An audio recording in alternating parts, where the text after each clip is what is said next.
Chapter 626 Players of the Game.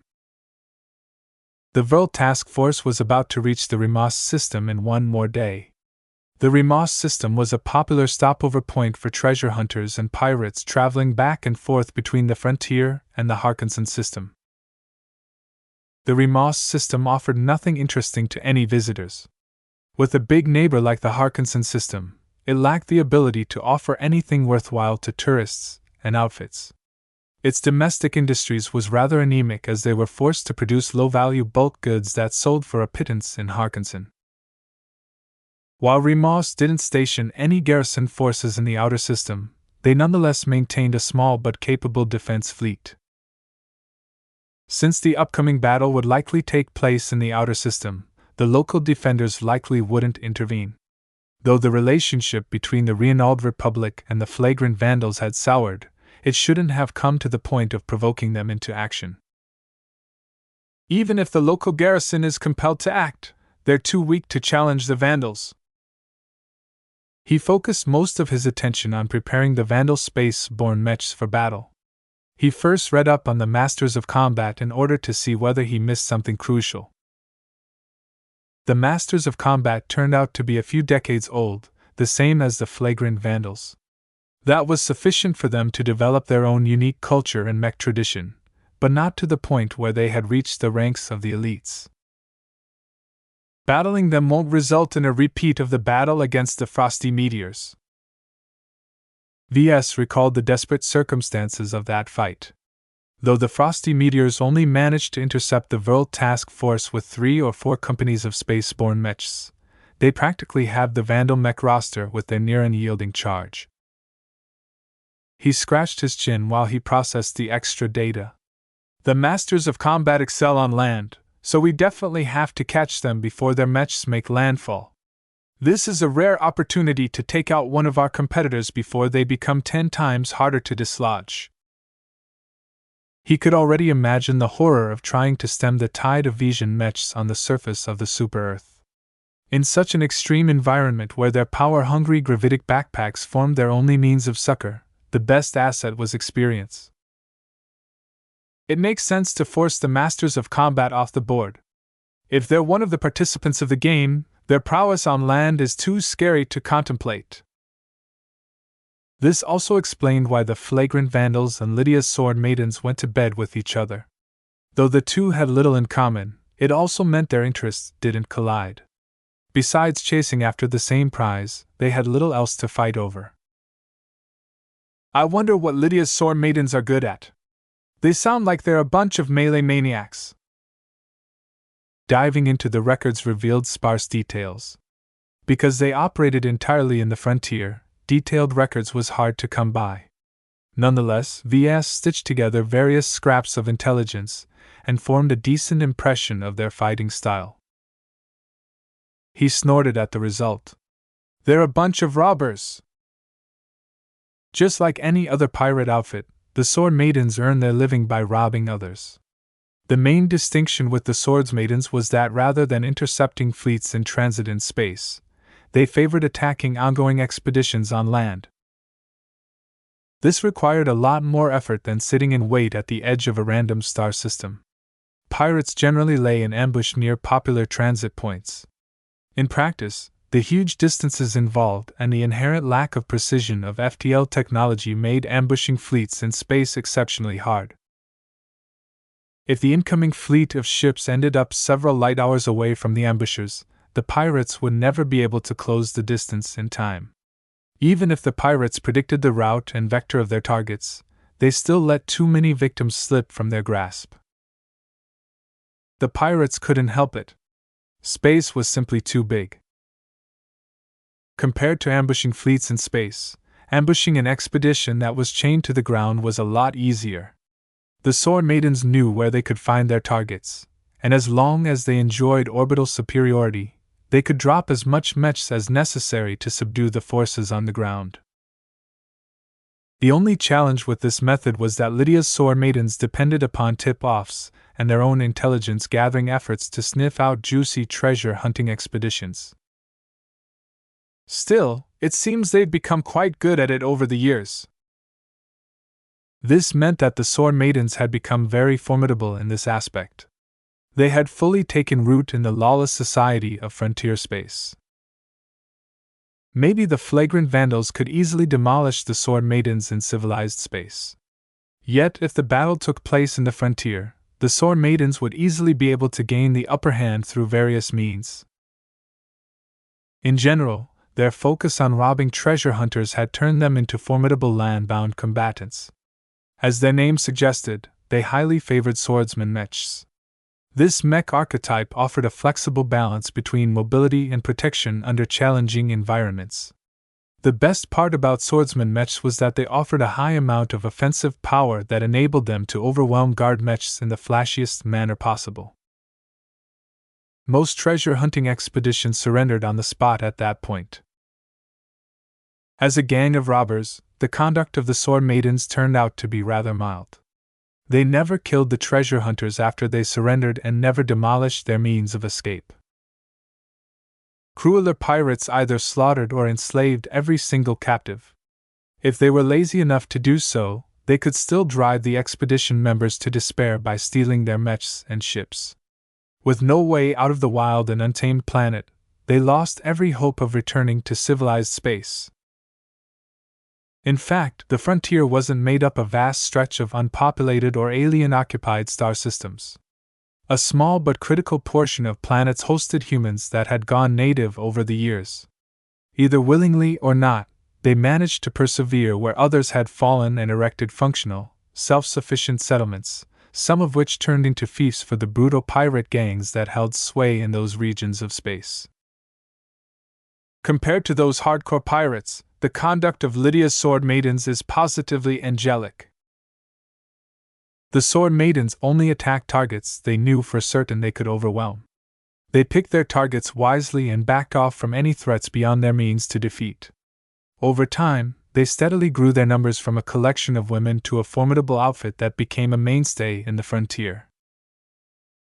Still, even if they're admirable for being able to survive in the frontier, they're similar to the flagrant Vandals. They prey on the weak and run from the strong. They won't do well against a battle-oriented mech outfit. When VS compared their mech doctrines and battle records to those of the Masters of Combat, the sword maidens had no chance of winning. It couldn't be helped. The Masters of Combat always deployed a balanced force of defense-oriented mechs. Each mech model and mech type rounded out each other's weaknesses. The sword maidens, on the other hand, deployed a disproportionate amount of swordsman mechs. Although a small number of sword maidens piloted knights or ranged mechs, this uneven mech roster basically forced them into a singular strategy. Attack! Attack! Attack! This also happened to be strategy the Masters of Combat excelled in dealing with. They loved to foil the advances of their opponents, blunting their offensives and tiring them out until the Masters of Combat could deliver the coup de grace. In this perspective, taking the Masters of Combat out of play before they reached the Starlight Megalodon made more and more sense. From a greater perspective, the alliance between the flagrant Vandals and Lydia's swords maidens reeked of desperation. Alone, they lacked the strength to compete against other outfits. Only after combining their forces did they gain the necessary footing to win the game. Maybe the Vandals would be able to muscle out the other outfit if they brought their full numbers. However, the Vril task force alone was unable to deter their competitors, especially when they never had the opportunity to replenish their fallen mech pilots. It's unfortunate that they're both raiding outfits. However, this had given both of them the grounds for cooperation. Neither of them were strong enough to succeed without each other's help. Only by marrying their strength would they be able to contend in this brutal game. Relevant to the upcoming battle, just because the sword maidens didn't focus on space-borne combat didn't mean they neglected it entirely.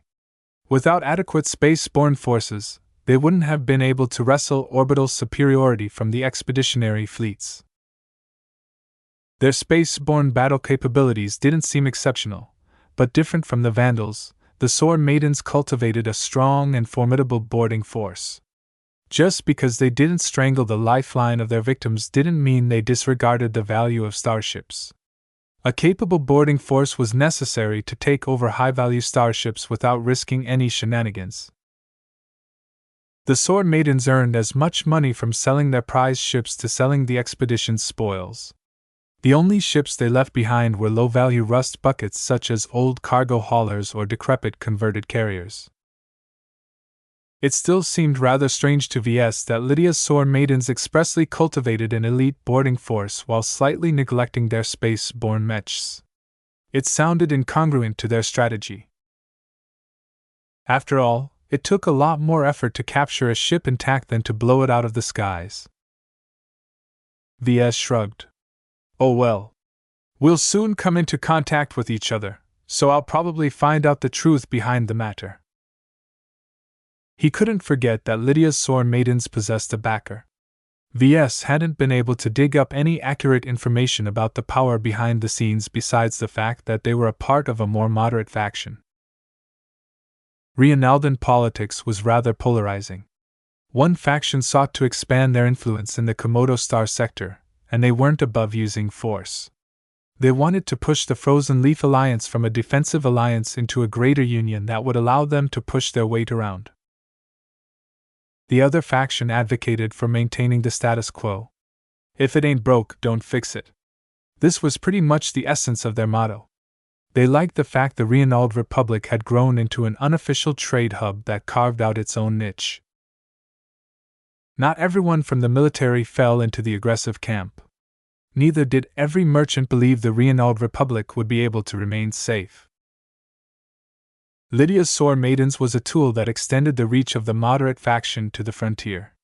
If worst came to worst, the Sword Maidens could also lead their backers beyond the reach of their enemies if the Reinald Republic ever fell. In this context, Lydia's Sword Maidens were less like pirates and more like intelligence assets that pretended to be pirates. Perhaps their budget was truly dependent on their spoils, but VS figured that there was definitely more the Sword Maidens than what the shallow records had revealed. Almost every outfit involved in this game had a backer propping them up. Otherwise, they wouldn't have been so desperate to obtain the life-prolonging doses. If not for themselves, why compete for it in the first place? This property was far too hot to be sold to someone else. From what VS could gather up to now, there were at least 4 players in the game. One had to be a senior official from the Bright Republic. That person wielded enough power to direct the flagrant vandals. The player behind the Masters of Combat had to be a Vision, though not necessarily a Venidson. The player depending on Lydia's Sword Maidens had to be a part of the moderate faction of the Reinald Republic. The identity of the 4th player was the most mysterious. This individual had ties to the terrorists who turned Harkinson I into a hellhole. This was the most thorny player of all, because he displayed the least scruples of all. Chapter 627 Pirate Empires 2. Chief Technician Hain, Chief Engineer Avenian and Lieutenant Commander Soapstone gathered at their usual haunt, though they hardly managed to squeeze the time. The impending call for battle meant that every Vandal had to needed to make the most out of the few hours that remained. VS was at the makeshift lounge as well. The foursome played their usual game of Pirate Empires.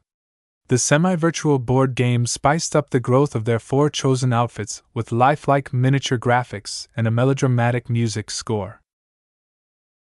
Chief Hain directed her usual choice of pirates. Chief Engineer Avenian went with his familiar band of elite mercenaries, while Soapstone switched up her game by opting for pirates as well. Unlike Hain, who relied on snowballing her pirate gang through making use of her charisma, Soapstone opted to make external alliances with rivaling pirate gangs. The logistics officer's strategy was novel, but worked out well enough because she mitigated the backstabbing nature of pirate gangs by entangling them with material benefits. The contrast between their pirate gangs couldn't be more different. While Hain essentially developed a cult of personality around her pirate commander identity, Soapstone faded into the background and became the hidden shadow behind a coalition of pirate gangs. The 2 players competed directly against each other, and the conflicts between them became so heated that VS and Avenian farmed the rest of the map in peace. As for VS, he mixed it up as well. He tried out an outfit only available from an expansion. I hate to break it to you two gals, but the head designer is running out of control.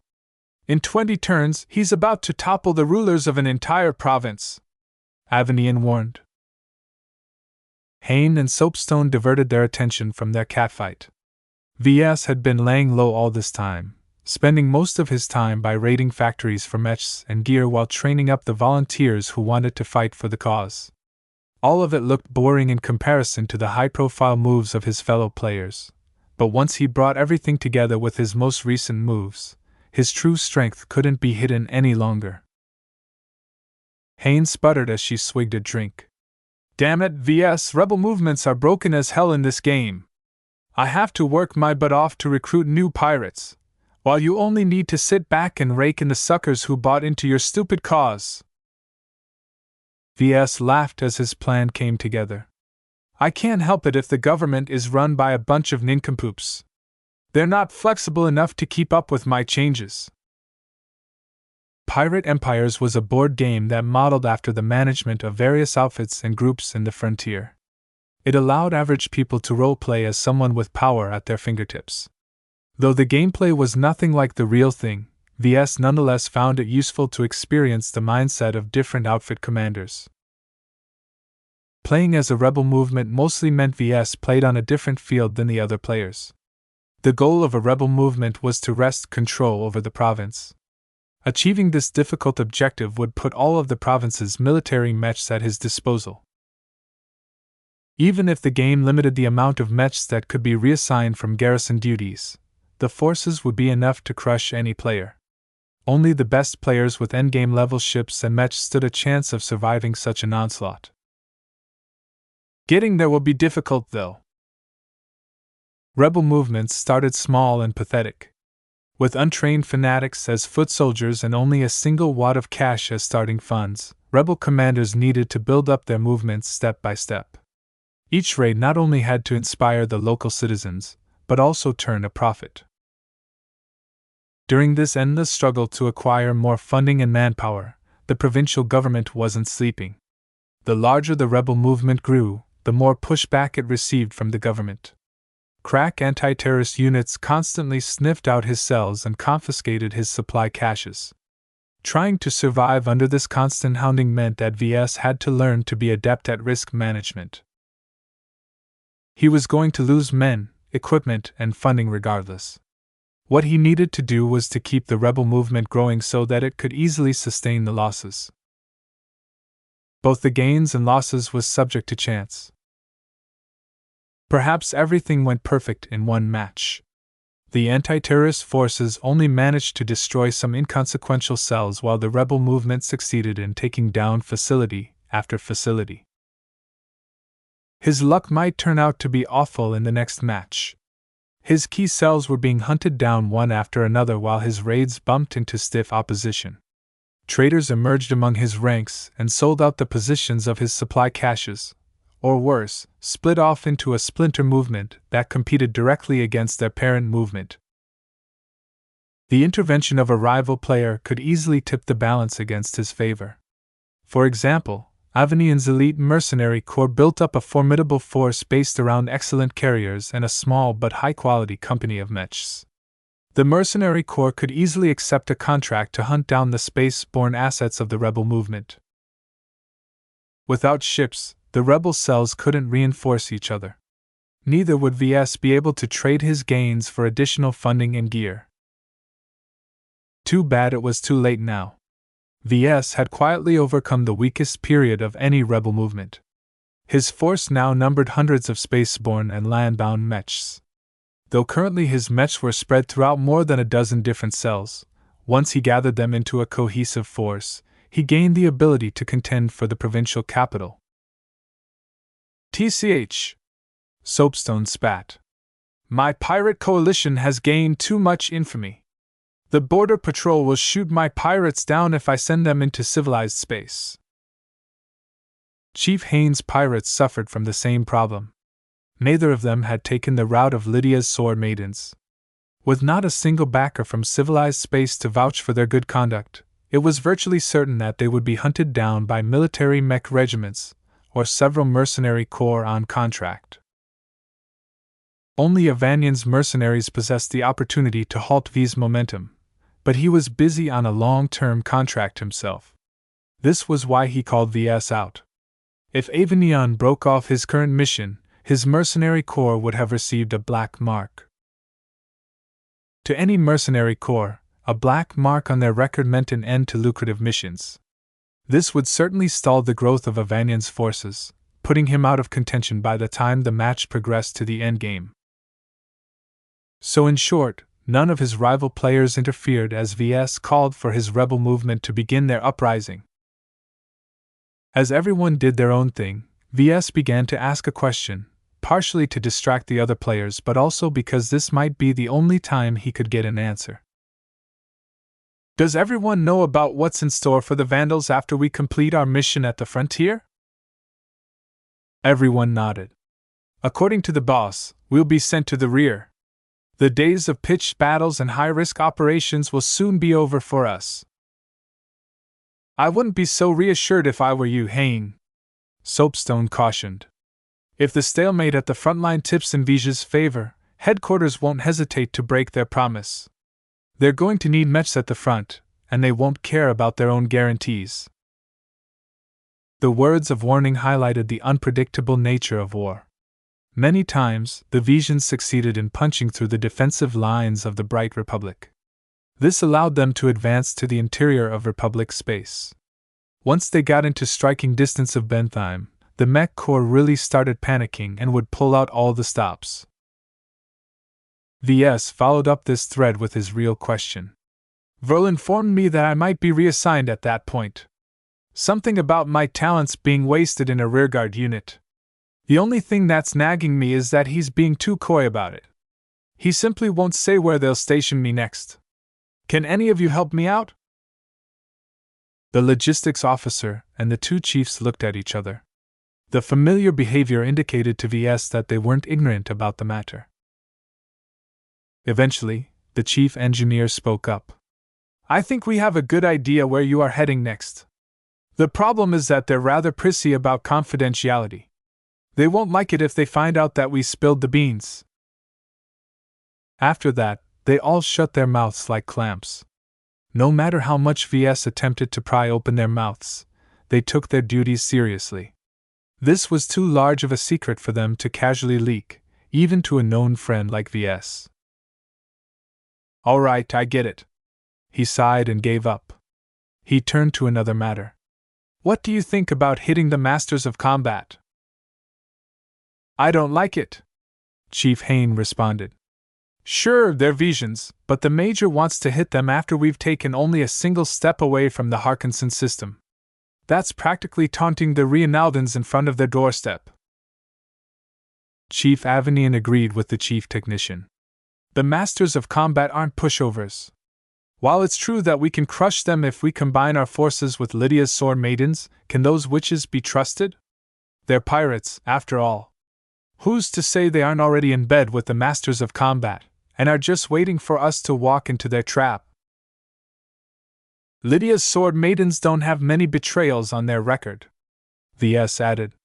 While they aren't the most trustworthy bunch, I don't think they're willing to double-cross a military mech regiment.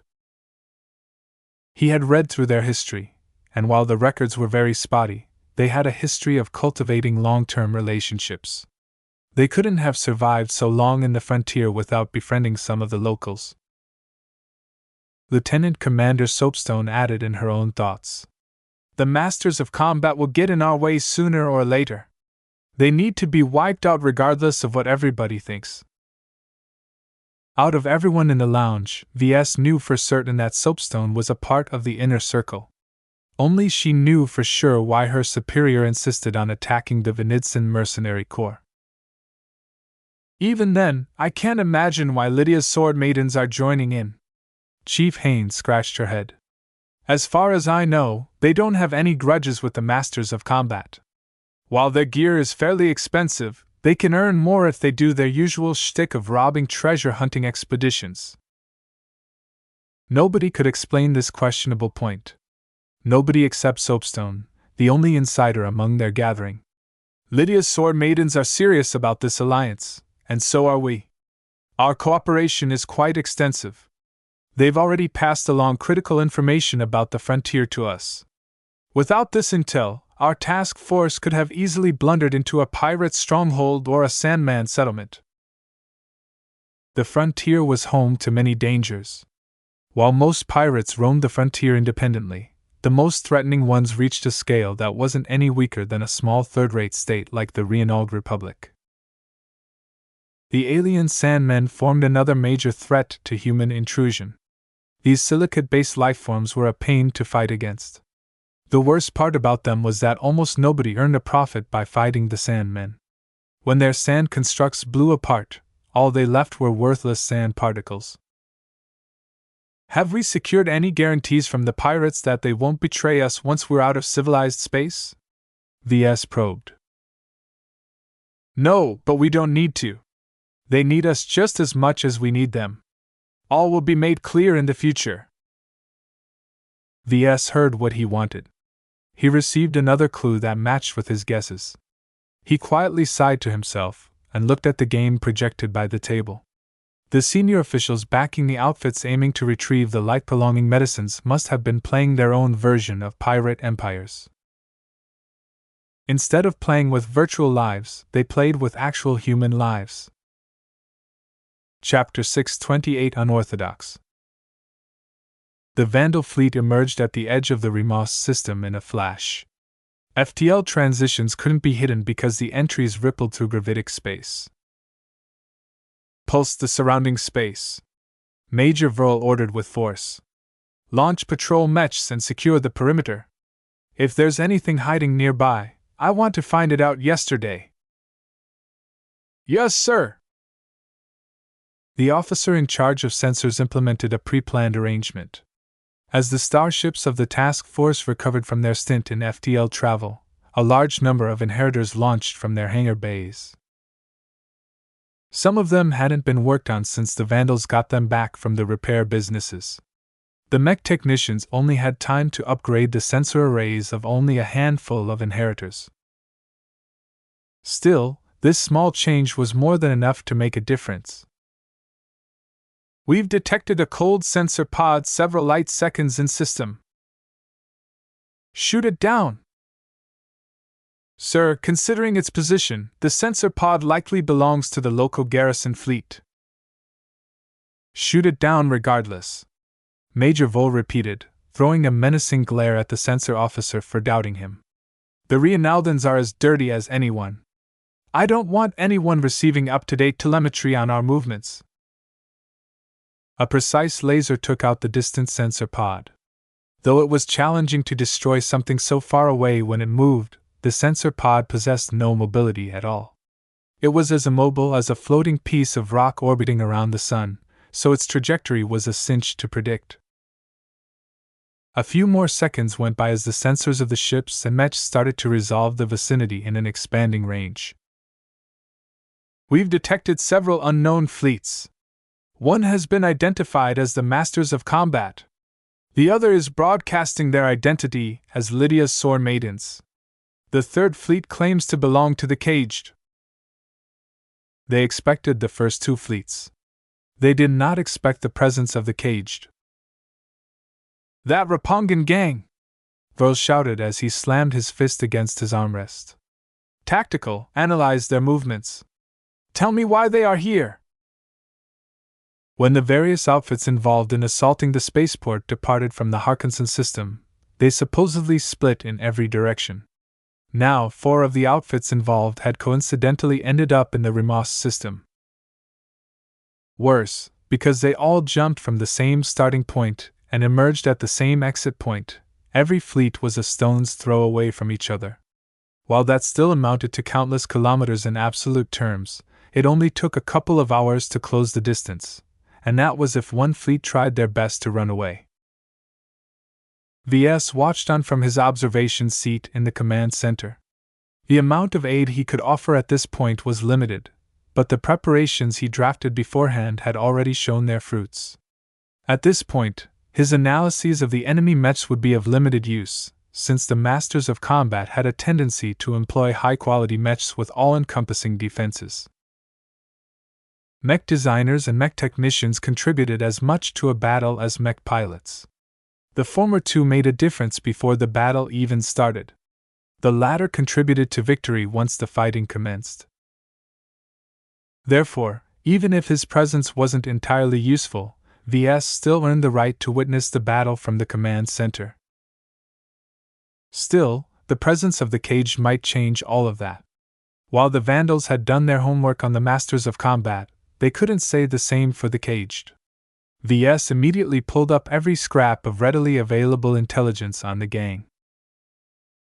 The limited number of reports in the central database depicted them as a major criminal influence in the Rapo Principality. The governments of Rapo and Reinald maintained close ties to each other because they were both part of the Frozen Leaf Alliance. However, the same could not be said of their criminal elements. In general, Reinald's gangs held a lot of sway in the surrounding region.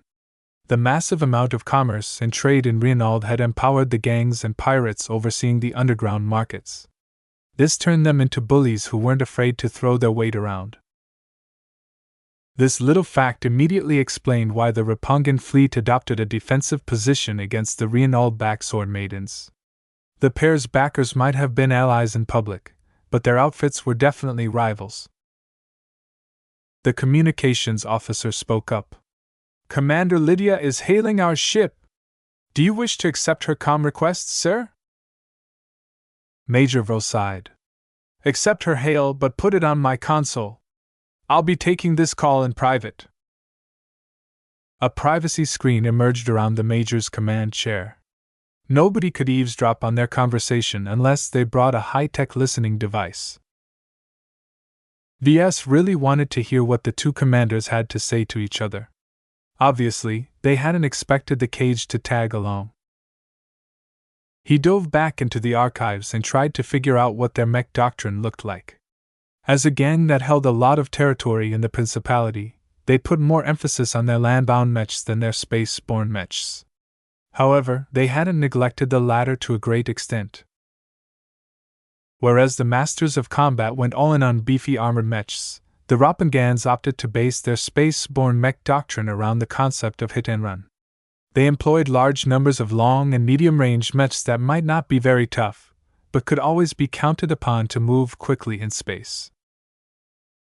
Looking at it another way, the Masters of Combat have imitated Vanith's mech doctrine, while the Caged have taken a page off Klein's mech doctrine. The Klein Duchy's cowardly mech legions may have been a laughingstock in the kingdom. They were still held to fight against in certain situations. Lydia's sore maidens, the flagrant Vandal's erstwhile allies, invested most of their resources into fielding melee mechs. Even an idiot could tell that throwing melee mechs against a prepared force of ranged mechs was a bad idea. The sore maidens risked losing at least half their mechs before their first swordsman mechs managed to close in. Worst of all, the Caged had gained a lot of experience in kiting around their enemies in circles. The fighting style refined by the Caged was an anathema to the honor-obsessed Rapangans. Many Rapungan elites dedicated their training to perfecting their ability to wield mech-sized melee weapons. Among these armaments, mastering the sword was the perennial favorite. This meant that the Caged possessed a lot of experience in countering swordsman mechs. As a criminal gang with a lot of contradictions with rival Rapangans, it was practically mandatory for them to develop means to cope against melee mechs. As much of their members were made up of Rapangans who rebelled against the stifling society of their state, they took up ranged mechs without any hesitation. VS frowned a bit. The Masters of Combat's mech doctrine counters the mech doctrine of the flagrant Vandals. The usual fighting style of Lydia's sore maidens won't work against the methods of the Caged. This was an awful situation to be in. VS had experienced the consequences of a poor matchup several times. Just thinking about the battle against several mech companies of the Frosty Meteors had shown how costly such a battle could play out for the disadvantaged side. We can only count on other advantages if we want to win. After a brief period of time, Major Vril finished his little talk with Commander Lydia. The projection of the female pirate commander swept her view throughout the shield of Hispania's entire command center before winking out. Commander Lydia has informed me that the Caged are old friends with her sword maidens, he informed the crew. While either of us have received any indication that the Caged have come an understanding with the Masters of Combat, we should assume the worst. Unless directed otherwise, we will treat the fleet from the Caged as hostiles. On the central plot of the local space, the icons depicting the ships from the Caged took on an ominous red shade. Right now, the random spread after emerging out of FTL had flung every fleet at least an hour away from each other. None of the fleets were close enough to each other to launch a surprise attack. If any fleet held any hostile intentions, they first needed to move closer to their targets. Anyone could see the attack with hours to spare. Sir, our sensors have detected movement from the Masters of Combat and the Caged. They are converging upon each other while widening the distance from us and the Sword's Maiden fleet. It would take hours to catch up to a fleeing opponents, but it took much less time for two fleets to meet each other. The Vandals and the Sword Maidens could never stop their enemies from teaming up in time. Major Vril was already resigned to this outcome. Please inform Captain Rakeshire to get our butts moving as well. Since the Masters of Combat and the Caged have decided to combine their forces, let us do the same with the Sword Maidens. We can make our next moves from there. The shield of Hispania and the other ships of the Vandals rumbled as their thrusters came to life. They made their best speed over to the ships of the Sword's Maidens. This wouldn't take too much time. Right now, the balance of power had tipped towards their opponents. The flagrant Vandals initially traveled to the Remos system in order to catch up to the Masters of Combat. They dragged in Lydia's Sword Maidens to guarantee a victory, only to see their advantage evaporate now that the Masters of Combat had called up a buddy as well. Mr. Larkin's son, I trust you have studied the force composition of the Caged. Tell me what we are facing and explain the odds of winning against the combined hostile force. VS took a moment to gather up his answer. He didn't spend nearly enough time on figuring out what made the Caged tick, but right now they weren't exactly swimming in time. The Caged fight like the Klein Mech legions. They predominantly field swift and agile ranged mechs that can take out their opponents from a distance. This goes for both their spaceborne and landbound mech contingent, Captain. He quickly explained the background behind this development, making it clear that the Caged did not fight like an orthodox Rapungan mech outfit. Many Vandals needed to wrap their minds around this concept, because the mech pilots of the Rapo Principality had gained a stereotype of being obsessed with swords. I see. Vril frowned. He understood the disadvantages facing the Sword Maidens better than anyone among the Vandals. Leaving out the Sword Maidens and the Masters of Combat, how do you judge our chances against the Caged? The news isn't all that bad, sir. VS released a rare smile. They all needed to hear some good news. The mech pilots from the Caged possess a lot of enthusiasm, but they are hardly elites. Similar to the members of other gangs, the average skill level among the mech pilots of the Caged is lower than average. Even if they are a force to be reckoned with in their home state, skilled mech pilots can pursue better career opportunities. In short, most of their mechs consists of space-borne frontline mechs. In other words, the mech pilots of the Caged wage their battles in the most basic mech models imaginable. While frontline mechs could be deadly in the right circumstances, their fixed weaponry and cheap construction meant that they exhibited poor flexibility. The mechs of the Caged are fast. At their most optimal states, they can outrun our Hellcats and our other medium mech models. VS continued. Yet even their lightest mechs can't outrun our inheritor mechs. Our skirmishers can close the distance at a fairly good pace, though they'll have to endure several minutes of accurate laser fire. As a force based around long and medium range supremacy, they rely mostly on lasers, which isn't as effective in punching through the armor of an inheritor mech as kinetic or ballistic rounds. Some of the Vandals in the command center smiled. As long as the Vandals faced the caged, they could use their inherent advantages to negate their threat against the sword maidens. All they needed to do was to maneuver their elements to make this favorable matchup possible. Chapter 629 Intimidated. The flagrant Vandals calmed down after being flustered by the unexpected presence of the caged. The infamous gang with a reputation as powerful as the blood claws on Bentheim was a force to be reckoned with. Their subtle opposition against Rappo's rigid and hierarchical culture had forged them into capable warriors. If VS listed out the combat strengths of all 4 fleets in the Remos system, then the flagrant Vandals still possessed an absolute advantage. At their root, the task force was detached from a military mech regiment, which utilized better technologies, higher quality mechs, disciplined mech pilots, and brought more forces.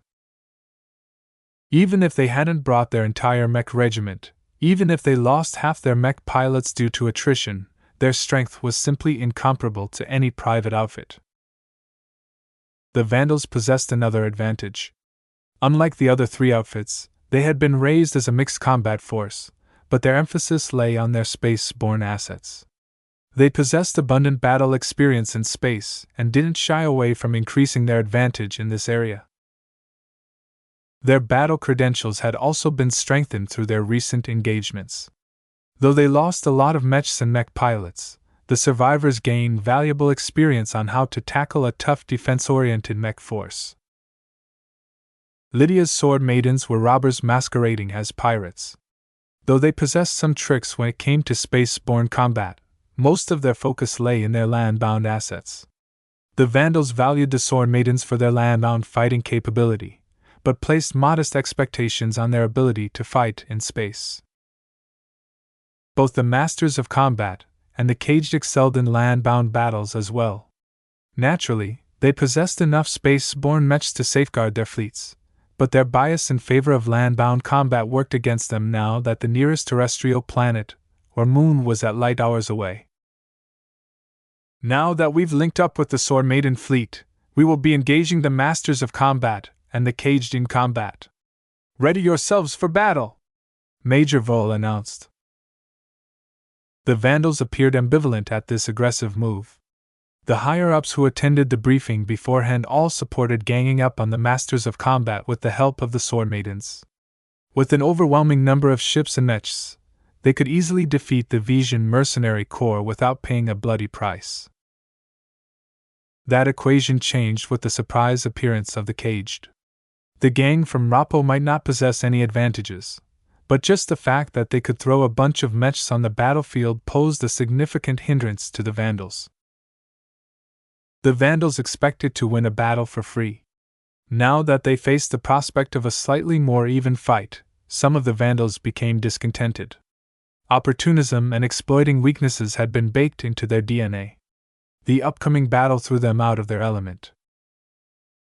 Yet Major Verl was not yet done. He had been holding a private discussion with Commander Lydia of the Sword Maidens for several minutes. Behind the privacy screen, they did more than hash out their strategies. The Mech Major turned to his communications officer. "Hail the flagship of the Caged Fleet. Make it a tight beam and do your best to hide it from outside observers."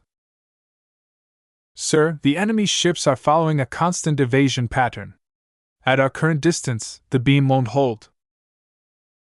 Vo waved the problem away. "Just make it clear to their sub-boss that we want to speak to him. He should listen to what we have to say." The shield of Hispania soon cast out an invisible tight beam that resembled a laser. It traveled forth at light speed and briefly brushed against the hull of the Severed Tail, the flagship of the Caged Fleet. Ordinarily, if a ship was being pinged by a laser beam, the vessel in question would do everything possible to move away. Powerful laser weapons calibrated for extreme range fire could stretch across light seconds and inflict measurable damage, but the stupendous range also made it ridiculously easy to dodge the beams. In general, It was considered a waste of time to pelt an enemy fleet with lasers at this distance. The crucial seconds of delay meant that the mechs who fired their laser weapons basically had to guess the evasion pattern of their targets. The severed tail initially took the low-powered tie beam as a laser strike, so she immediately intensified her evasion efforts. The surrounding ships of the cage followed suit, afraid that they would be the next ones being targeted. The ships of the cage might not boast the best armor, but their mobility was better than average. Their agile ships gracefully weaved in every direction, making it impossible to hit them with an extreme range beam for more than a fraction of a second. The shield of Hispania persisted nonetheless. The gunnery officer, normally in charge of managing the Akara heavy mechs when slotted into the bunkers across the hulls of their ships, personally took over control over the tie beam and used his best judgment to paint it against the severed tail.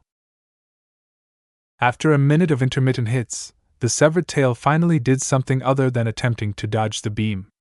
The entire cage fleet ceased their high-intensity maneuvers to conserve their fuel supply and prevent the buildup of excessive heat. While their ships still followed a dodging pattern, they at least wouldn't be running on fumes. "Sir, we've received an unknown signal," the communications officer spoke up again. "The severed tail has transmitted a burst of encrypted data to us." Major Vo smirked. He pressed a few buttons on his projected console. "I've just sent you the encryption key." When the Vandals sent out a tight beam to the severed tail, they demanded the utmost amount of prudence. Any reply had to come in the form of an encrypted burst. If anyone was listening in on their exchange, the encryption should at least delay their eavesdropping for a couple of hours. That was enough time to get things done. Once the communications officer unlocked the data, he recognized its contents. "Sir, the data describes an evasion pattern." The cage transmitted the mathematical formula of their own evasion pattern.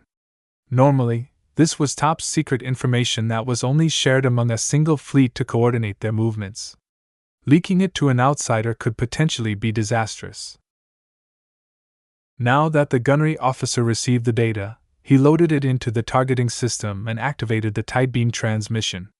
This time, the beam unerringly landed upon the hull of the severed tail.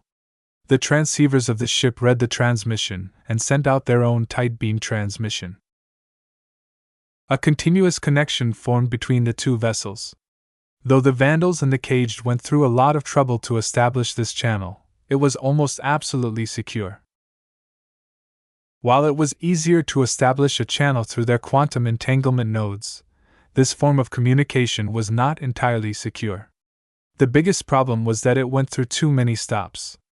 If the subject of their conversation leaked at any stage, this opportunity would be wasted. A lower-tech tight beam limited to a couple of isolated systems aboard both flagships was much easier to control. A proper pair of tight beams should be invisible to any other observers out the way. A projection appeared in front of Major Vo's face. This time, he didn't bother erecting a privacy screen. A weathered man's face looked straight at Major Vo's face. "Flagrant Vandals. I've heard much about you. I did not expect to see you again so soon. I am Major Quinlis Verl. Who am I speaking to?" VS almost spurted his breath. So his first name was Quinlist? No wonder nobody called him by his first name. Out of every Robarthan-style name he had heard so far, Quinlist was at the top of this silly list. Nevertheless, the commander of the Caged fleet did not display any amusement. Due to the distance involved, a delay of several seconds ensued as the tight beam signals had to travel several seconds back and forth. "My name is Alan Scornburnt. I am the sub-boss of this fleet. Can you speak on behalf of the Caged?" Scornburn growled. "My control over my forces is complete. There is nothing holding me back. Not even my boss will countermand my decisions on the field." The command structure of the Caged was fairly loose compared to other Rapungan organizations. That didn't mean that anarchy reigned among their ranks, but the sub-bosses possessed enough autonomy to deviate from their directives. The middle management of the cage expected nothing less. If the higher-ups kept a tight grip on power, then they would have proven themselves to be no better than the orthodox Roppingans. You know what I'm here for, Scornburned. Our goal is to annihilate the Masters of Combat. Hitching your battle wagons to a soon-to-be-deceased mercenary corps is a waste of time and resources. With or without you, we're not letting the Masters of Combat leave the Remos system intact. Those powerful words immediately set the tone in this negotiation, for that was what the Vandals had aimed for from the start. No matter what reasons the cage may have to ally themselves with the Visions, their current situation didn't seem wonderful. Nonetheless, the sub-boss did not yield in front of the Vandals. The caged have made a pact with the Masters of Combat. We do not break our agreements lightly. Your efforts at dividing us is useless. Both sides were basically posturing. An invisible war of words and implicit meanings was being waged between the two. Verl eventually smirked after staring down the sub-boss for a few seconds. Let me tell you what will happen if you won't buzz off. The sword maidens and us will catch up to the lumbering tubs of metals the Masters of Combat call their ships in an hour or two. We both know their acceleration is abysmal. Even if your fleet predominantly consists of swift and agile light carriers, a chain is only as strong as its weakest link. The only way you can combine your strengths is to move as one, and that entails moving as slow as their heaviest ship. We can split off from the Masters of Combat and circle around the Masters of Combat. If you dare to do so, we'll send out our fastest mechs to chase down your forces first. Your mechs and ships lack the resilience of the Masters of Combat. Though you're not our primary target, I don't mind it if I have to clean you up first. Scornburn did not appear pleased. It was true that the cage was in an awful position. Facing a superior enemy force, the only way the caged could get the better of their opponents was to leverage their mobility. Yet the necessity of partnering up with the Masters of Combat meant that their crucial advantage in this aspect couldn't be unleashed. In fact, if you don't accept my suggestion, I can promise you our forces will focus our firepower on your mechs over those of your already doomed allies. It will take a while to crack the shells of their mechs, but the mechs of the cage aren't as difficult to break. Don't underestimate our forces. Sub-boss Scornburn replied with a glowered face. Anything can happen in a battle. Combining our long-range firepower with the defensive prowess of the Masters of Combat is a match made in heaven. Their combination sounded good, but the problem was that it gained the most effect on land. In space, the huge distances and the three-dimensional nature of the battlefield meant that the fragile range mechs of the caged wouldn't be hard to reach. You know that won't help you in the end. Our patience is wearing thin, sub-boss. This is our last offer. Step aside and make your way out of this star system. We didn't come here to stomp you, but we will if it's convenient. Vo grinned at the sub-boss of the caged. For a moment, Scornburn weighed possibility of yielding in front of the Vandals and the Sword Maidens. Nobody knew what went on in his mind, including his fellow caged. Eventually, he came to a decision. The cage does not yield in front of a couple of words. We have never shied away from combat, and if we continue to yield in front of a superior force, how can we call ourselves Roppingans? Say no more, Major. We fight. See you on the battlefield. The feed cut off, leaving the command center with disappointed Vandals. Nobody doubted their eventual victory, but going through two outfits instead of one would lead to greater losses than anticipated. Still, even though the sub-boss answered with a rejection, Verl didn't appear to be disappointed. If anything, his grin had widened. Sub-boss Scornburn was playing to his own crowd. They'll fight. That can't be avoided. Yet whether they will stay is another matter. Chapter 630 Conserving Mechs. The flagrant Vandals had multiple reasons to force a battle at this time. However, the rank and file had no clue.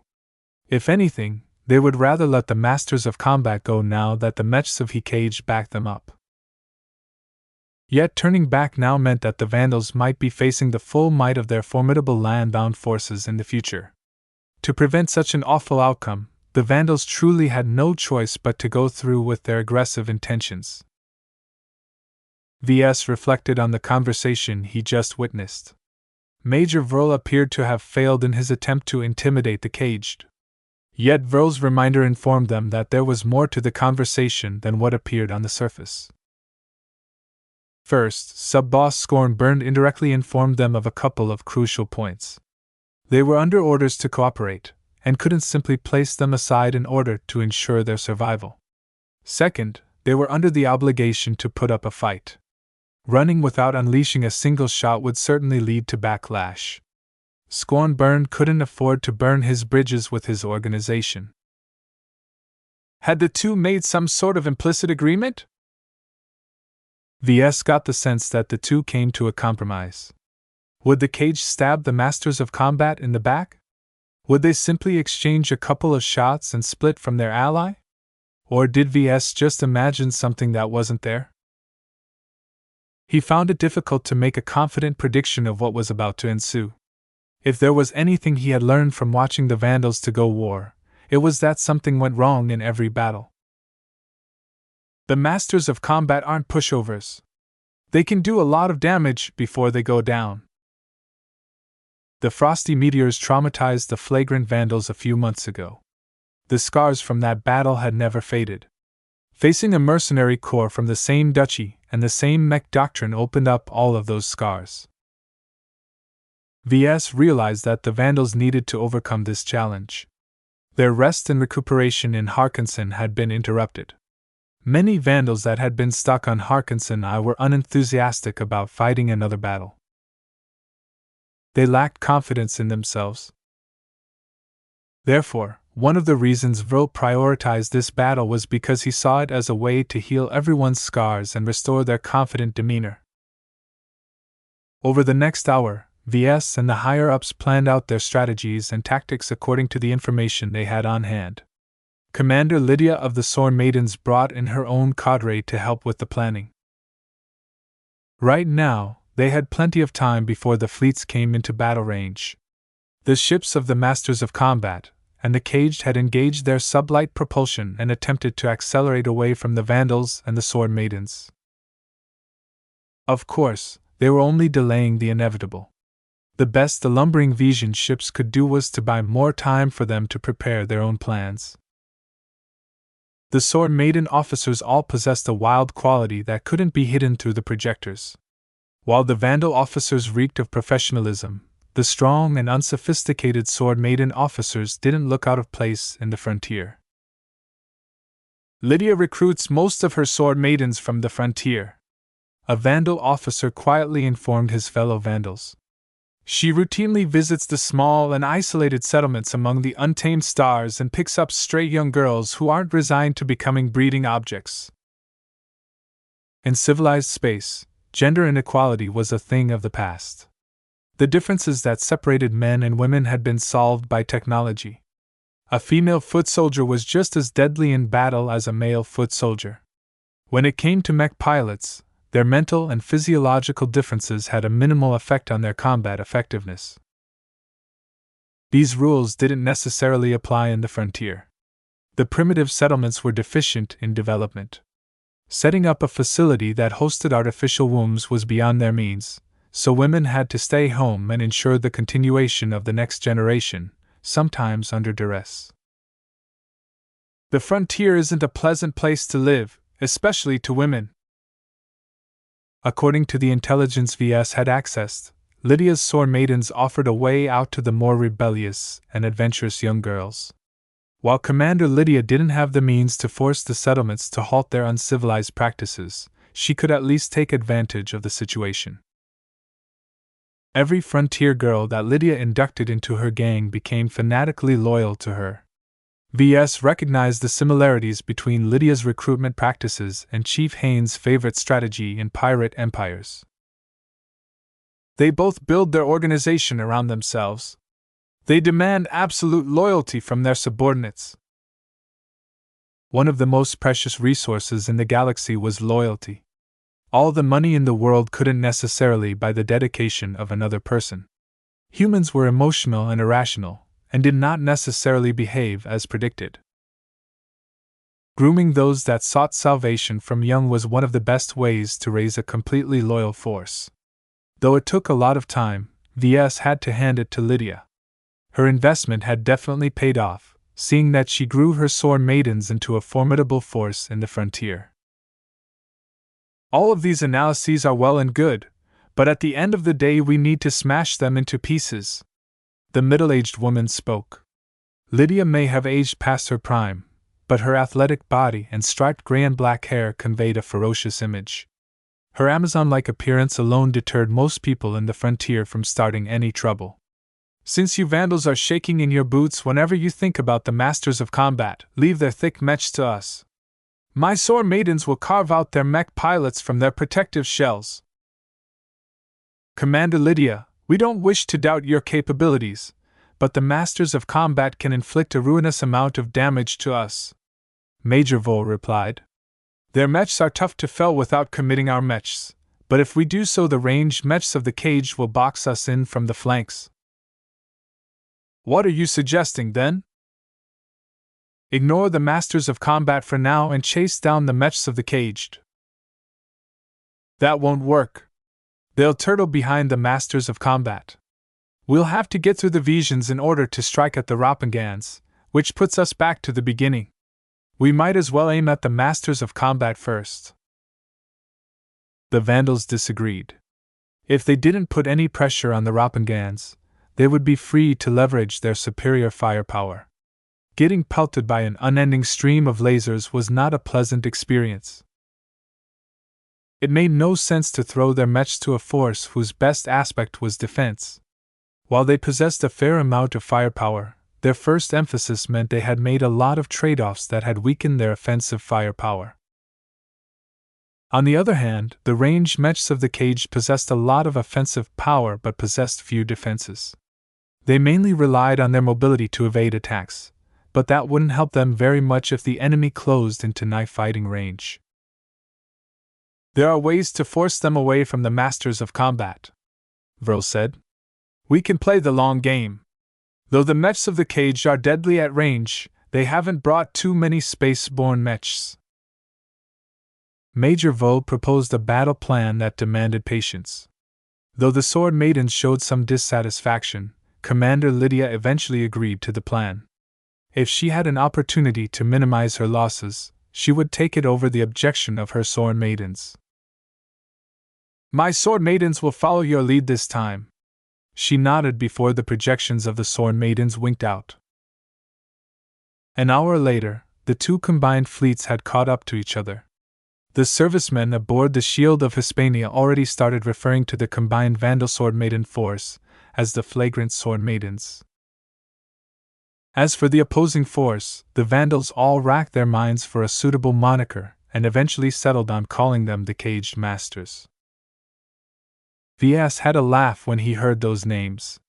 Some of the servicemen must have been truly bored when they came up with those shorthands. Still, the time for jokes was over as the mech forces came into fighting range. Though not all of the ships of the Flagrant Sword Maidens moved very fast, they had simply decided to split their ship assets in two. The combat fleet would surge forward at their best acceleration in order to catch up to their prey. The support fleet, which consisted of all of their transport ships and logistics ships, was left behind with a number of guard mechs to keep them safe. It wasn't ideal, but cutting away their slowest vessels was the only way the Flagrant Sword Maidens could catch up to the Caged Masters without ruinously overloading their sublight propulsion. The Masters of Combat weren't stupid. They could do the math like anyone else, and they quickly figured out that they couldn't avoid this battle if they ran away at normal acceleration. The first master who headed the Masters of Combat knew his chances of victory was low at this moment, so he decisively chose to overload the engines and thrusters of his ships. This ruinous decision would wreck the propulsion of his ships and force them into months of repair work if they ever made it out. Yet that was better than the prospect of total annihilation. The First Master also made the cunning decision to split off his non-combat vessels in their own support fleet. The useless transports and logistics ships flew off in another direction, baiting the flagrant sword maidens into diverting their forces. Major Verl and Commander Lydia didn't take the bait. The key to destroying the caged masters was to wipe out their combat forces. Crushing their support ships might inconvenience them a lot, but they could easily acquire more supplies and support ships. The combat fleet of the flagrant sword maidens didn't bother to overload their own propulsion. Most of their ships were still able to keep up. Now that they had entered effective combat range, the mechs of the cage made their first move. Their laser cannons and rifles pelted the flagrant sword maidens with surprisingly accurate aim. They unleashed most of their firepower on the slower and heavier mechs of the flagrant sword maidens. They ignored the ships because they possessed too much armor. The medium mechs of the Vandals took the brunt of the offensive. As for the sword maidens, their melee mechs remained in their hangar bays. They wouldn't be able to play any role in a long-range firefight. Their time would come when the fleets closed in on each other. But for now the sword maidens only deployed their limited number of space knights and riflemen mechs. "Put our combat carriers to the front," Verl commanded. "Inform Captain Rakeshire to offer up our heaviest armored combat carriers as cover. Since we recently fixed them up, it should be no problem for them to take a beating." Captain Rakeshire aboard the antecedent quickly called back. His projected face looked angrily at the mech officer. "Major, I highly advise you to reconsider your last order. Our combat carriers are not slabs of aloes for your mechs to hide behind. We need our armor to remain in good condition for the challenges that lay ahead." "I will take your suggestion under advisement, but my decision stands. We cannot afford to risk the lives of our mech pilots at this point. Right now, their lives are more precious than plates of armor. You can always patch up your ships afterwards with metals mined from asteroids." The captain looked pissed, but he had no way to fight back. In the greater scheme of things, the major had a point. They needed to conserve their mechs and mech pilots more than the armor of their combat carriers. "Very well, sir. I'll relay the orders and move our combat carriers into position." This decision might bite them back in the future, but Verl gladly accepted this possibility if it meant closing in on the caged masters without losing a quarter of their mechs. Chapter 631 Multipurpose Mechs. The combat carriers of the Vandal fleet had taken a beating from the Visions over the course of several battles. Sending them to the repair yards of Harkinson III had done them a lot of good. Though they hadn't returned to their original condition, there was no question that they could take a beating.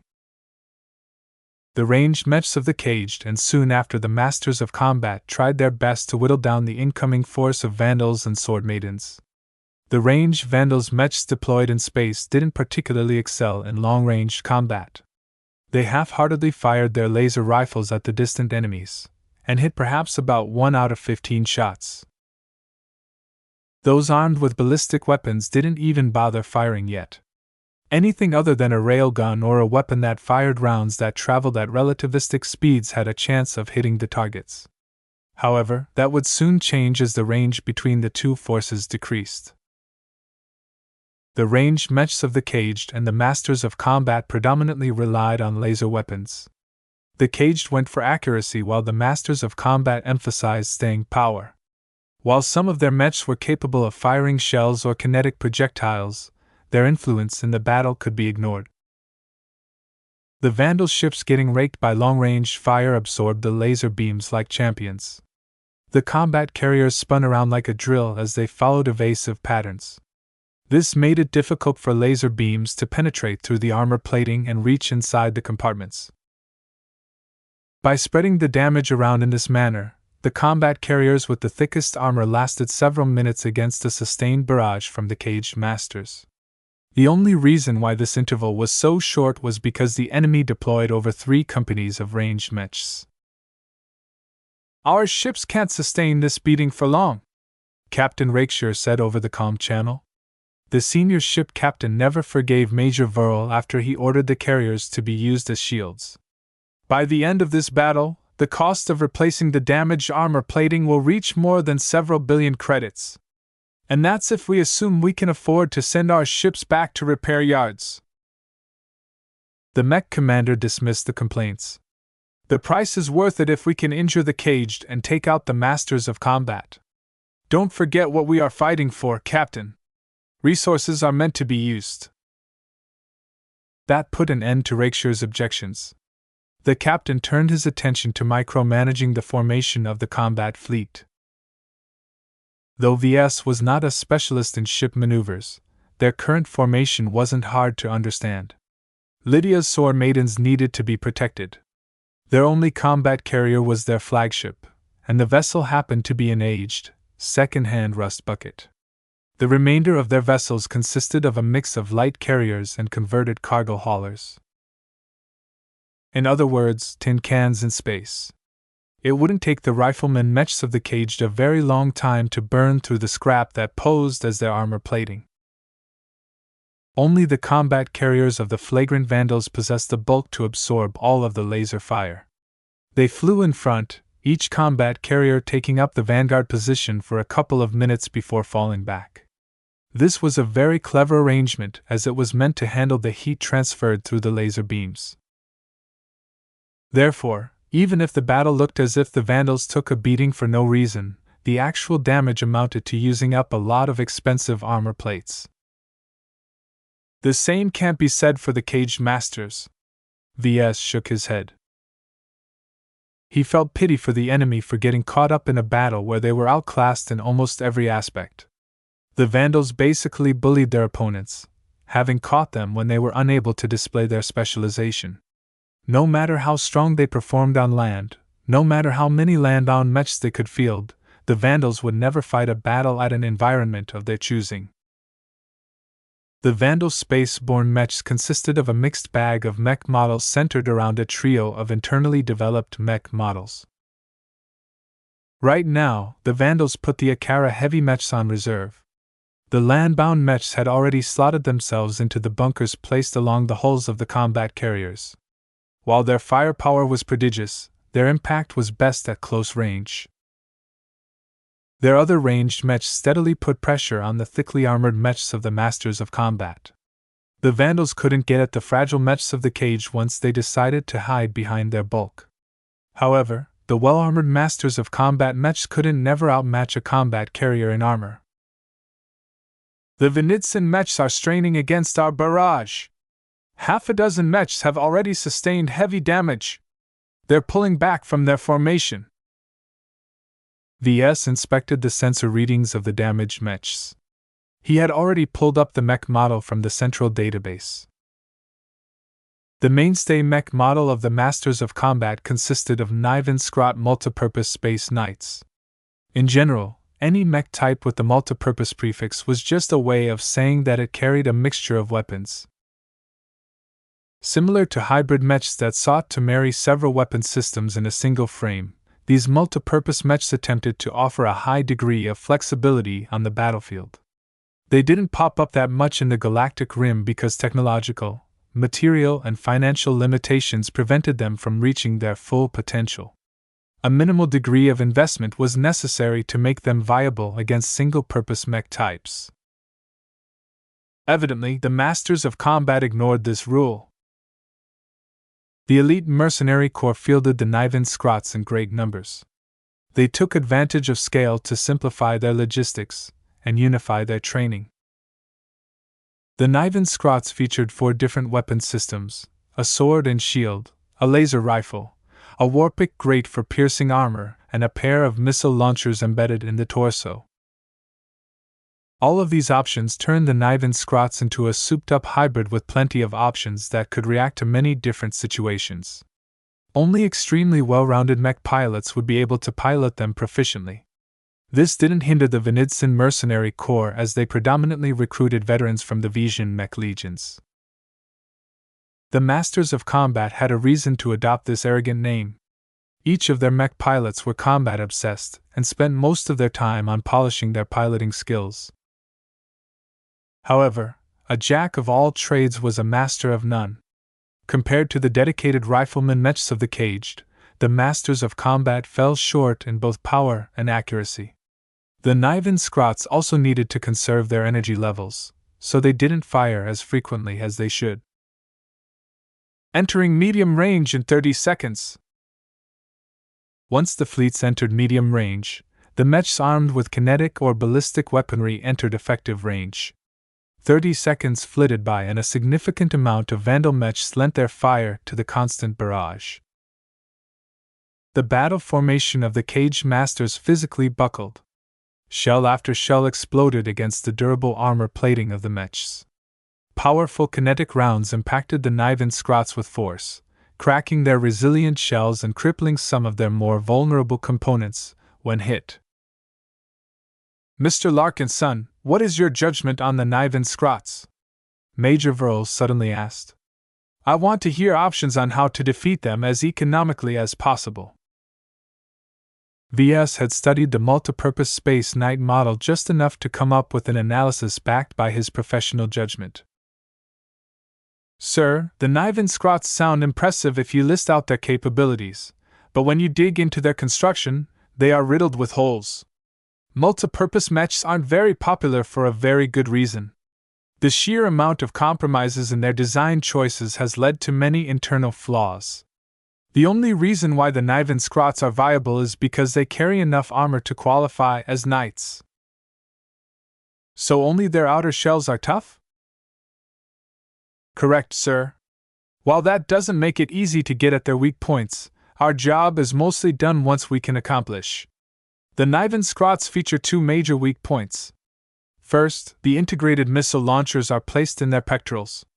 One heavy hit is enough to demolish the launchers, opening up a gaping hole that's uncomfortably close to the cockpit and the power reactor. If the Masters of Combat are using low-quality missiles, then there's a high chance we can set off their warheads as well, causing a chain reaction that can blow up a Niven Scrot from a single lucky hit. VS thought this was unlikely to happen, as the Masters of Combat was aware of this weakness as well. If they deliberately chose to rely on this mech model, then they would have invested in more expensive missiles with plenty of safeguards against unwanted detonations. That's one weakness. What is the other one? Their rear. VS replied with a grin. Their flight system isn't all that powerful.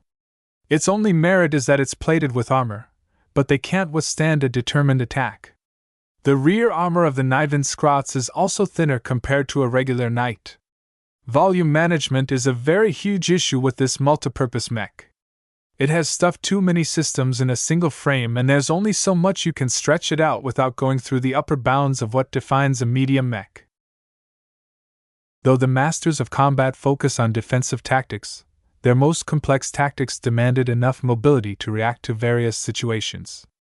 Speed, acceleration, and agility generally benefited skilled mech pilots more because they were able to leverage these advantages a lot better than lesser mech pilots. Major Vril mulled on what VS had passed on. Very well. Attacking them from the front and rear is sufficient.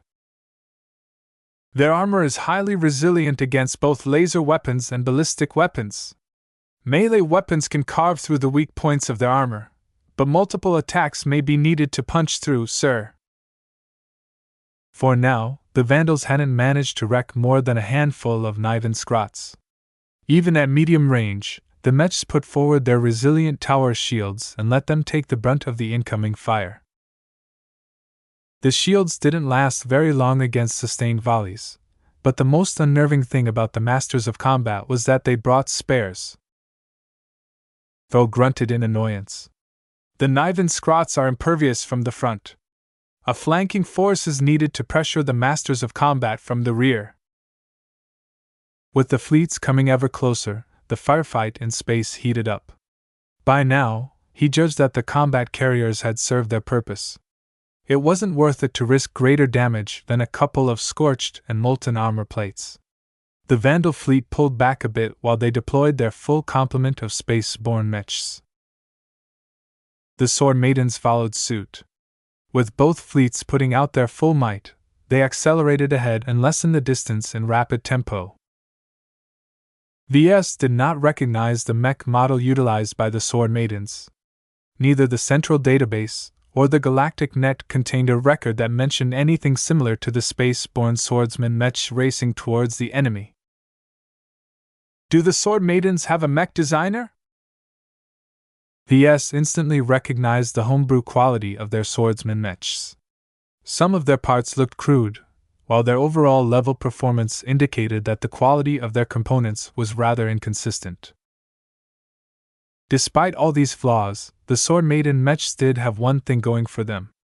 They were fast. Really fast. In fact, all of their swordsman mechs mounted powerful single-use boosters on their backs. Somehow the boosters managed to work in harmony with their flight systems, allowing the mechs to accelerate in space to the very limits of their inertial dampeners. Commander Lydia! Major Vo composed a message to their partner. We did not agree for the sword maidens to advance ahead of our mechs. We had a plan. The sword maidens ignored his plea and continued surging forward.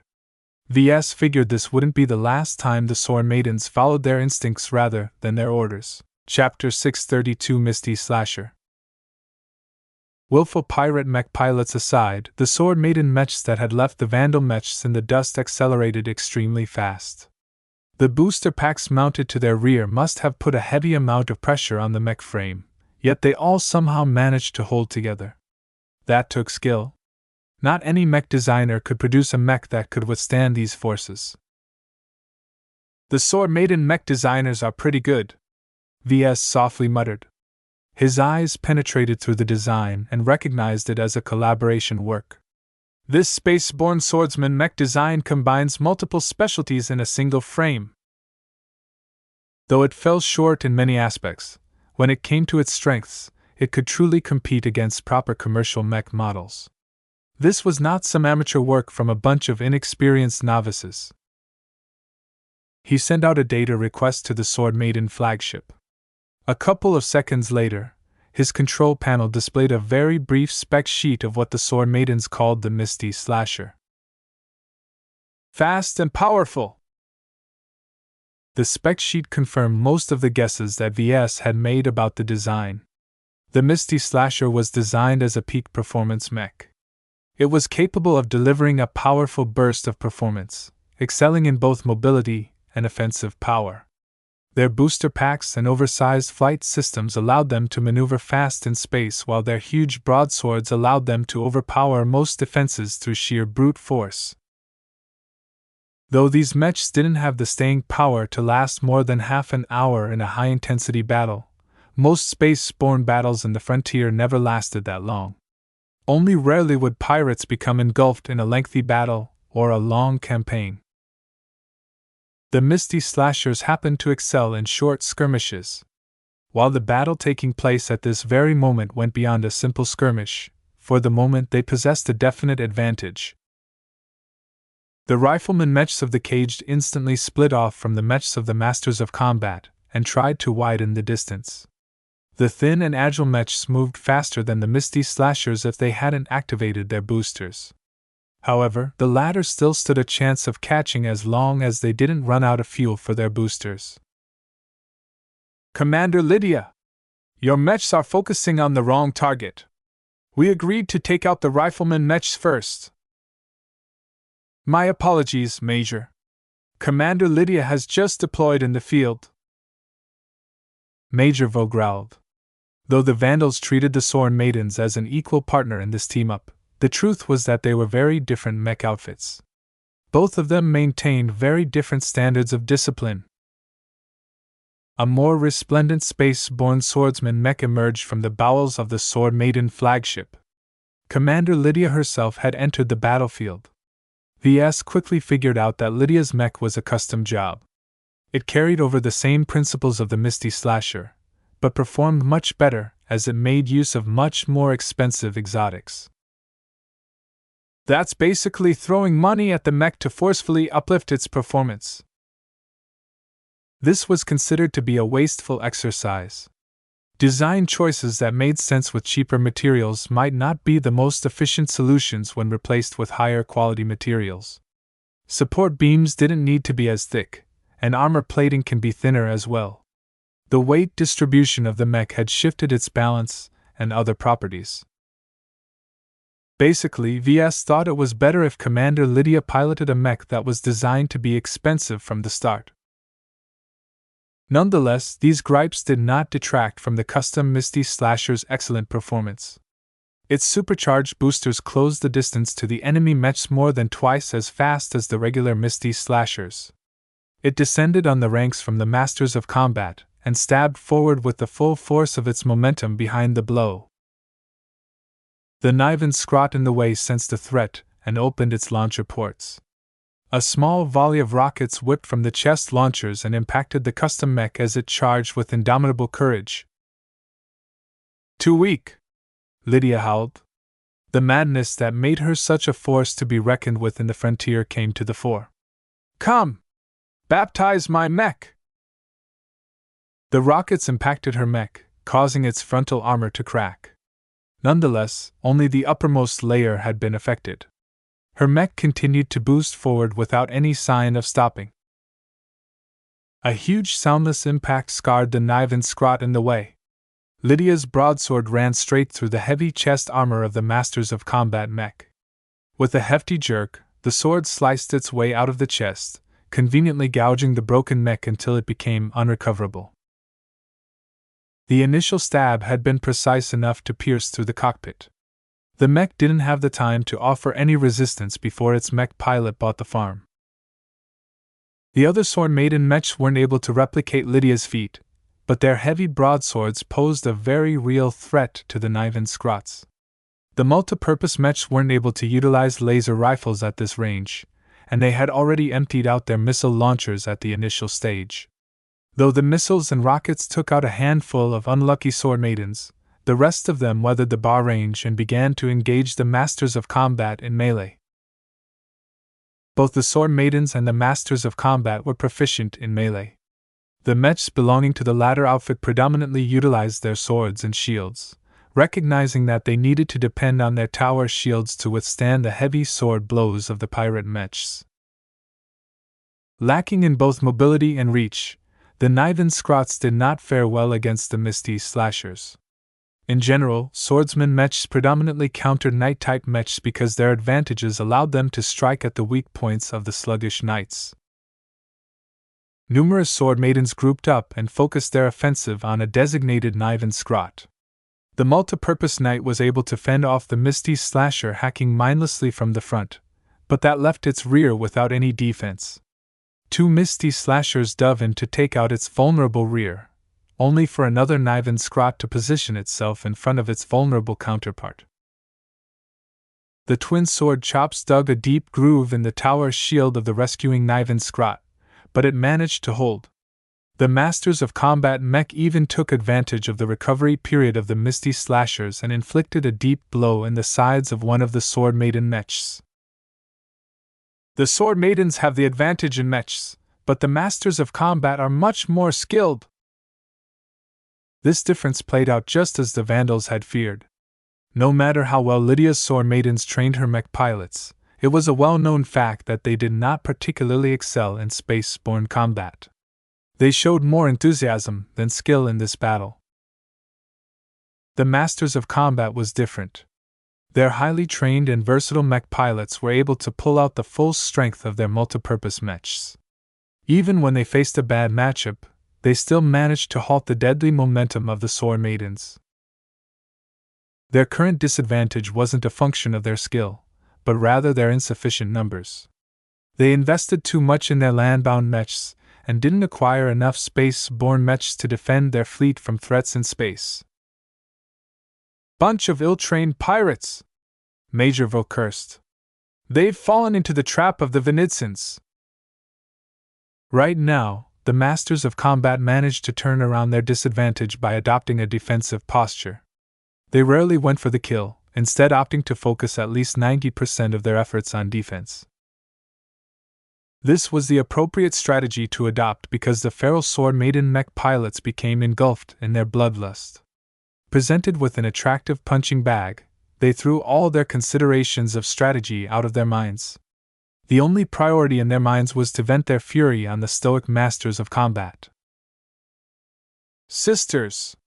Victory is within sight! Carve them apart! Their shells will crack!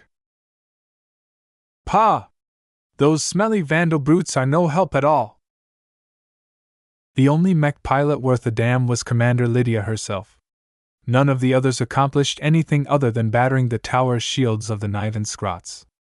Their efficiency was exceptionally poor as their powerful sword strikes wasted a lot of energy, draining their energy cells in rapid tempo. VS and most of the Vandals recognized what the masters of combat were up to. Their larger, heavier Niven Scrots ran on fuel cells.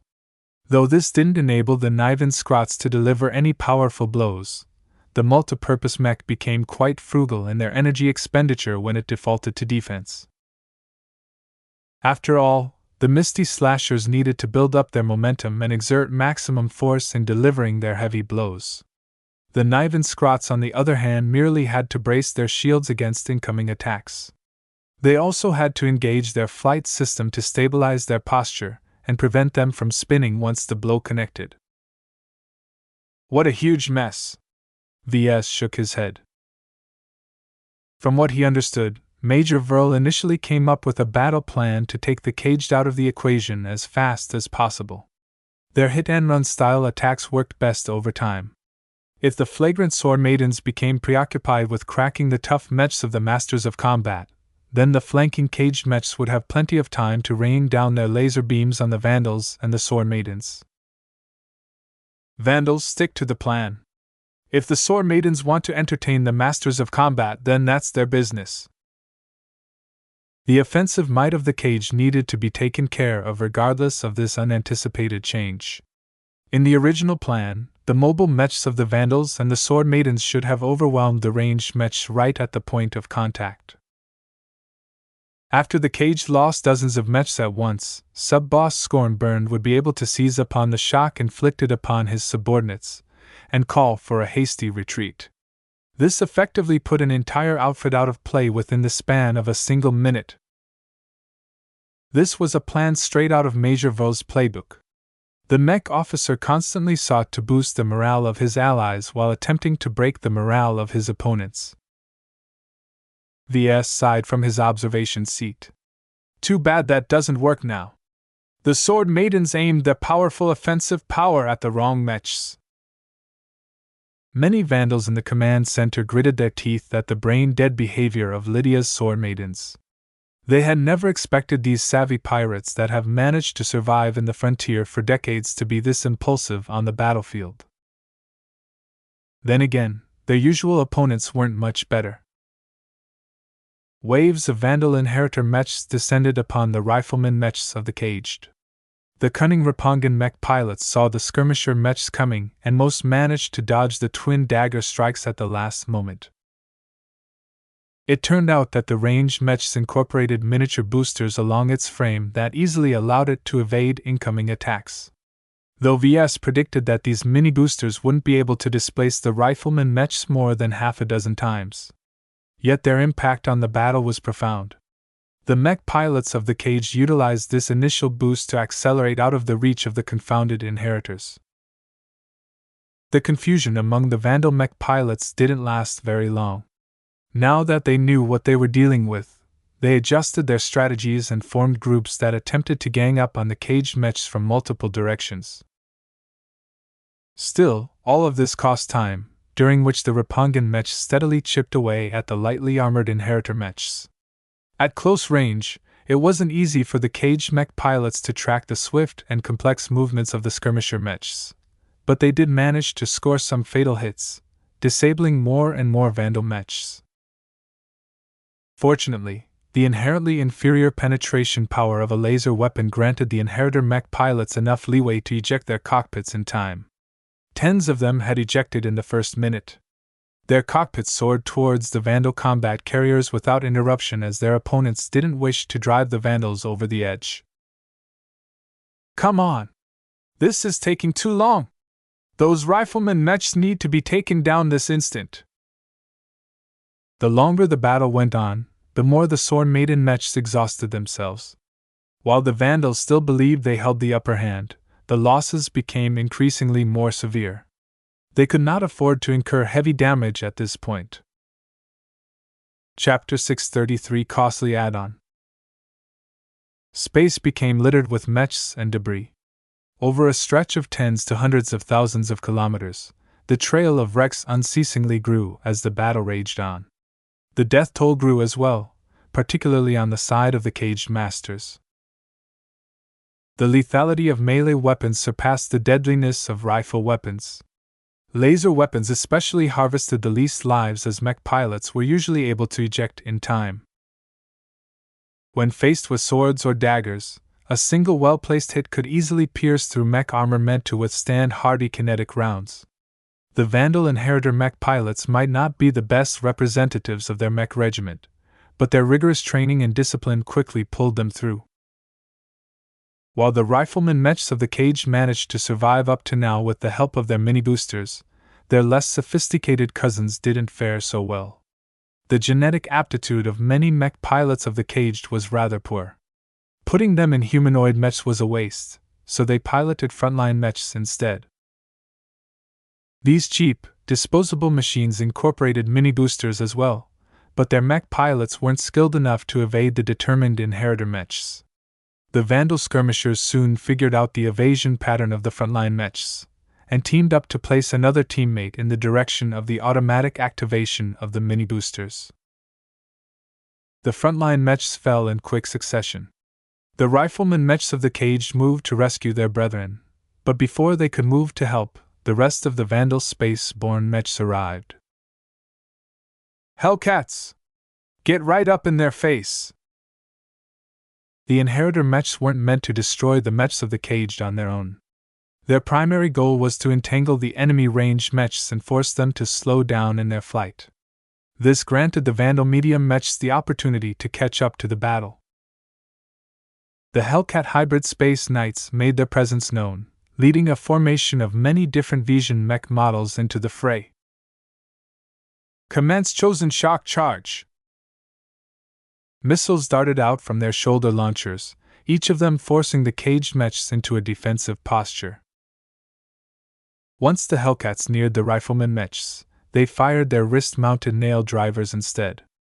The agile caged mechs mostly managed to dodge the short-range projectiles, but the ones that got hit suffered a severe piercing blow that punched right through their fragile armor. The caged mechs only had a couple of seconds left before the Hellcat mechs all slammed their shields into their disoriented frames. Though the Vandals wasn't able to field the Hellcat mechs in great numbers, their courageous charge had a disproportionate impact on their targets. Each mech they slammed into suffered an enormous amount of concussive damage. With their frontal armor crunched and their mech pilots jarred from the shock, the vulnerable riflemen mechs couldn't do anything as the Hellcat mechs delivered the coup de grace with their swords. Now that they caught up, the main force of the flagrant Vandals finally unleashed their full might. With the arrival of the Vandal prestige mechs, the battle instantly took a turn for the worse to the caged. The predominantly ranged force had no hope of fending off the melee mechs of the Vandals. With the swift and agile Inheritors cutting off their escape routes, the Hellcats and the other Vandal medium mechs formed into prearranged formations and came at the disheveled gang mechs with unstoppable force. Double chevron assault! Mech squads formed into double-ranked chevrons and slammed into the caged mechs. If the first impact didn't finish them off, the follow-up attacks guaranteed the kills. With the use of this formation, the disparity between the two forces widened. The caged could never match the coordination of the flagrant Vandals. Retreat! Sub-Boss Scornburn finally ordered. The flagrant Vandals can't be overcome. Let us depart. Ordinarily, the mech pilots of the caged would never retreat so easily. Roppengans took their honor very seriously. Yet they had already started sliding into defeat ever since the Inheritor mechs caught up to them. The sudden shock attacks by the Hellcat mechs had tipped over their courage, causing them to waver just enough for the sub-boss to recognize the moment. They had to retreat. As ignoble as it sounded, it was better than to perish against a foe they could never hope to defeat. The mech pilots of the caged had lost their nerve and flew their mechs back to their carriers as swiftly as possible. The inheritors followed them but kept their distance. Their presence was meant to pressure the caged and prevent them from regaining their courage. The Hellcats and the other medium mechs turned to the mechs of the Masters of Combat. The Misty Slasher mech started to run out of steam. While their berserk fighting methods might have been a recipe for success in the frontier, the Masters of Combat was made up entirely of seasoned veterans and elite mercenaries. The Vandals needed to save the sword maidens from their own blunder. The battle is over now, VS declared to himself. Even though they hit a couple of snags, they still managed to achieve the expected result. It feels good to be on the superior side for once. Still, the Vandals died and let down their guards. They expected the cage to crumble early, but they expected more from the Masters of Combat. Even now, their Niven scrots still managed to withstand the offensive. Now that the Vandal medium mechs had entered the fray, their situation became increasingly dire. If they still held back a trump card, then now would be the final time to put it into play. Major Volt turned to VS. Those enhanced sensor arrays you produced. How much do you trust them? With my life, sir. They might not be able to pick up anything fancy from the Friday coalition of the Hexadric hegemony, but at our level it's more than enough. Good. Initiate full active scanning. I want those sensors and detectors pumped up to the highest power. Not every inheritor had raced ahead to tackle the caged mechs. The Vandals held at least a company of inheritors, half of which bore the crucial sensor upgrades. They formed the main line of defense against any threats that attempted to sneak up to their ships. Upon the Major's command, a series of scanning arrays popped up from the heads of the light mechs. A powerful pulse of energy surged from the arrays. Within a range of thousands of kilometers, the entire space around the flagrant sword maiden fleet rippled with invisible waves. Nothing became visible, but that didn't mean nothing was there. We've detected several anomalous signals to the rear of our ship. Range 200 kilometers. Akara mechs, open fire at the suspect coordinates. The heavy mechs entrenched in the bunkers of the Shield of Hispania and the other Vandals' ships all erupted their heavy cannons in the direction of the anomalous readings. Hundreds of laser beams and physical rounds saturated the region. Within a spread of tens of kilometers, one explosive shell hit something other than empty space. A stealth objective immediately lost its transparent visage and became visible to the naked eye. It's a stealth boarding shuttle! The explosive shell had ripped through the thinly armored shuttle, blasting apart its entire frontal section. The continuous volleys of the Akara mechs soon hit other stealth shuttles. By the time the heavy artillery mechs fired 10 volleys in quick succession, the entire area around the first shuttle became riddled with pieces of shuttle wreckage. What is the result? Sir, our Akara mechs have taken out 7 stealth shuttles in total. There are no survivors. The Vandals in the command center grinned when they heard how many precious stealth shuttles they destroyed. These high-tech toys cost a pretty penny to produce. Ever since the flagrant Vandals aimed at the Masters of Combat, they did not believe a word about their inability to acquire stealth tech on their own. The Masters of Combat are made out of elite veteran Venidson mech pilots. If any mercenary company has access to stealth tech, then they should be at the front of the list. Ever since VS returned to the fleet, his trauma against stealth technology had compelled him to hit the books. He crammed through several books on anti-stealth tech. He still retained his position as head designer, so much of the knowledge library of the Mech Corps was open to him. Though the central database prohibited the dissemination of knowledge on stealth tech, books on how to counter them was readily available. Though I only had a day to read through a couple of books, That is more than enough to install some upgraded sensors on a handful of light mechs. His paranoia paid off. The Venitsin Mercenary Corps had indeed planned to perform a fatal strike from stealth. VS couldn't even imagine the damage the invisible shuttles could unleash to the unsuspecting Vandals. Catching them off guard and shooting them down before they could run or close the distance was the best outcome possible. VS softly laughed as nothing remained of the expensive shuttle and their well-trained boarding parties. The sensor readings could barely pick up the minute pieces of rubble. He enjoyed getting the better out of sneaky bastards attempting to ruin his life. It feels good to catch these Venitsin mice. I should make these sensor upgrades more prevalent among the inheritor mechs.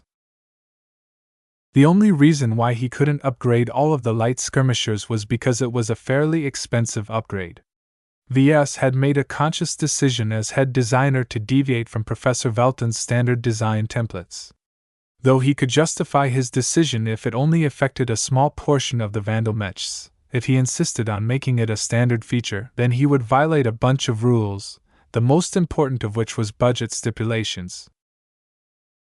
If 5 million extra credits per mech allows me to sleep better at night, what does it matter?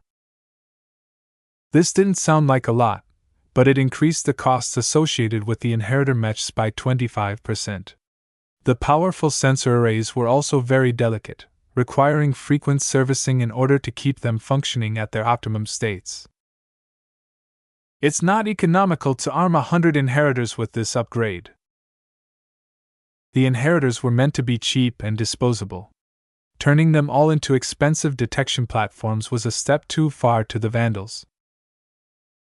Keep sweeping our perimeter with active scans. I don't want any space rock left unturned. Though a follow-up attack seemed unlikely, the Vandals did not mind wasting their energy on continuous scans. The mech battle up ahead entered into the final stage. The Masters of Combat had been holding out hope that their stealth shuttles were able to turn the tide of the battle. Now that the Vandals wiped them all out before they could complete their missions, the Venitsin mercenaries had nothing left to throw at the Vandals. Nonetheless, the Visions stoically kept fighting even as the Vandal mechs took over from the exhausted Misty Slashers. While the Sword Maidens recalled their mechs, the Masters of Combat began to buckle. Their multipurpose space knights endured a lot of hits, but their lack of mobility became their downfall. In front of the coordinated might of the Vandals, they were unable to move and had to force themselves into a spherical formation with every mech facing outwards. While this prevented the Vandals from striking at their rear, the relatively rigid formation fared very poorly against ranged bombardments. The Vandal ships soon entered into firing range. The Akara mechs unleashed volley after volley of heavy firepower. The Niven Scrots didn't last. The continuous outpouring of laser cannon beams and high explosive shells shredded their thick tower shields and pounded their frames until they broke up into pieces. The Vandals didn't ask for surrender, and to their credit the Vision mech pilots didn't ask for any. There could be no reconciliation between Brighters and Visions, especially when the stakes were so high. They did not fight on behalf of their states right now. All of their decisions were being influenced by the players in the shadow. Sweep the battlefield and prepare to catch up to their ships, Major Volk commanded. Tell Commander Lydia to pursue their combat fleet. Their escort mech shouldn't be a hindrance to them. Make sure she understands to take the flagship intact. Inform Captain Rakeshire to separate from the Sword Maiden fleet in order to pursue the support ships. If we hurry up now, we might be able to catch up to them before they transition into FTL. The flagrant Sword Maidens managed to secure their first victory ever since they joined forces. Though everyone was already salivating about the spoils, not everyone seemed pleased by the outcome. Chapter 634 Ego. The rest of the battle progressed with no suspense. After overwhelming and dismantling the Niven Scrots, the Masters of Combat lost their principal force of mechs. Their slow and hefty frontline mechs and ranged mechs crumbled in quick succession. They really counted on their stealth attack to turn this battle around, VS recognized. That had given the Vision mercenaries enough hope to put up a heroic last stand against a superior force. However, once the Vandals caught and demolished the stealth shuttles in an instant, the Masters of Combat folded within seconds. The flagrant sword maidens encountered no significant resistance upon mopping up the rest. While they allowed the remnants of the cage to flee from the star system without any further harassment, the ships of the Masters of Combat needed to fall in their hands. Contact the Masters of Combat. Issue a surrender demand. Major Vril spoke as soon as the Masters of Combat lost every remaining space-borne mech in the field. They've lost enough lives as it is. There is no need for further bloodshed. While the Vandals didn't mind exterminating every last Master of Combat, driving their defeated opponents to the brink might provoke them to self-destruct their defenseless ships. The combat carriers and light carriers all possessed a lot of resale value. It wasn't a bad idea for the Vandals to attempt to recoup their losses by selling their spoils. The communications officer quickly received a reply. Sir, the First Master has declined the officer. He intends to resist until the very end. Major Vril was afraid of that, but he already expected their recalcitrance. It was one thing to let the cage scurry back to their homes. While the gang was formidable in the right circumstances, in the end their main force consisted of untalented mech pilots and lower-end civilian-grade mechs. The threat they posed to the flagrant sword maidens was minimal, especially now that they received an abject lesson on how outmatched they were against a military force. The Vandals coordinated with the sword maidens in disabling and boarding the fleeing starships of the Masters of Combat.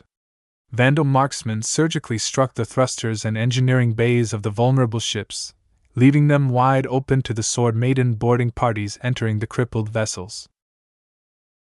This turned out to be a tedious affair as the Masters of Combat split up all of their remaining assets. This wasn't enough to stop the ferocious sword maidens clad in exoskeleton armor. Though they encountered stiff resistance in the interior of the vessels, this was just the last gasp of a dying mercenary corps. The Masters of Combat ceased to exist after this day. Though they left behind a lot of assets as well as a base back at Venids, the core of their fighting strength was completely gone. The remains consist of a hollow shell that would never be able to bring back their past glory. The Vandal mech pilots returned to their motherships with pride. Casualties remained limited throughout the engagement.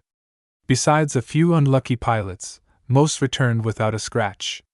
This was one of their best battles in recent times, and a good start for what was about to come. As VS walked up to Chief Hain as the shield of Hispania greeted the returning victors, mech technicians whooped and laughed as the smiling mech pilots emerged from their mostly intact mechs.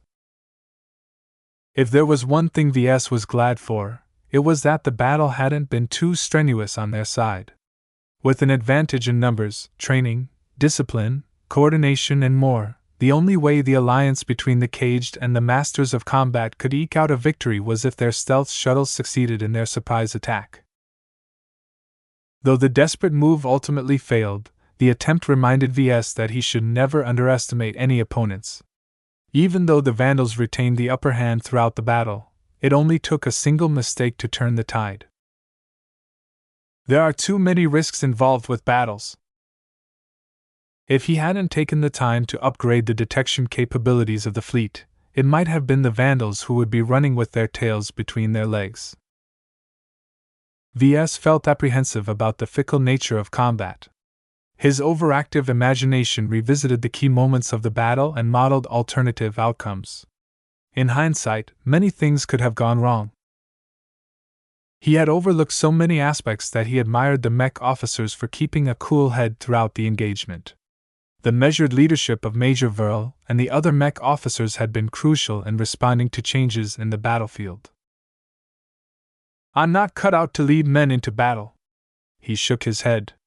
VS wouldn't be able to see the forest from the trees. I'll have to leave the strategizing to others.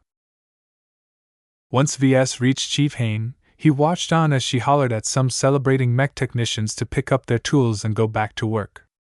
This was no time to take a day off.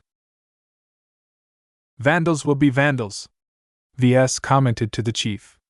Let the lads have their fun. They deserve to celebrate their first clean battle. The chief scowled. You can't let off on these lazy bums. As long as I'm their supervisor, they're destined to be my slaves. Mech technicians are amazingly productive as long as you whip their backs now and then. VS was aware that the chief was only speaking in hyperbole.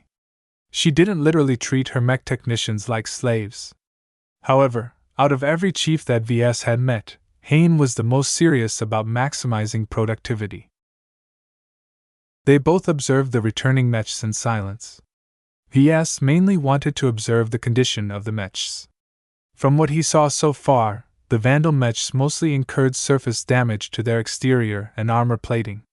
Each mech pilot had been skilled enough to prevent the incoming long-range laser fire from focusing on a single section of their mechs. Looks like we'll mostly be fixing surface damage in the next couple of weeks. Chief Hayne nodded. The only mechs that need disassembling are the inheritor mechs. Those fragile light mechs sure break easily. The upside is that fixing their internals is much easier than trying to fix a Hellcat that suffered a breach. The internals of their hybrid Space Knight was at least an order of magnitude more complex than the elegant internal architecture of their light skirmisher. The latter was devoid of complicated components with punishing material requirements. They talked shop for a while. VS drew up the outline of a repair schedule, to which the chief had few objections. Major Vril wants us to prioritize the task of preparing our land-bound mechs for high-G conditions. It's extremely important we optimize all our land-bound mechs for crushing gravities within 2 months. That's only doable if your mech technicians provide some guidance for my boys and girls. We don't have a single clue on how to strengthen the internals of our land-bound mechs. Don't worry, I'll take care of it. You just focus on making sure that our work proceeds on schedule. We can't afford to delay the plans our superiors have in mind. At this moment, Chief Hayne should not be aware of their true mission. VS couldn't say anything more on this topic. He had a feeling that the time of disclosure would come by the time the flagrants or maidens crossed into the frontier. The Vandals deserved to know why they were leaving the war behind in order to chase after a fairy tale in the frontier. I really don't know what we're supposed to do with high-G compensation gear in the first place. Chief Hayne scratched her head. If the Mech Corps want to send us off to a super-Earth, then they could have sent out a Mech regiment that's better prepared. Maybe the other Mech regiments are already committed, and we're the only Mech regiment around that's available. You mean we're the only ones around who the Mech Corps won't lose sleep over if they cut us off? It also helped that the flagrant Vandals were largely disposable. It wouldn't affect the Bright Republic at all if they got ambushed and ceased to exist the next day. Just like how the Masters of Combat was destined to disappear in the annals of history, so would the passing of the Vandals affect very little change. What is your perspective on this last battle? VS abruptly asked. Chief Hayne pointed back to him with a meaty finger. You first. I thought ladies are supposed to go first. Ha! I'm hardly a lady! And don't distract me, I really want to hear what your big head has to say about this battle. VS thought about his answer. The truth was that he didn't really know what to think about it either, so he wanted to borrow the opinion of the chief to form the right perspective.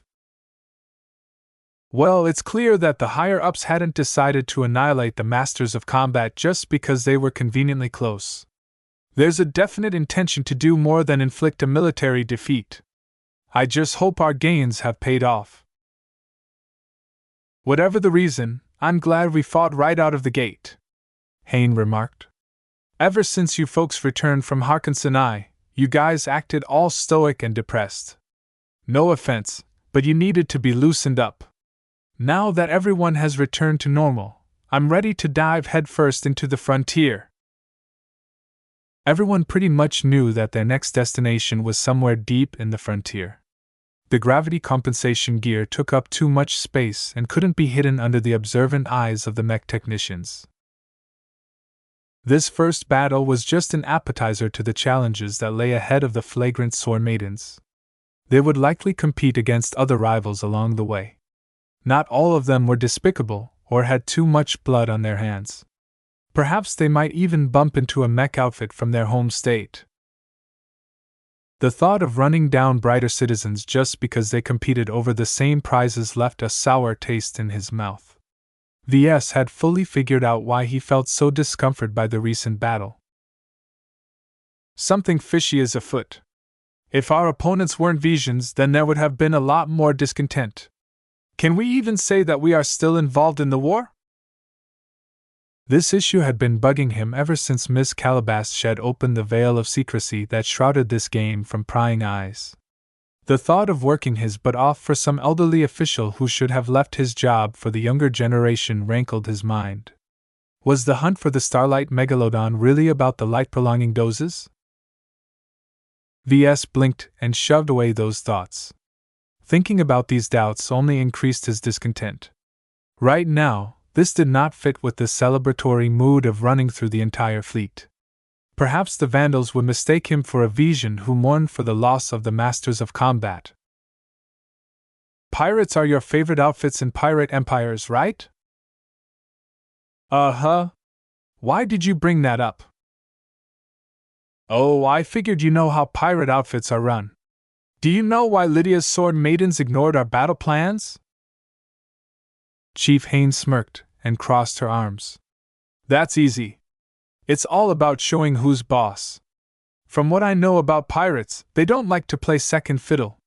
From what I've gathered, Commander Lydia probably didn't expect us to be so powerful or field so many mechs. We're the senior partner of this alliance. That's got to do a lot of harm to their self-esteem. So the Sword Maidens threw out a completely sound plan that was almost guaranteed to minimize our losses just because we hurt their egos? The reason sounded preposterous to VS. His logical mind simply couldn't parse this excuse. Certainly, the deviation hadn't resulted into a cascade of failures, but if the Sword Maidens deviated once, they could certainly do it again. Resolving this issue should be a top priority to the Vandals. Chapter 635 Stealth Ambitions. The flagrant Vandals and Lydia's Sword Maidens divided the spoils among themselves, with the former claiming the biggest share. This was what they deserved, as they fought harder and accomplished more. The cost had been significant as well. The Vandals tallied the damage, and it became clear that while they hadn't lost a lot of men or mechs, some of their assets gained a lot of deep scars. It's frigging awful. Chief Engineer Avenian spat as VS paid a visit to him down at the engineering bay. The chief read through scores of damage reports. The shield of Hispania alone looked as if a gigantic tiger had ripped its molten claws throughout her entire hull. We just fixed up the shield's armor belt at Harkinson 3. Now we're halfway back to square one. Damn the Major, a combat carrier isn't a tower shield to be flaunted around whenever someone shoots at us. The other engineers nodded in agreement. While the mech pilots and mech technicians celebrated the clean victory, the ship crew members all seemed disgruntled at the decision to put the combat carriers at risk.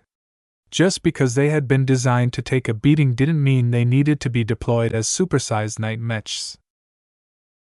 A carrier was a mothership. A hive for mechs to come home to roost.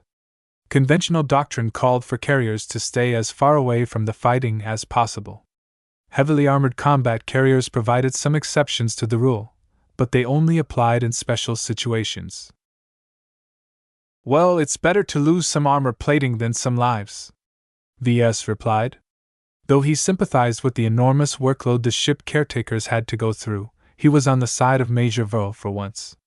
Lives are much more precious than inanimate objects. The combat carriers will live. I don't disagree with you.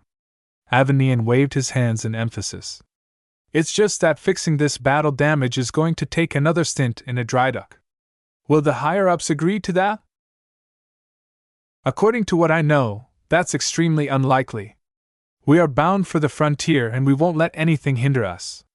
You'll have to fix up the shield while we're on the move, most likely. The only times they could go out and fix the armor plating was to go out in space while the fleet transitioned out of FTL and entered a cooldown cycle. Perhaps their ships would linger in the material dimensions for a while longer in order to mine some asteroids, but other than that they needed to hurry through the frontier as fast as possible. VS understood their pain, because he had to live with the same logistical constraints. There would be no respite after they departed the Harkinson system. They would navigate towards the frontier and cross the invisible dividing line that marked the end of civilized space. They would find no succor in the untamed stars that lay beyond. Pirates, sandmen, and other threats made their home there. What space stations existed there were ramshackle constructions that provided inferior services to the worst examples of mankind. The Sore Maidens may be welcome in such pirate ports, but the Vandals would be greeted as enemies. No matter how many people referred to them as pirates, the truth was that they were firmly fighting on behalf of a state. They did so openly and took up the mantle of responsibility, however threadbare it appeared. This mantle was an anathema to pirates and every other kind of scum in the frontier. No matter where they traveled, every frontiersman would regard them as interlopers as best, and mortal enemies as worst. This was also why the alliance with Lydia's Sworn Maidens was so crucial to the Vandals. They were intrinsically part of the frontier and knew all of the major players.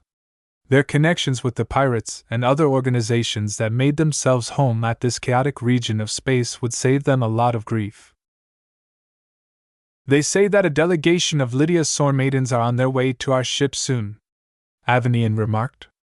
Half of my men are drooling at the sight. The recordings some of us managed to obtain from the galactic net sure makes them out as exotic. VS had glanced at the same images. They look tribal.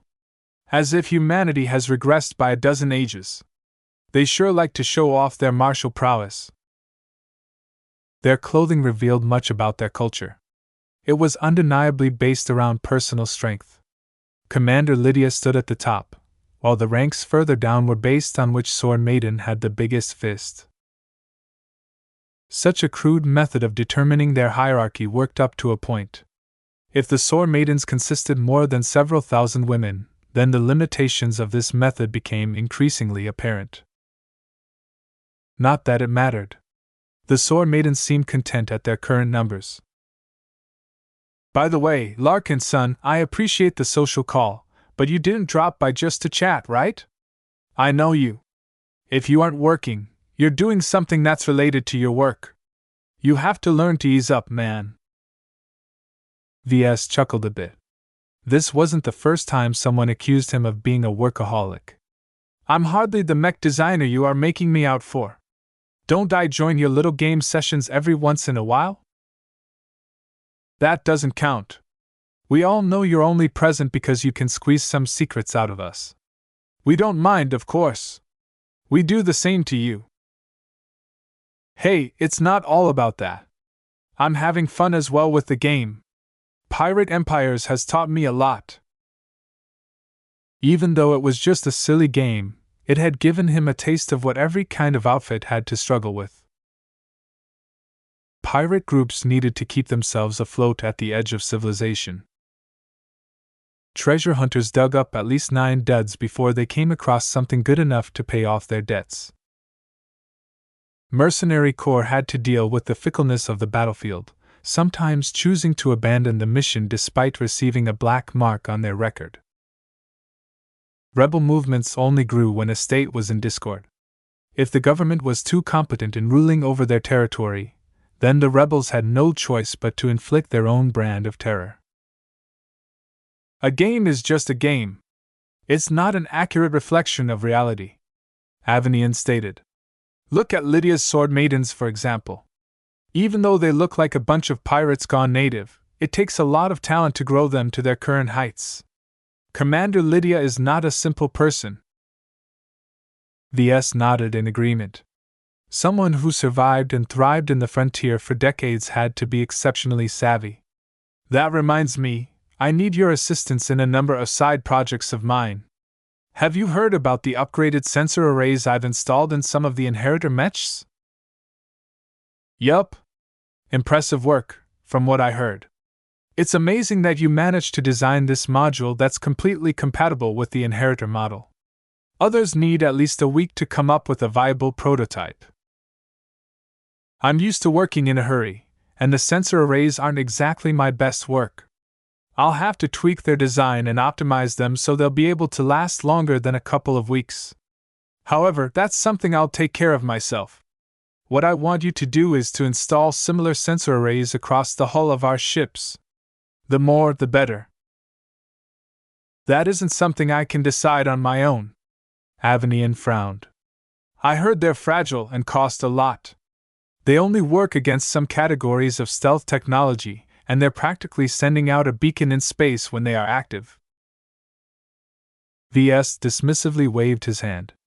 Those drawbacks are trivial compared to what we get in return. Sure, the sensor arrays can't counteract every application of stealth, but we are at the furthest reaches of the galactic rim. We're one step away from the frontier. I doubt we'll encounter anything beyond the rudimentary level. Even so, installing even one of them on the hulls of our combat carriers will require Captain Rakeshire's agreement. The issue can't be brought up lightly. Well, just remember the time we got screwed by the frosty meteors, and think of what the masters of combat might have pulled off as well.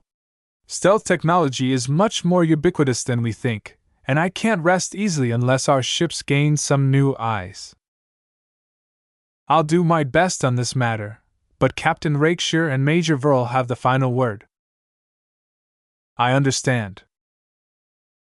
The reason why VS was adamant about this issue was because he ran through the logs of the sensor arrays after the battle was over. While they managed to pick up the stealth shuttles from a couple of 100 kilometers away, the sensor arrays also picked up another, fainter presence. This one was hundreds of thousands of kilometers away. While this distance was far enough to pose no threat to him, the fact that something else was hiding near the battlefield deeply unsettled him. Was it something from the Masters of Combat? A scouting craft dispatched by the Reinaldans? Or maybe something connected to Calabast? Whatever the case, the presence had only been there for a moment before it started to move out of range of active sensors. VS had the feeling they might be stalked by this hidden craft even now. What other projects do you want to collaborate with? Avenian pressed when he noticed VS trailing off. This one's more difficult. I heard the salvage teams managed to recover reasonably intact fragments of the remains of the stealth shuttles. That's true. We've dumped them into a pile down in the cargo hold for now. Slag or not, there are some people who will pay a lot of money for scrap like those. You can use them to calibrate your stealth detection systems. Do you need some? I need more than a couple of scraps. I've been down there and I think we've collected enough fragments to reconstruct a functional stealth shuttle. What? The engineer became surprised. You want to cobble together a working stealth shuttle? Are you out of your mind? Do you understand the technical challenges of doing so? It's one thing to assemble a shuttle out of a stack of pristine parts. It's another matter entirely when you think we only managed to recover a pile of broken parts, many of which are only good for recycling. Come on. Think about what we can do with a working stealth shuttle. The frontier is a dangerous place. The option to sneak past a well-guarded perimeter instead of attacking it head-on should be a boon that can save a lot of lives. While I have confidence in my skills, I'm not a specialist in shuttle designs. I need someone who knows their way around this craft. It's a pipe dream, Lark and Son. The fragments are too sporadic. Even if our boys manage to crumple 7 shuttles at once, there's really too few pieces left. We don't need to reconstruct the original shuttle. The internal structure can be whatever we want. The key is to figure out the principles behind its stealth system and to replicate a passable imitation of its stealth plating. In other words, I'm not aiming to rebuild a stealth shuttle, but rather create a new one entirely. The project intrigued the chief engineer. He started to get around to the idea. I don't have the time to help you out. I'm already swamped with overseeing the repairs to the armor belt of the shield. Still, I'll drop by when my shift is over. That's good enough. I hope we can complete our shuttle in time. VS left the engineering bay with a smile. With the chief engineer in his pocket, he had no doubt this project would succeed. While it was true that he wanted to create a stealth shuttle in order to strengthen the Vandals, the true reason for this sudden drive was to develop his own understanding of modern stealth technology. If the central database won't let me study stealth technology, then I'll just have to perform my own research. Chapter 636 Shadow Force. VS had the tendency to be driven by obsession whenever he put his mind on a major project. This mostly manifested whenever he began to design a virtual or a physical mech design. He ignored every other matter in favor of solving the puzzle pieces brought in front of him. He loved these moments, because he felt as if he performed his calling. Right now, his latest obsession concerned stealth technology. His fears about their use by his enemies, and the thought of mastering this technology for his own ends drove him on a path to no return. He could halt his progress, set it aside for a time, but he would never be truly content until he reached the promised end.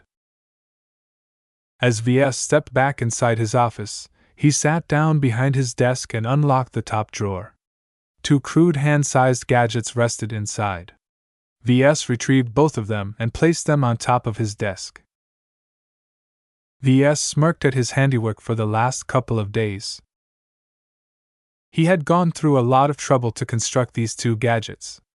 He spent hours on adapting their capabilities into a slim and portable form factor for both devices. He flicked the activation button for the first device. A horrible feeling of static washed over his body, and his terminal projection turned unstable before winking out entirely. When VS tried to activate his comm, the wrist device acted as if it had gone completely dead. It still works, he muttered and flicked another button that shut it down.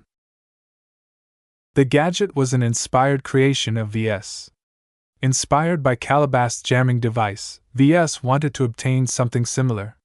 He was amazed at the original device's effectiveness despite its compact package. That led to the creation of his first homebrew jamming device. VS skimmed over several technical documents from the central database for inspiration. While he only had access to technical specifications of jamming module size for mechs, he still managed to derive their principles with the help of his existing base knowledge.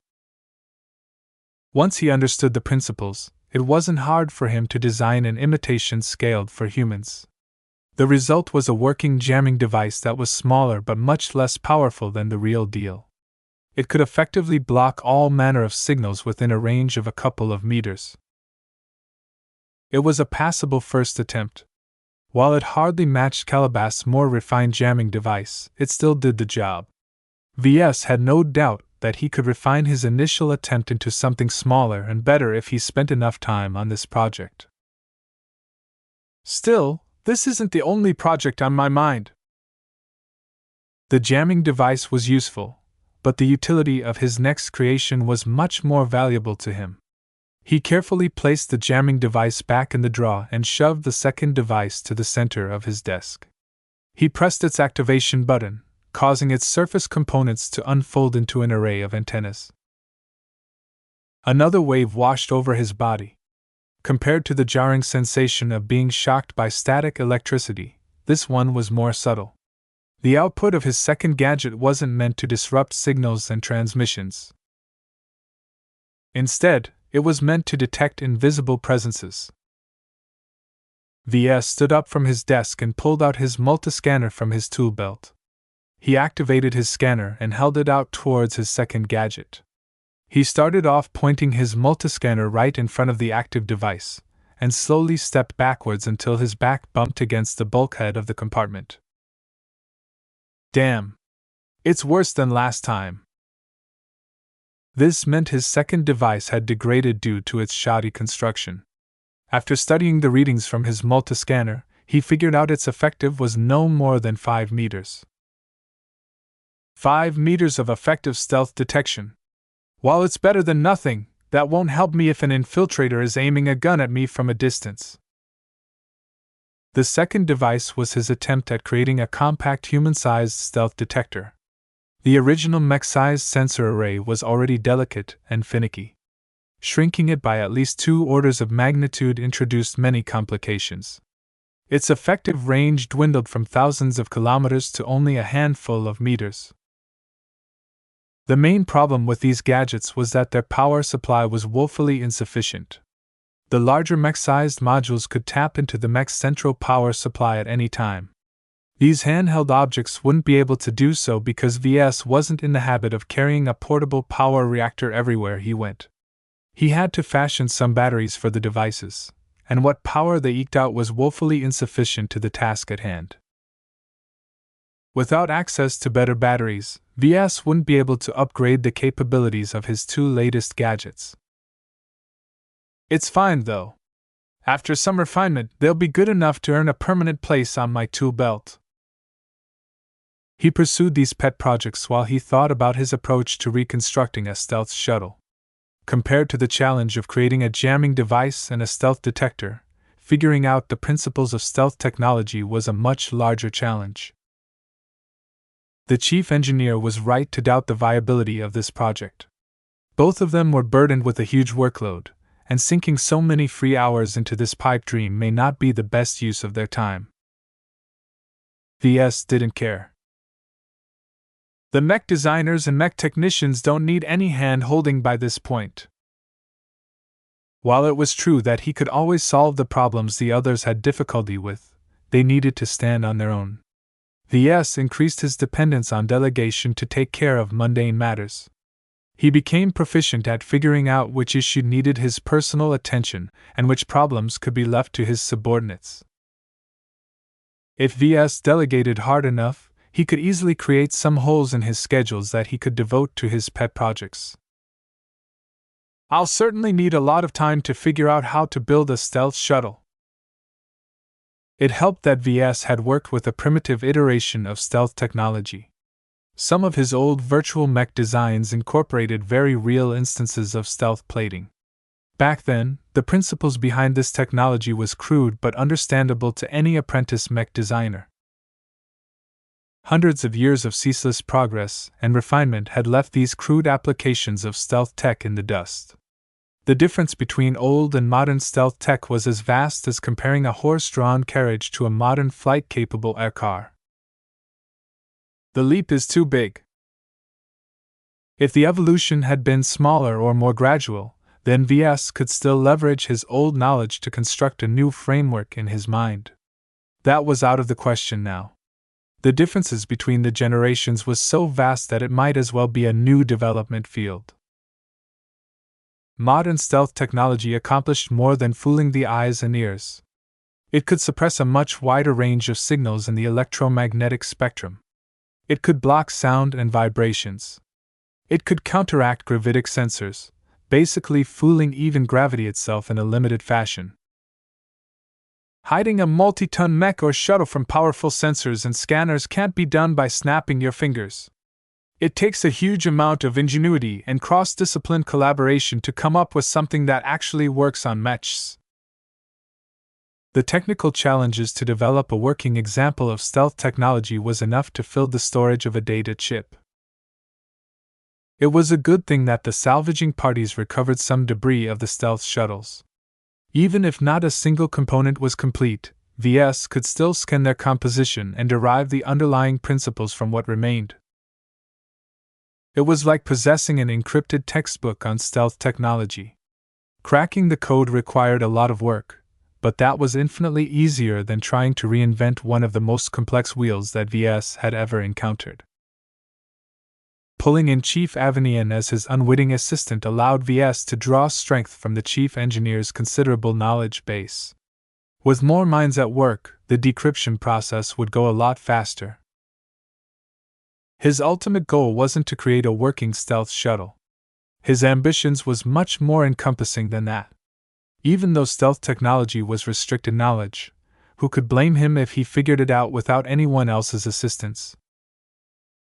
Once the Mech Corps released him from his service, VS would truly be able to leverage his gains. There was only a single snag in his plan. Stealth tech is prohibited by almost every state. Only state actors are permitted to wear stealth suits or pilot stealth craft. This basically meant that he couldn't flaunt his stealth creations or put them on the market. No matter. I can still fabricate some mechs and hand them over to the avatars of myth. Expanding, strengthening, and increasing the avatars of myth would be one of his highest priorities once he returned to civilian life. VS had to admit that he had become charmed to the strength of the flagrant Vandals. The mech regiment was able to avoid many problems that could hamper a normal mech outfit just by virtue of its status and actual strength. VS recently aspired to possess the same kind of strength. With hundreds of land-bound and space-borne mechs at his disposal, hardly anyone in the Bright Republic could pose a threat to him. Cultivating a hidden force of assassin mechs would also allow him to take the offensive without incurring greater repercussions. It feels good to hit back for a change. Now that he thought about it, it might be better to allocate his stealth mechs to another force. The avatars of myth were meant to attract publicity, showing the galaxy what his products were capable of when utilized at their full potential. Stealth mechs worked best if they worked in the shadows. Connecting them to a public outfit like the avatars of myth was detrimental to their effectiveness. All of his enemies would see them coming. I'll have to establish another outfit. It's best if nobody can connect it to my identity. Maybe they can even pretend to be pirates or something. VS would be able to wield this shady outfit to do his dirty work. Anyone who reached the annals of power inevitably accrued enemies. He hadn't forgotten his old friends such as Michael Dumont, Vincent Ricklin, and the rest of his scornful family. Before, he had been fearful of their power and influence. Lacking connections and unable to leverage as much wealth, VS had no choice but to become their punching bags. All of this would change once he developed his own force of assassins and saboteurs. While recruiting capable and trustworthy mech pilots was still a huge issue, having the mechs in place at least opened up the door. It would have been perfect if I can recruit veterans from the flagrant Vandals. This was one hope that would remain unfulfilled. I'll have to recruit loyal mech pilots through another channel. Others had managed to do so, so what stopped VS from accomplishing the same? He would probably have to turn to someone else for help, or rely on the system to figure out a solution on his own. All of these plans might have sounded fanciful, but VS worked towards another end when he crafted these intentions. Having been exposed to some of the underground that ruled society from the shadows, VS no longer saw it as a scary and incomprehensible abyss. He began to develop an ambition to enter the Nixian Gap. He wanted to address an issue that had long laid dormant in his mind. He wanted to find his persecuted father and obtain some answers from him. VS hungered for answers. About the system. About what happened to his mother. About the conspiracy his father became entangled with. More than anything, VS wanted to dispel his ignorance and help out his parents. My father wants me to forget about him and live for myself, but how can I do so? Chapter 637 Daughters of the Frontier. Establishing his own shadow force enabled VS to punch above his weight. It also allowed him entry into the darker part of the galaxy. He could accomplish both without tarnishing his reputation. In the light, VS was talented and promising mech designer. He ran his own company that had grown to the point of selling his mechs all over the Komodo Star sector. In his free time, he dabbled with treasure hunting expedition, but all in all he was only as shady as the average businessman. In the dark, VS, or whatever pseudonym he decided to adopt, would become a hidden player in a game that few people were aware of in the first place. His shadow force granted him the right to participate in such games and thereby enable him to achieve goals that would have been impossible for his public identity to accomplish. Most people think society is ruled by those in the light. I would argue that the real power brokers are the players who prefer to lurk in the dark.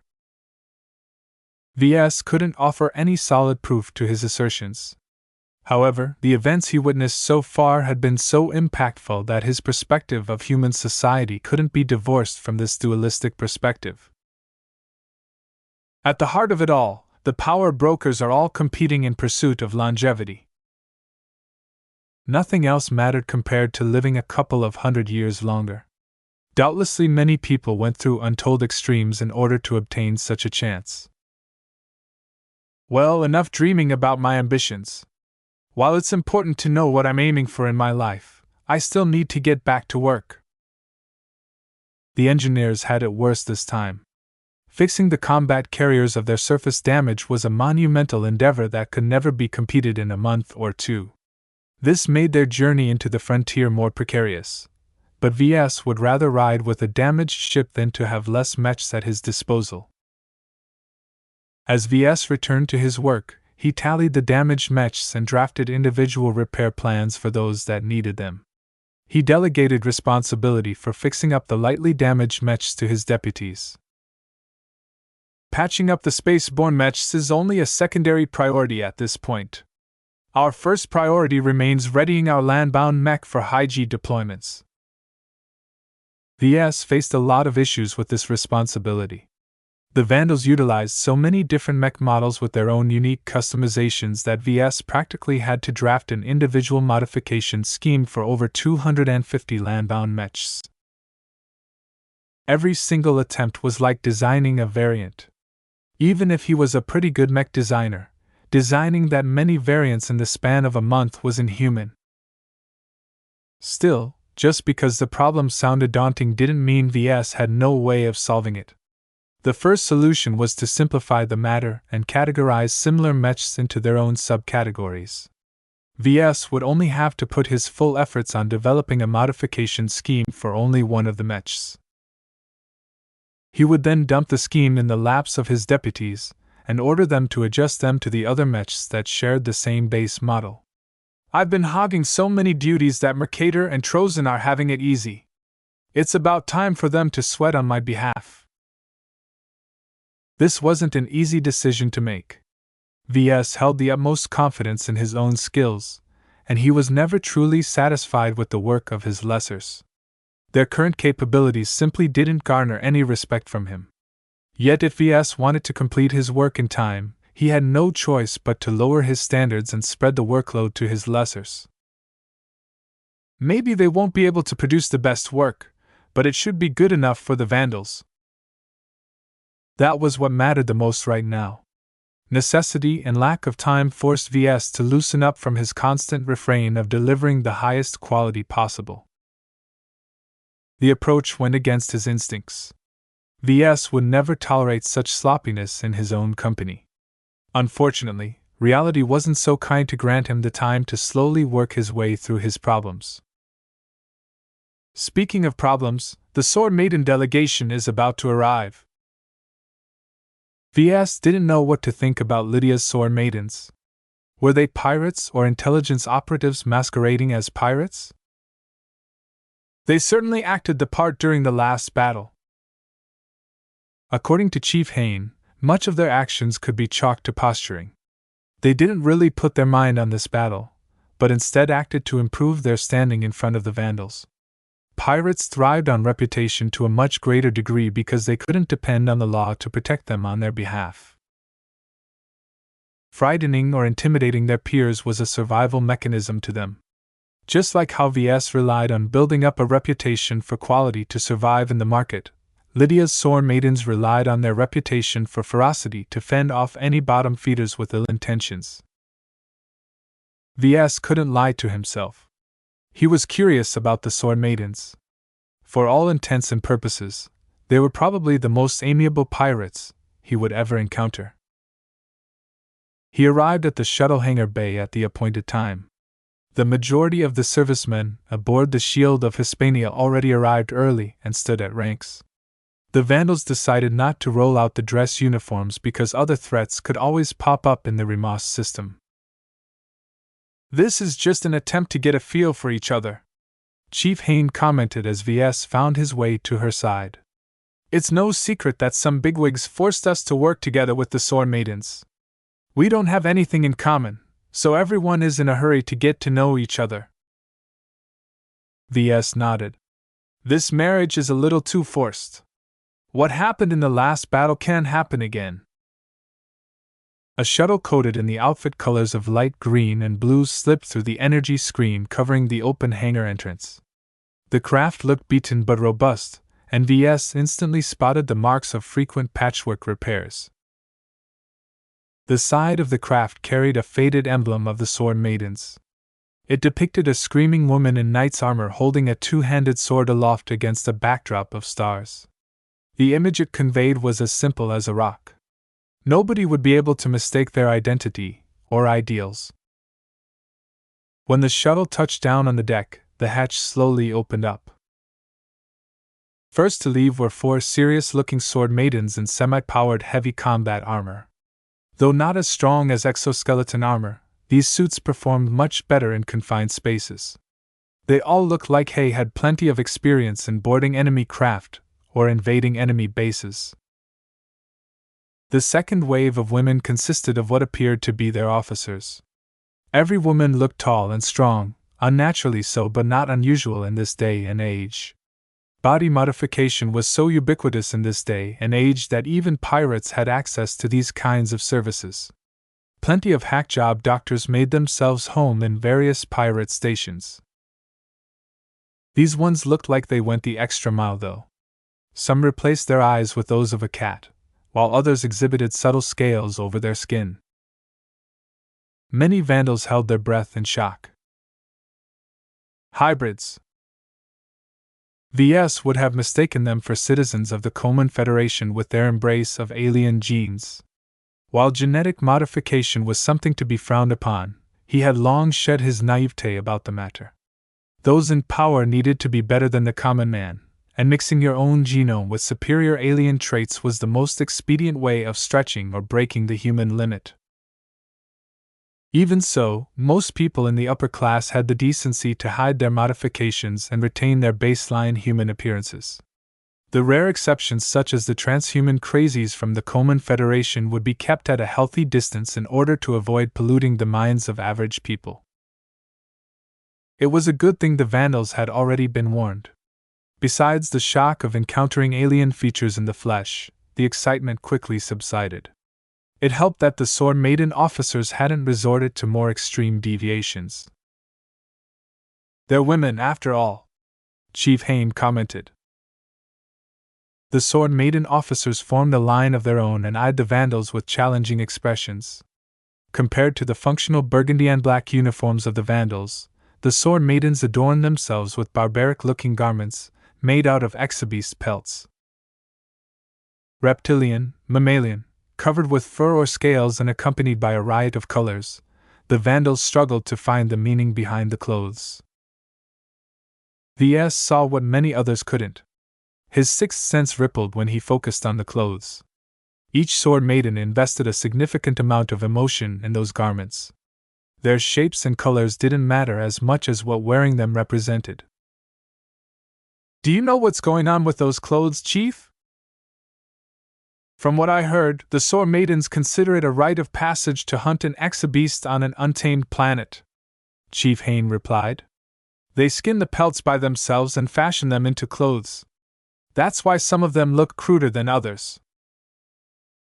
He understood the sentiment that came from this tradition. He felt much the same whenever he handcrafted a mech of his own design. Those women put their heart in this ritual. The fiercer the animal, the prouder the women wore the pelts fashioned from their kills. The last person who emerged from the shuttle was the only woman who didn't wear any armor or outlandishly barbaric animal skins. Commander Lydia herself walked down, her grayish-black hair swaying in the air. Despite her generic military-style suit, she looked as formidable as any other mech commander. VS detected the same air of command he often sensed from Major Vril. This was a woman used to leadership. Different from Vril's professional restraint, the Sword Maiden leader wasn't shy about flaunting her strength. pirates and servicemen. The two groups couldn't be any more different. Daughters of the frontier, present arms! The sword maidens all drew the giant swords from their backs and held them pointed upwards in front of their faces. Reverse grip! Before any Vandal could figure out what was going on, the sword maiden officers swung their blades around until their faces faced the pommel of their weapons. Baptize this deck! Each of the women uttered a war cry as they thrust their swords into the hangar bay deck. Some of the Vandals attempted to warn them. The deck of the hangar bay was rated to withstand crash landings from shuttles and mechs. An ordinary sword would never be able to pierce the thick alloy surface. Yet the sword maidens managed to accomplish the impossible. Their valiant swords hit some resistance, but their physical strength combined with the unparalleled sharpness of their blades allowed them to thrust in their weapons until they had reached a finger's length through the deck. The incomprehensible act had stolen the breath of every Vandal. Could the sword maidens still be considered human? What was this inhuman level of strength? V.S. Chief Hayne and a couple of others recognized the crux lay in the material composition of the swords. Though they looked like plain steel greatswords, their actual worth was probably measured in millions of credits. Each sword was a treasure of forging and craftsmanship. Major Verl tried hard not to look displeased at the unexpected act of vandalizing the deck. Fixing the damage was no small matter. Commander Lydia, it would behoove your ladies if they keep their swords in their scabbards. We don't want any misunderstandings to occur. My sword maidens know what to do, Commander Lydia gruffly answered as she stared at the Major like a lioness eyeing her prey. When she briefly shifted her gaze to the other Vandals, her expression became discontented. Your men needed a reminder of what we are capable of. We have found that many incidents can be avoided as long as we demonstrate a taste of how we fight. Commander Lydia practically insinuated that the Vandals, or at least the male portion of them, were a bunch of lustful beasts. Tensions increased as many Vandals felt mildly offended, but Major Verl quickly waved his men to calm. We have prepared a sumptuous banquet for your arrival. Please follow me to the dining room. The daughters of the frontier wordlessly advanced, sparing very little glances at the other Vandals. It was as if none of them earned any respect in their eyes. Chapter 638 Myra. Lydia's sword maidens appeared horribly out of place with the elegant, wood-paneled dining room. The earthen, classy interior clashed violently against their colorful exhibition garments. Nonetheless, the sword maidens remained relatively composed. They showed no signs of unfamiliarity with formal settings. Though the flagrant Vandals wasn't the strictest mech regiment of the mech corps, they could be very traditional when they were serious. The dining room hosted several large square dining tables. For clarity, the sword maidens were invited to sit on one side of the table, while the Vandals claimed the other side. When the sword maidens were about to take their seats, they first detached the scabbards from their backs. Each scabbard incorporated a small anti-grav module that allowed them to float in the air. The sword maidens placed them behind the backrest of their chairs, keeping them in easy reach and allowing them to draw their blades in an instant if necessary. Not a single Vandal had the guts to request them to leave behind their swords. Many servicemen regretted leaving their backup pistols in the armory.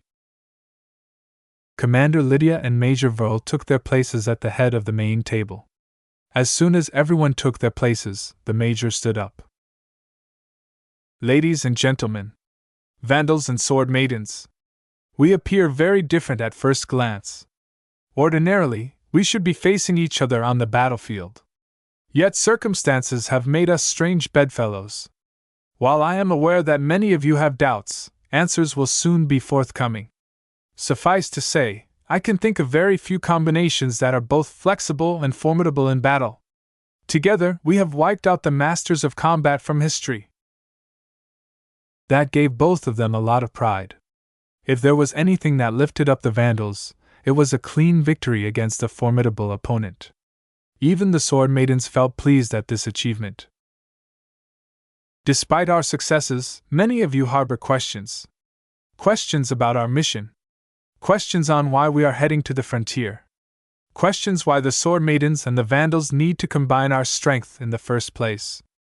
Answers to all of these questions will soon be forthcoming. Due to the extremely confidential nature of our mission, the briefing will have to wait until we cross into the frontier and disable all of our quantum entanglement nodes aboard our ships, with the exception of our flagships. These extreme measures should already underscore the importance of our mission. A lot of Vandals looked mildly alarmed when their commanding officer informed them that they would disable most of their quantum entanglement nodes. This was because the process of shutting them off was irreversible. Pulling the plug on the hardware would turn the machinery into an extremely expensive piece of scrap. These nodes communicated instantly across countless light years through the interaction of matched pairs of particles. Creating these matched pairs could only be done in a lab or a specialized production facility. Not a single mech regiment possessed the capability of producing new pairs of entangled particles to replace the ones that fizzled out. Basically, the Vandals and the Sword Maidens willingly cut themselves off from the galactic net. Though they left 2 lifelines intact, VS imagined that the remaining nodes would be put under heavy guard, to the extent of denying routine use of the nodes. The impact of this announcement to the Vandals was profound. The idea of heading into the frontier with only a tenuous connection to civilized space was as frightening as crossing a cable over an endless chasm on foot. Only a single misstep was required to throw them into a fall they might never recover from. What kind of mission required such an extreme level of discretion? Verl did not let his subordinates stew over this declaration too much. He silently clapped, causing numerous bots to float into the dining room and drop off the dishes to the hungry Vandals and Sword Maidens. VS sniffed with a smile. Finally, some real food!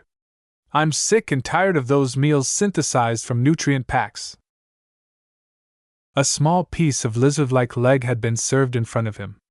The meat was topped with gray sauce and was surrounding with purple garnish that smelled like fresh ocean. VS didn't recognize any of the ingredients, but it didn't matter too much. Every exomeat and exoplanet safe for human consumption tended to taste the same after sampling enough of them. Human taste buds could be surprisingly lazy in some ways. Tastes like chicken, Chief Avenian muttered as he chewed his lizard leg like a piece of gum. Correction, it tastes like a chewy piece of chicken. Everyone from the technical branch of the Vandals sat around their own table. VS, Chief Avenian, Chief Hain, and a couple of other familiar figures faced a smaller number of unknown women. Disconcertingly, the Sword Maidens sitting across the table looked no different from the Sword Maiden mech officers. Even their support personnel possessed the ability to chop someone up with their swords. As the most sociable among the Vandals, Chief Hain broke the ice. How's the food? Adequate. Not as good as the meat we have harvested from our own kills. Okay. So did all of you grow up in the frontier? The Sword Maidens nodded. The oldest woman among them, who looked as if she came from the same generation as Lydia, spoke up. We know you civilized folk think the frontier is a wasteland of alien and environmental threats. You are right to think so. None of our planets have been subjected to the fancy terraforming you take for granted. The frontier isn't referred to as the untamed stars for nothing. How do you manage to live on those planets in the first place? By the thread, mostly. By relying on our filtration systems, our hydroponic farms, and our oxygen recyclers. Nearly every settlement is based around a life support system. Breathing air and drinking water is thousands of times more valuable there. We have all grown up to respect and fear the planet we call home. To many of us, leaving them is a dream. Her eyes grew fervent, and she threw a glance at Commander Lydia in the distance. Obviously, many of the Sword Maidens owed everything to the woman who founded her own pirate gang. They soon introduced each other. The oldest Sword Maiden turned out to be their head designer. You can call me Myra, she spoke calmly. We don't tend to use last names. They have no meaning among us. Every sword maiden is a sister. VS looked interested upon learning she was a mech designer. He quickly introduced himself before asking something that burned in his mind. Are you the designer of the Misty Slasher? It is one of my designs. I see. Your design is very capable. The implementation of mini boosters has doubled its effectiveness in space-borne combat. Many of our sword maiden mech pilots don't like to wield a rifle. They're fussy and demand a lot more maintenance. Many times our mechs are stranded on a planet for weeks. Running out of ammunition or batteries happens far too often during those times. The reliability of a plain alloy sword is what allows us to endure. That's on land. What about in space? Melee weapons are far less popular in space-borne combat. Myra snorted. Maybe in civilized space, that is so, but in the frontier it makes no difference. Navigating in the frontier is fraught with peril. If we are being chased by the Sandmen, we could be driven far away from the stars we are familiar with. Without knowing the lay of the stars, we might not be able to encounter a port or trading settlement for months on end. Those fancy rifles we brought will break or run out of ammunition soon enough. The sword maiden mech designer described a harsh life. Each sentence painted a bleak picture of living on the edge.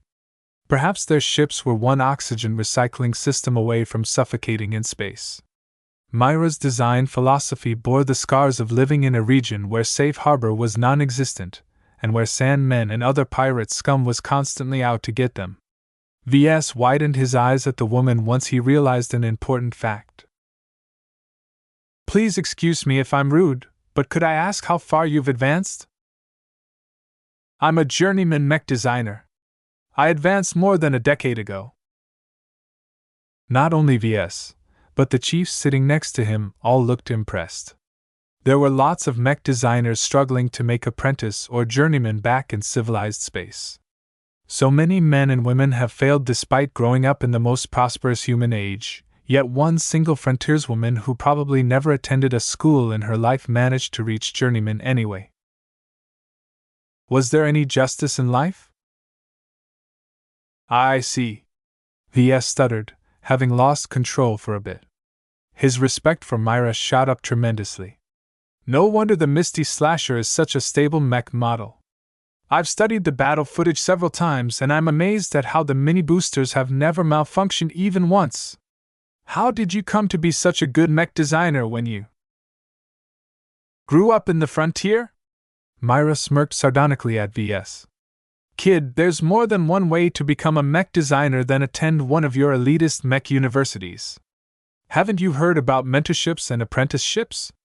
You'd be surprised at how many mech designers are driven from civilized space.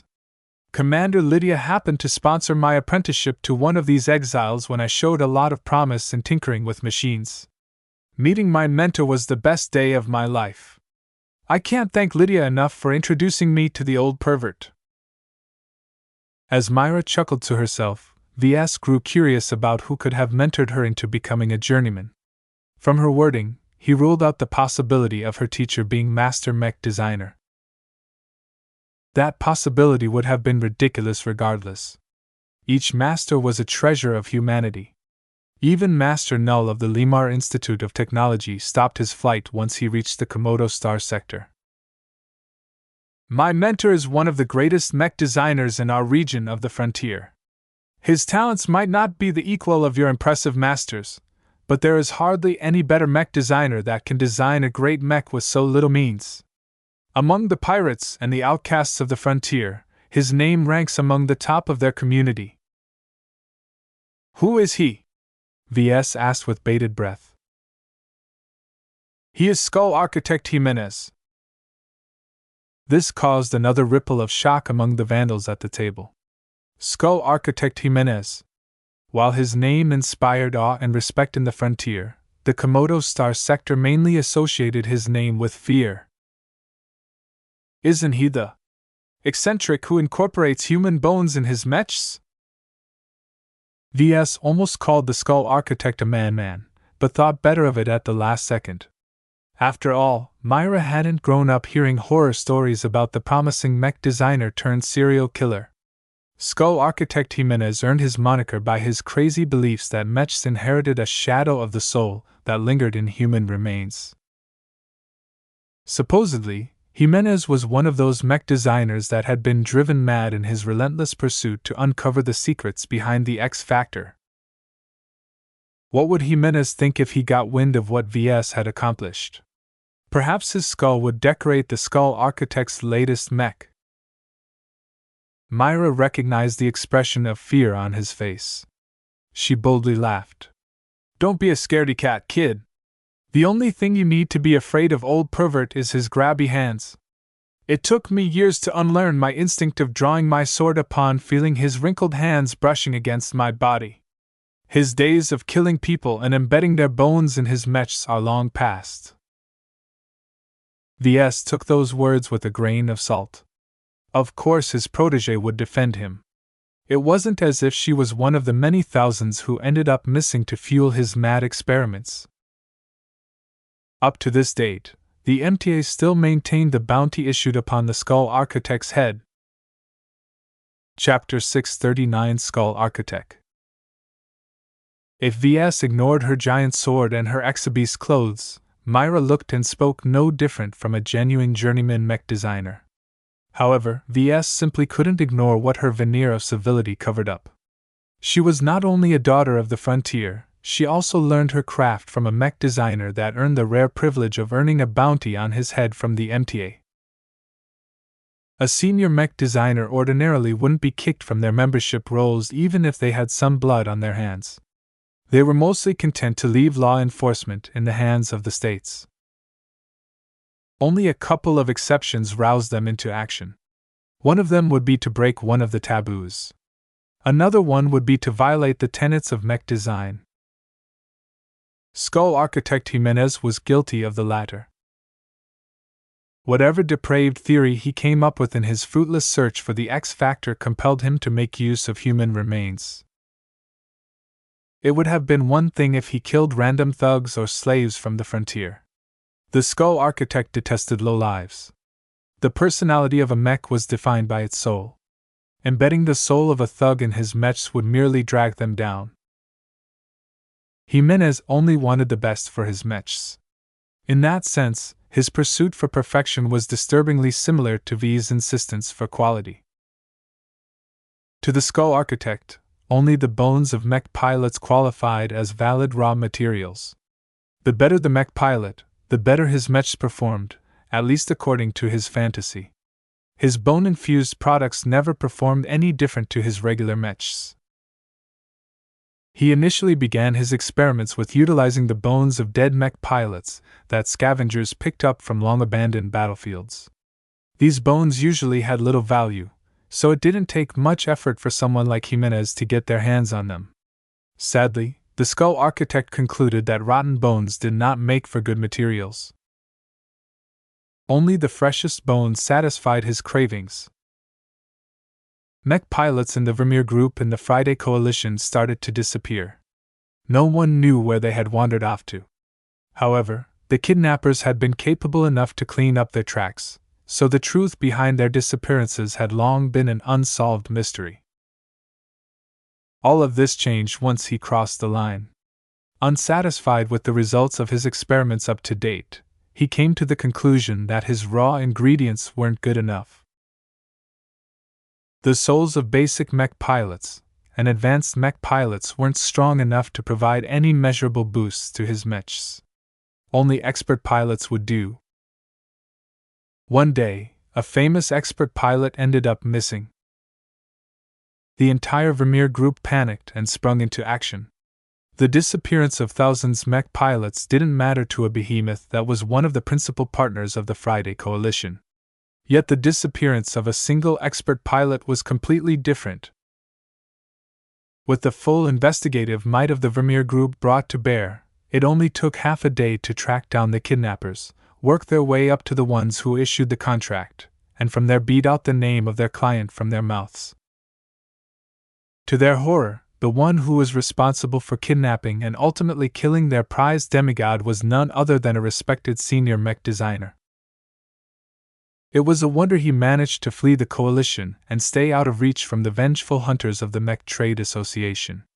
His depraved experiments defiled the honor of expert pilots and cast a stain upon the profession of mech designers.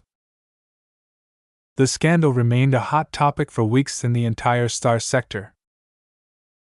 To her credit, Myra didn't seem offended at the reactions of VS and the chiefs. If anything, she took it as a badge of honor.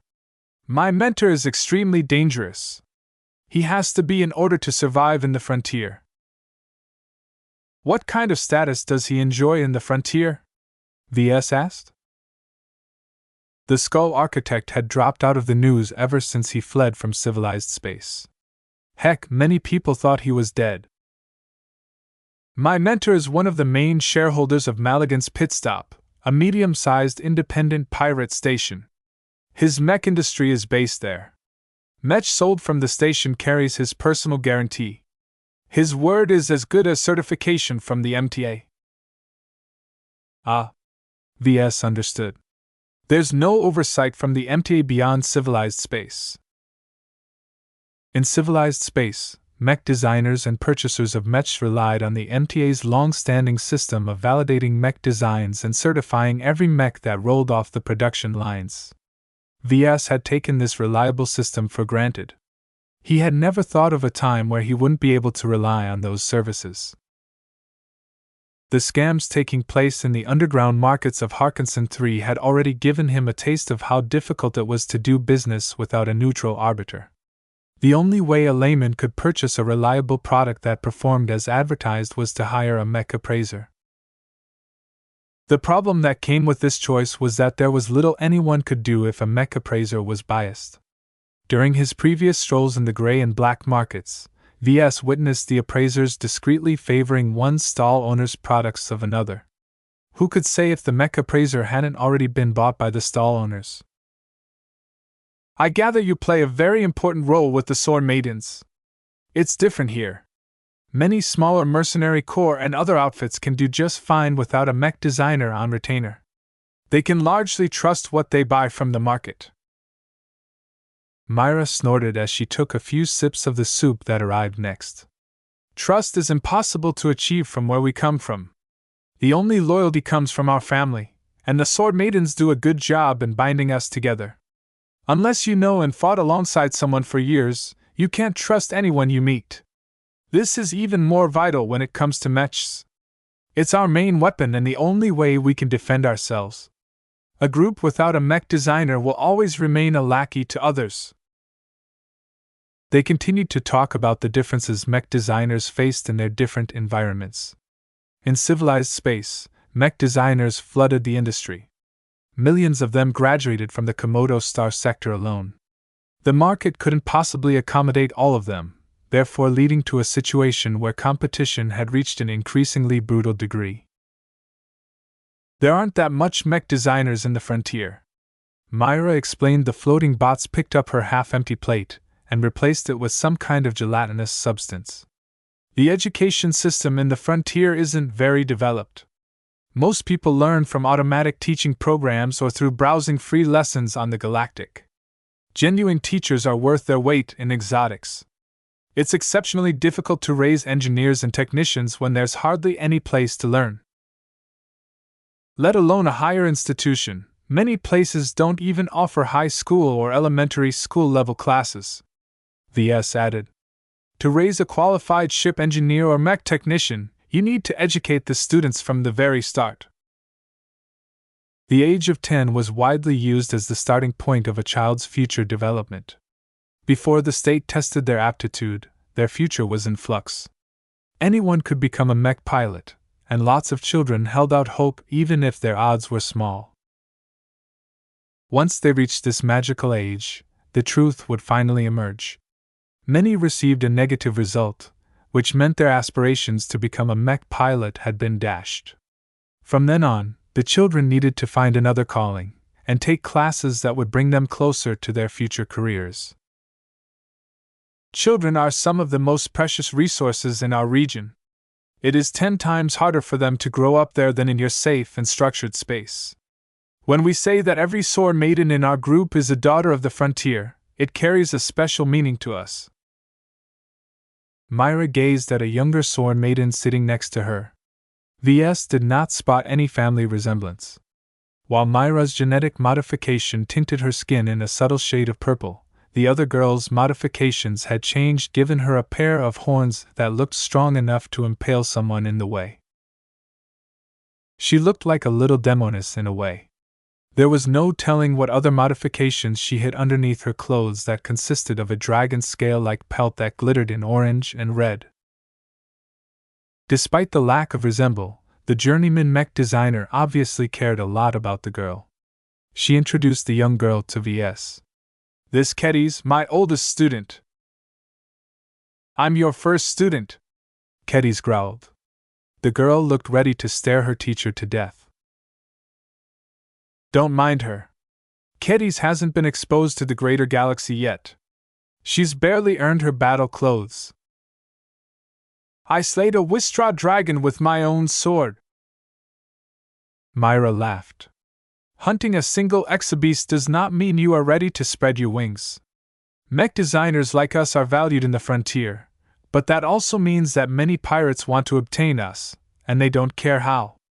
This cocky attitude of yours will land you in trouble eventually." The pair of sword maidens bickered for a while. VS had the feeling that Myra regarded Ketty's as her adopted daughter. However, while Myra was tempered by age and experience, Ketty's was flush with the excitement of her youth and aggressive upbringing. The sword maidens raised their maidens to be warriors, regardless of their ultimate vocation. "You spend too much time on combat practice and not enough on your studies. You've already fallen behind on your mechanics classes. How are you supposed to design your own swordsman mech if you keep insisting on sparring against other sword maidens?" "Don't tell me what to do. I'm a full-fledged sword maiden now. What I want to do with my time is none of your business." The family drama sounded surprisingly mundane if it didn't involve lethal weapons that could cut through the hangar bay deck. VS found the idea of a sword-wielding mech designer absurd, but evidently Ketty's tried her best to excel in both. "Mech designers don't have to be combat marines or special forces operatives," he chipped in, wanting to provide his own perspective on the matter. "While it's true that relying on your own strength is foolproof, the problem is that you can only split your time to a certain extent. Many mech designers have never reached their full potential because they never made a plan or indulged themselves in too many distractions." "How am I supposed to defend myself, huh?" Ketty's retorted. "By relying on others. That's the ultimate lot for mech designers. You never hear stories as mech designers that are excellent soldiers. It simply can't be done. It takes a lifetime to study the art of designing mechs. If you only spend half of your time on designing mechs and the other half on becoming a better warrior, you'll only end up average in both at best." The young girl violently shook her head. "I don't believe that. It doesn't take too much time to keep up with my sword practice." This must have been an old argument for the couple. Ketty's attitude would have never been tolerated in civilized space. Mech designers who lazed about or got distracted by other activities quickly became redundant in the industry. Employers could easily replace the slackers with more motivated mech designers. As the dishes floated in and out of the dining room, the Vandals became a bit more accustomed to the hybrid-looking sword maidens. They were still human in a way. Myra began to probe VS on his background and accomplishments. She became mildly impressed when she found out that VS had founded his own company and managed to become a nominal disciple to a master mech designer. "It's not so impressive," VS said, not wishing to make a mountain out of a molehill. "I'm merely a part of the periphery in Master Olsen's organization. I'm in no way comparable to her direct disciples." The pirate mech designer eyed him with an appraising look. "You seem like you have a good head on your shoulders. Your grasp on mech design is more encompassing than the usual collection of fugitives that arrive in our region of space. I'd like you to tutor Ketty's for a time. What? Ketty's erupted. That's absurd. I've got nothing to learn from this fellow. Even VS was shocked. Though he understood Myra's intentions, an unwilling student was the worst kind of student. Chapter 640 Bold Offer. The Skull Architect taught me more than theory or how to design a mech. Myra spoke, brushing aside her bright purple hair. Whether her hair turned purple because she dyed it or because her genes had compelled it to, VS couldn't guess. He conveyed the attitude of a proper mech designer to me. Not a crafter of machines, either a merchant of death, but a servant for mech pilots. Ketty scoffed at that. That's a stupid attitude to take. Without us, mech pilots would still be piloting primitive machines that's half as good as what they are using now. Do you see? The older sworn maiden shrugged her shoulders at her young charge. Confidence is vital to our shared profession, but arrogance is a deadly poison. When I grew up, the Sword Maidens was just an embryo of what we have accomplished today. I'm afraid that Ketty's has taken too much of our comforts for granted. Back then, I had to compete against other mech designers, and work hard to earn the recognition of the Skull Architect. Man or not, a senior mech designer usually possessed enough self-respect to adhere to the traditional customs surrounding mentorships. The pupil had to be worthy and compatible to the design philosophy he adhered to. Raising an unworthy mech designer beyond their level of competence reflected badly on the mentor. What about the Skull Architect? Won't he adopt your protégé? I've tried. He's a much more prestigious mech designer now. His standards aren't as low as they used to be. He only accepts the most promising pupils, or ones that will gain him favor among the pirate factions that rule over the Fairest Star region. The Fairest Star region was the chunk of space adjacent to the Komodo Star sector. For now, the classification purely existed on paper, but if the CFA ever decided to expand the borders of human space, the Fairest Star region would likely transform into the Fairest Star sector. I see. That's unfortunate for you. The opportunity to study under the wing of a formal senior is very precious. Still, I'm not the equal of a senior by any means. What is it you are asking me to teach, exactly? VS frowned. He did not look forward to teaching what appeared to be the frontier equivalent of a spoiled brat. The attitude to mech design shown by Ketty's meshed fairly poorly against VS, who had always labored hard to the point that many people called him a workaholic. You see what I have to work with, Myra said as she threw an exasperated look at Ketty's, who studiously ignored the two in favor of gobbling up a tart. The way we sword maidens raise our kin is geared towards turning them into warriors and survivors. This is fitting for mech pilots, but not for mech designers. By the time I realize this difference, it's already too late. Weakness is never a mistake, Ketty's exclaimed. You know what the untamed stars are like. There's danger every step of the way. The moment we let our guard down is the moment we're at someone else's mercy. VS tried to be patient. This sounds fine and all, but there's a thing called specialization. An outfit where mech pilots moonlight as mech technicians and mech designers try to become soldiers is a messed up group that won't survive in the long run. One good mech designer is as valuable as thousands of average mech designers, and I'm not joking about this. Quantity means nothing in our field.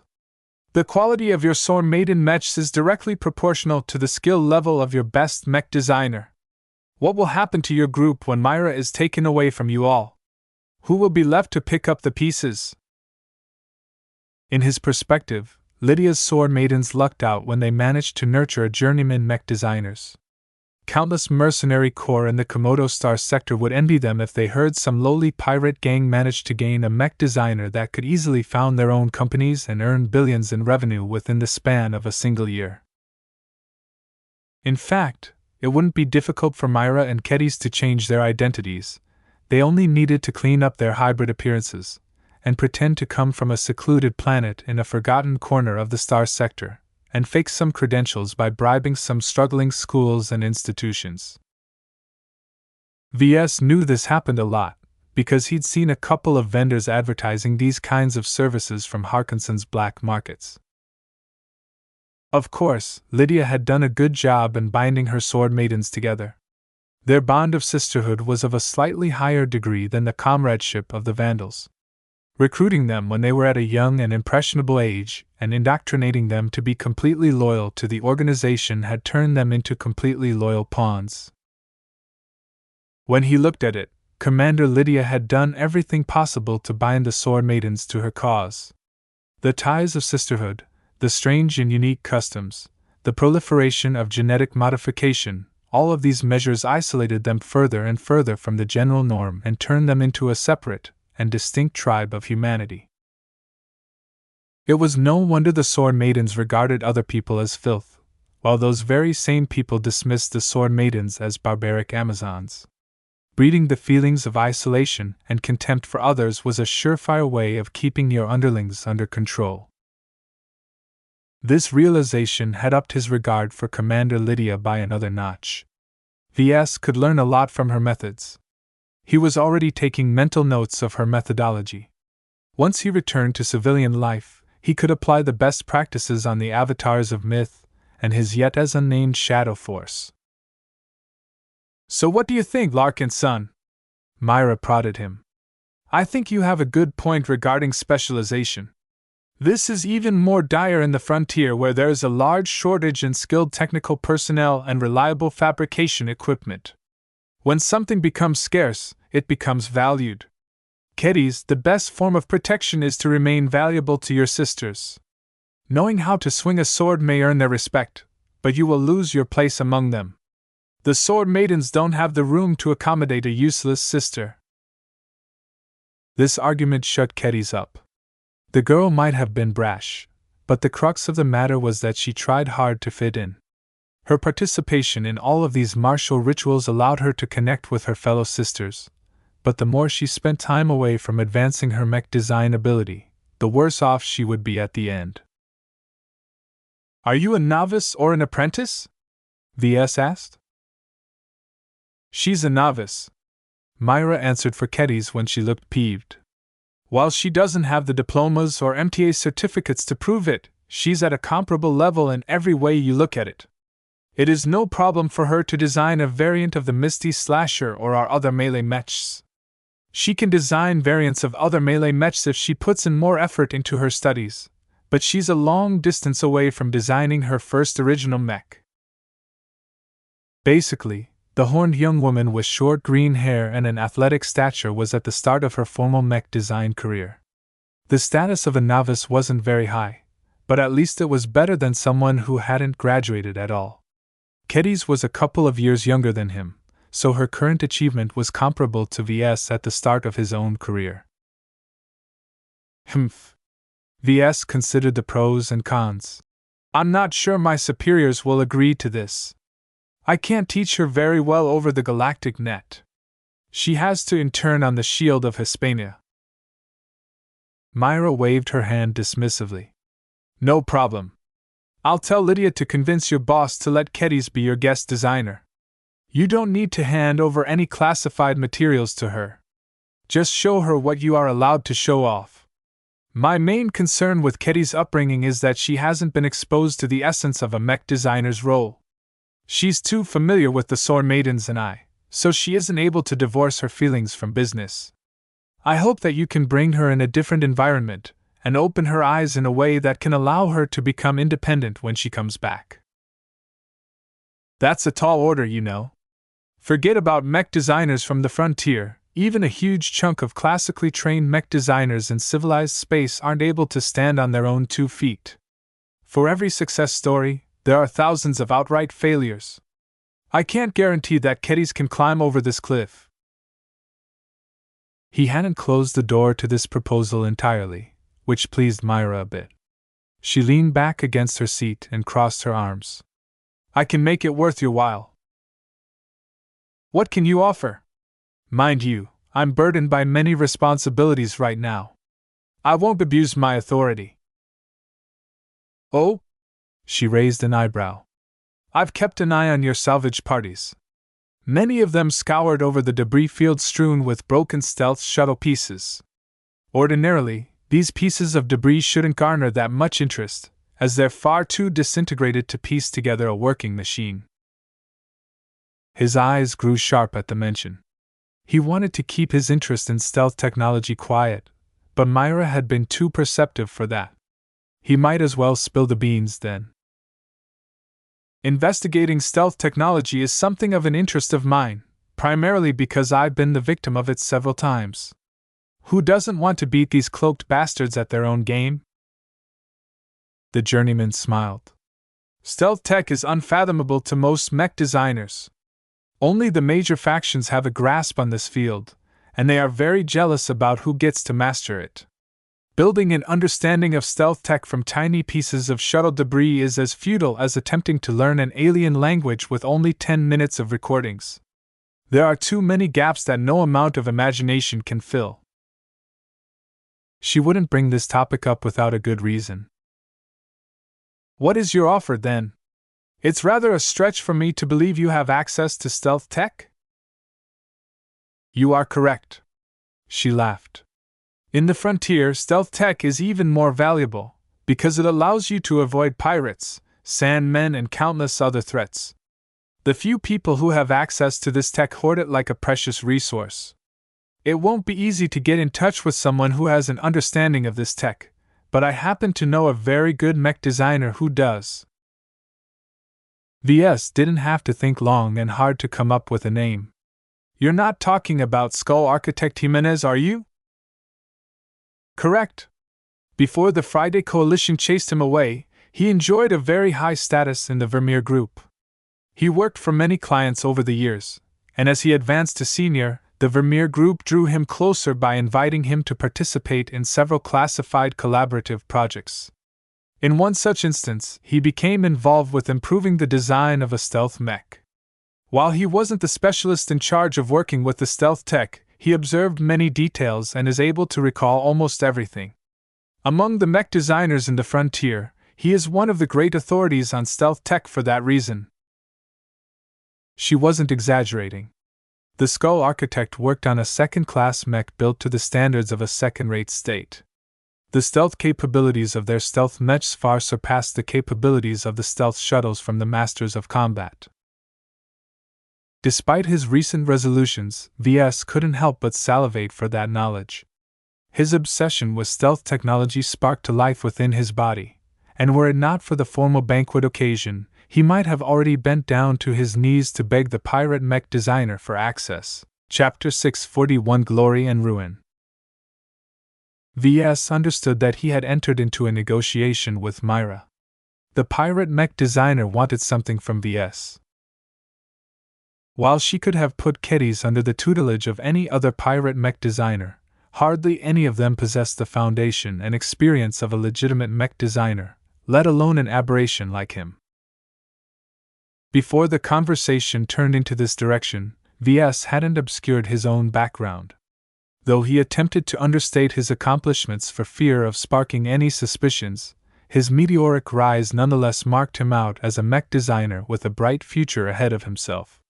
It was no wonder that Myra thought favorable to him to the point of wanting to put Ketty's under his wing. As long as Major Verl and Professor Velton cleared the decision, he wasn't opposed to the decision. In fact, he even figured the exchange of favors might tie the sore maidens closer to the Vandals. The two had almost nothing in common, so accepting a guest designer might help ease the friction between their forceful marriage. In addition, the main prize was a grand one. Even a casual glimpse in the principles of modern stealth tech would be enough to form a beacon in the dark. As long as VS became familiar with the overarching concepts, he could figure out the exact science behind their applications on his own. Naturally, he preferred it if he could get his hands on more than just a taste. The more details he obtained, the less gaps he needed to fill. He realized that he had the upper hand in this negotiation. A successful mech designer like VS was hard to come by, and while he was too young to be a proper mentor, Myra didn't expect him to teach Ketty's everything. Teaching her the essence of their profession was something he could do in his sleep, and if Ketty showed a little more enthusiasm, that would have been perfect. Therefore, VS wasn't in a hurry to agree. He also identified a very big caveat in Myra's offer. All you've told me so far is that the Skull Architect possesses knowledge that is useful to me. But what about you? Myra awkwardly shrugged. My mentor hasn't seen fit to impart me with an understanding in stealth tech? He does not spread his teachings lightly, let alone on a sensitive matter such as this. However, as a former student of his, I can introduce you to him and beg him for a favor. As long as you make a persuasive case, he won't object to showing you a trick or two. VS looked at Myra as if she had lost her mind. So you only promise to get me in touch with the Skull Architect, and that's it? Let's not mind the fact that you want me to talk with someone who earned the ire of the MTA. I don't see why a senior mech designer would want to waste his time with me. I doubt that either of us can offer anything meaningful in exchange. I admit, it's not the guarantee you are hoping for, but this is the extent of my reach. Do you know how valuable it is to receive a lesson from the Skull Architect? Many pirate mech designers knock on his door each day to be taken in as his student. With my help, you'll at least have a foot in the door. Yeah, only for the door to slam into it as it closes. The opportunity you're dangling over my head doesn't interest me. I already have a teacher, and I have access to many channels of knowledge. I'm not particularly eager to get in touch with the fugitive, and if it becomes publicly known that I did so, my reputation in civilized space will go down the drain. That last point concerned him quite a bit, though unless someone possessed solid proof, VS could still fight back to an extent. The effort would be too much, though, and some people would always harbor suspicions. Mr. Larkin's son, she said seriously, you'll be doing the sword maidens a favor if you accept. You may call us pirates, but we aren't ungrateful.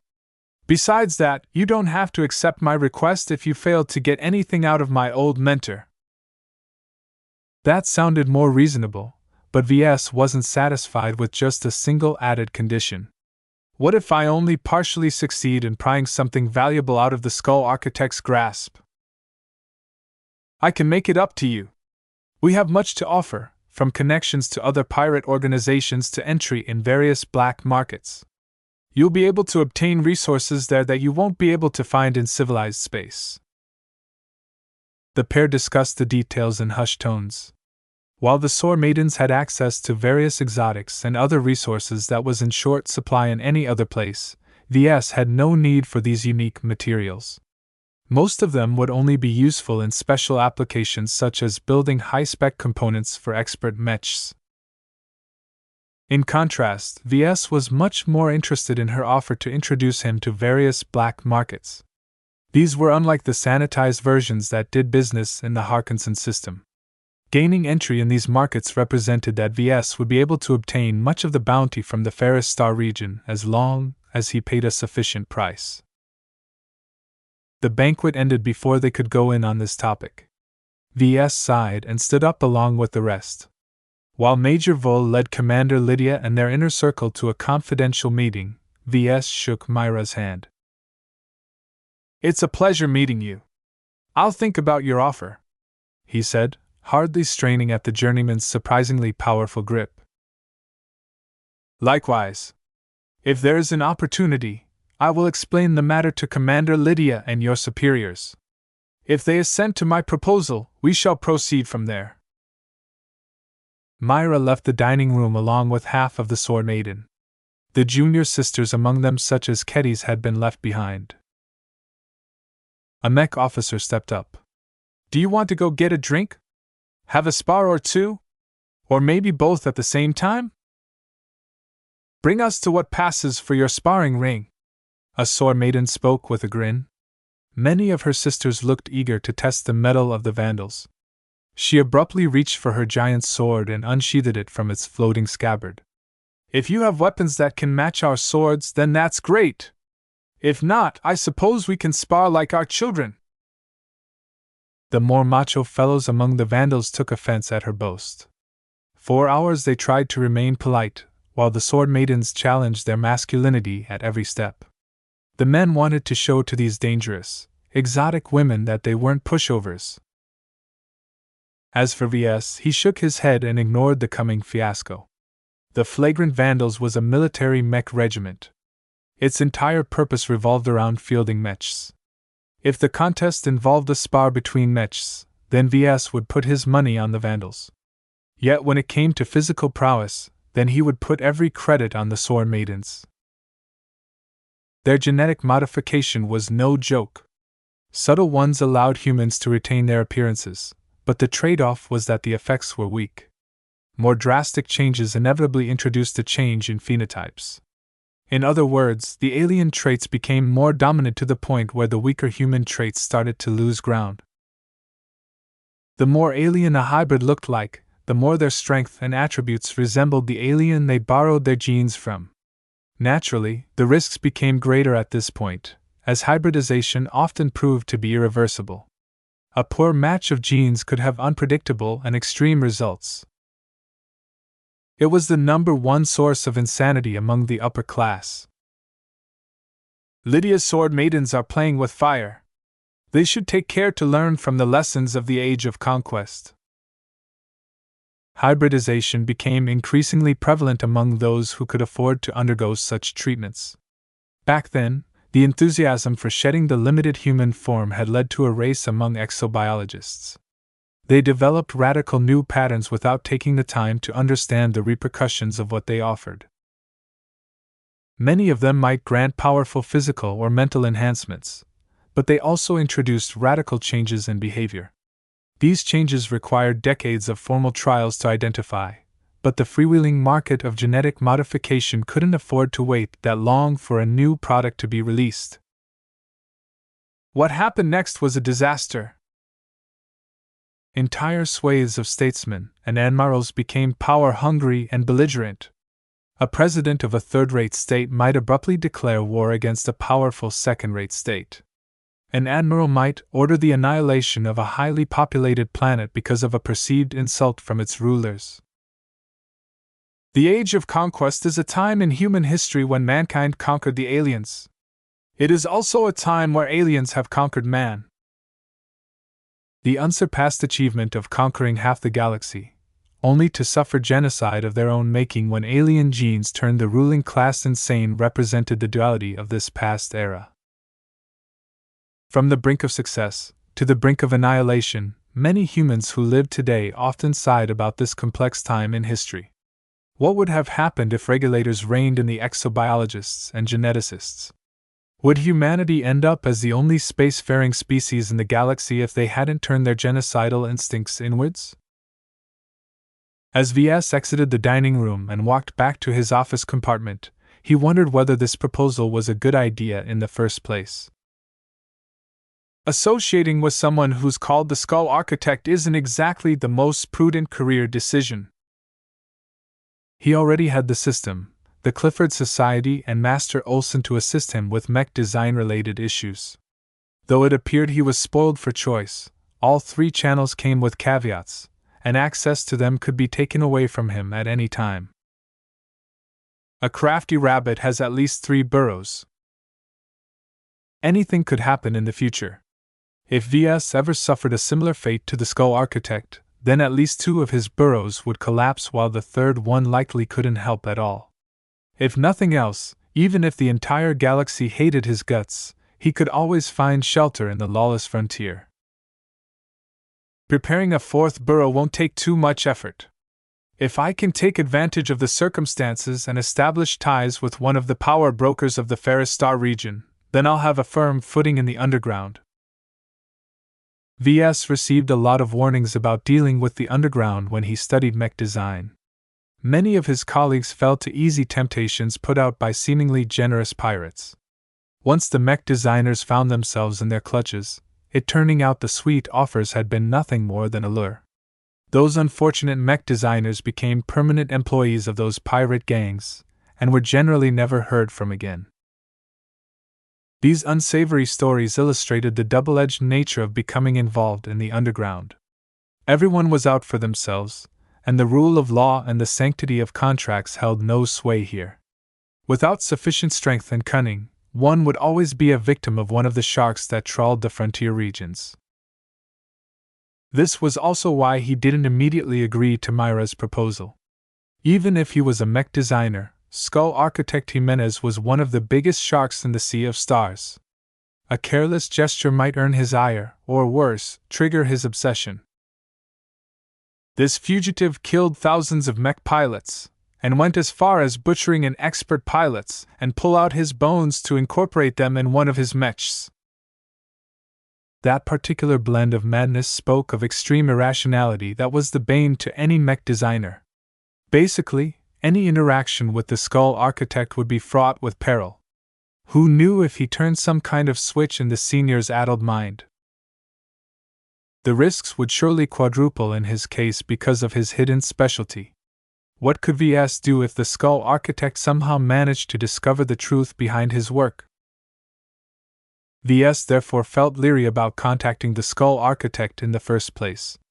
If the X factor hadn't been so difficult to define and understand, VS would have never entertained the offer in the first place. Chapter 642 Dowsing Rod. Still, with great risk comes great reward. What if I turn this equation around?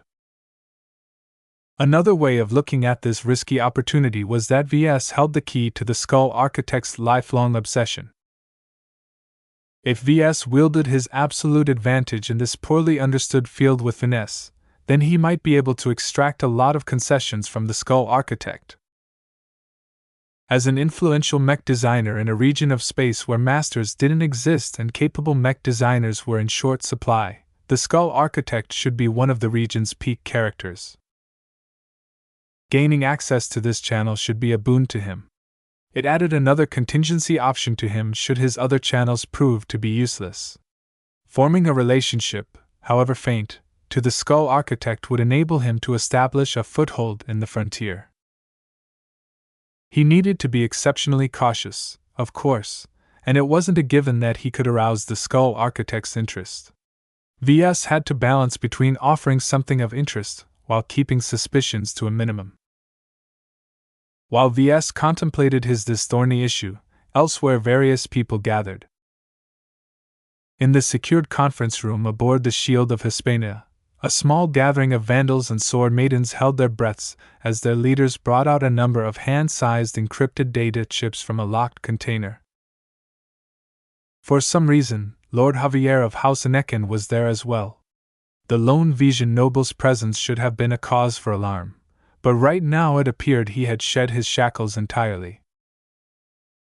"Hurry up and place them together," he impatiently urged. "I want to see what all the fuss is about." Major Verl and Commander Lydia placed each of them onto the table in a certain way. Each data chip was shaped like a pie slice with a truncated tip. A magnetic force slotted them next to each other, forming a bagel-like circle that hummed as if hidden mechanisms roused themselves from sleep.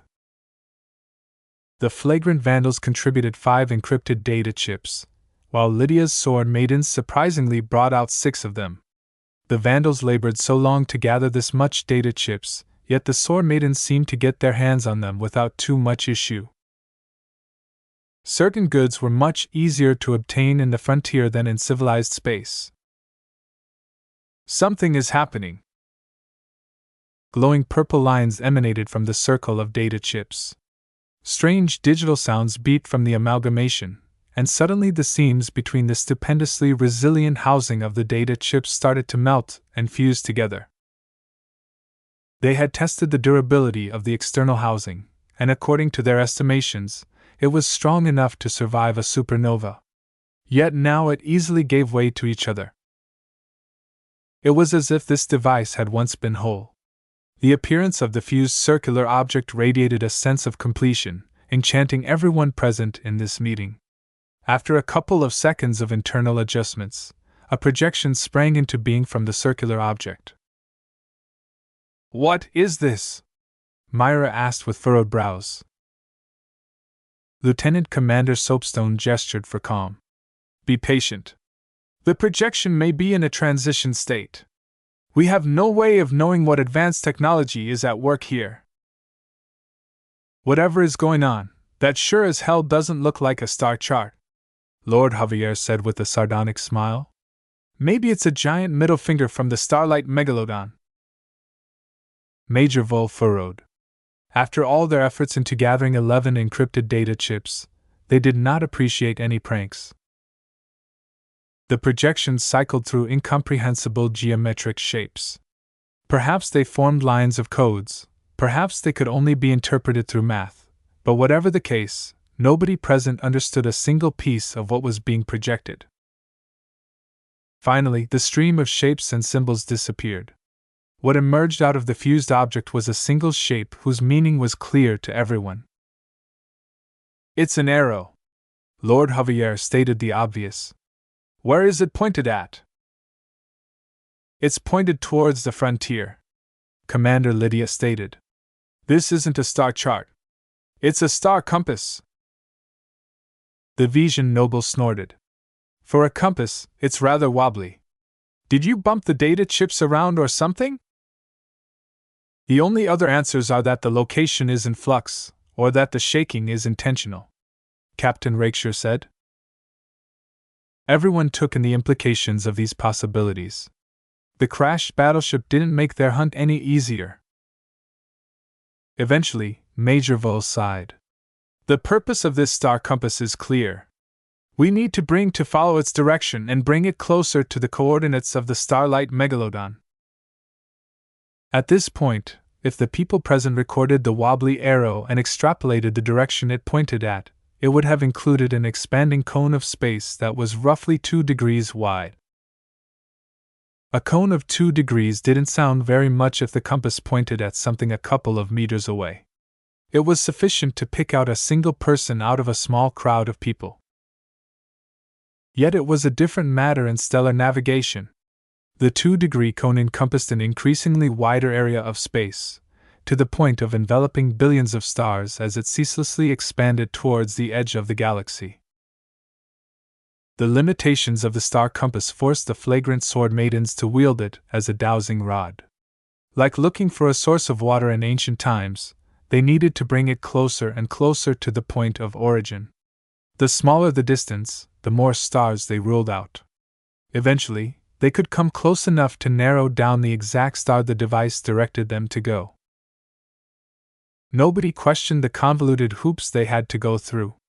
Neither did they voice the doubts they might harbor about the authenticity of the encrypted data chips. The Vandals and the Sword Maidens had no say in the matter. All they needed to do was to follow orders.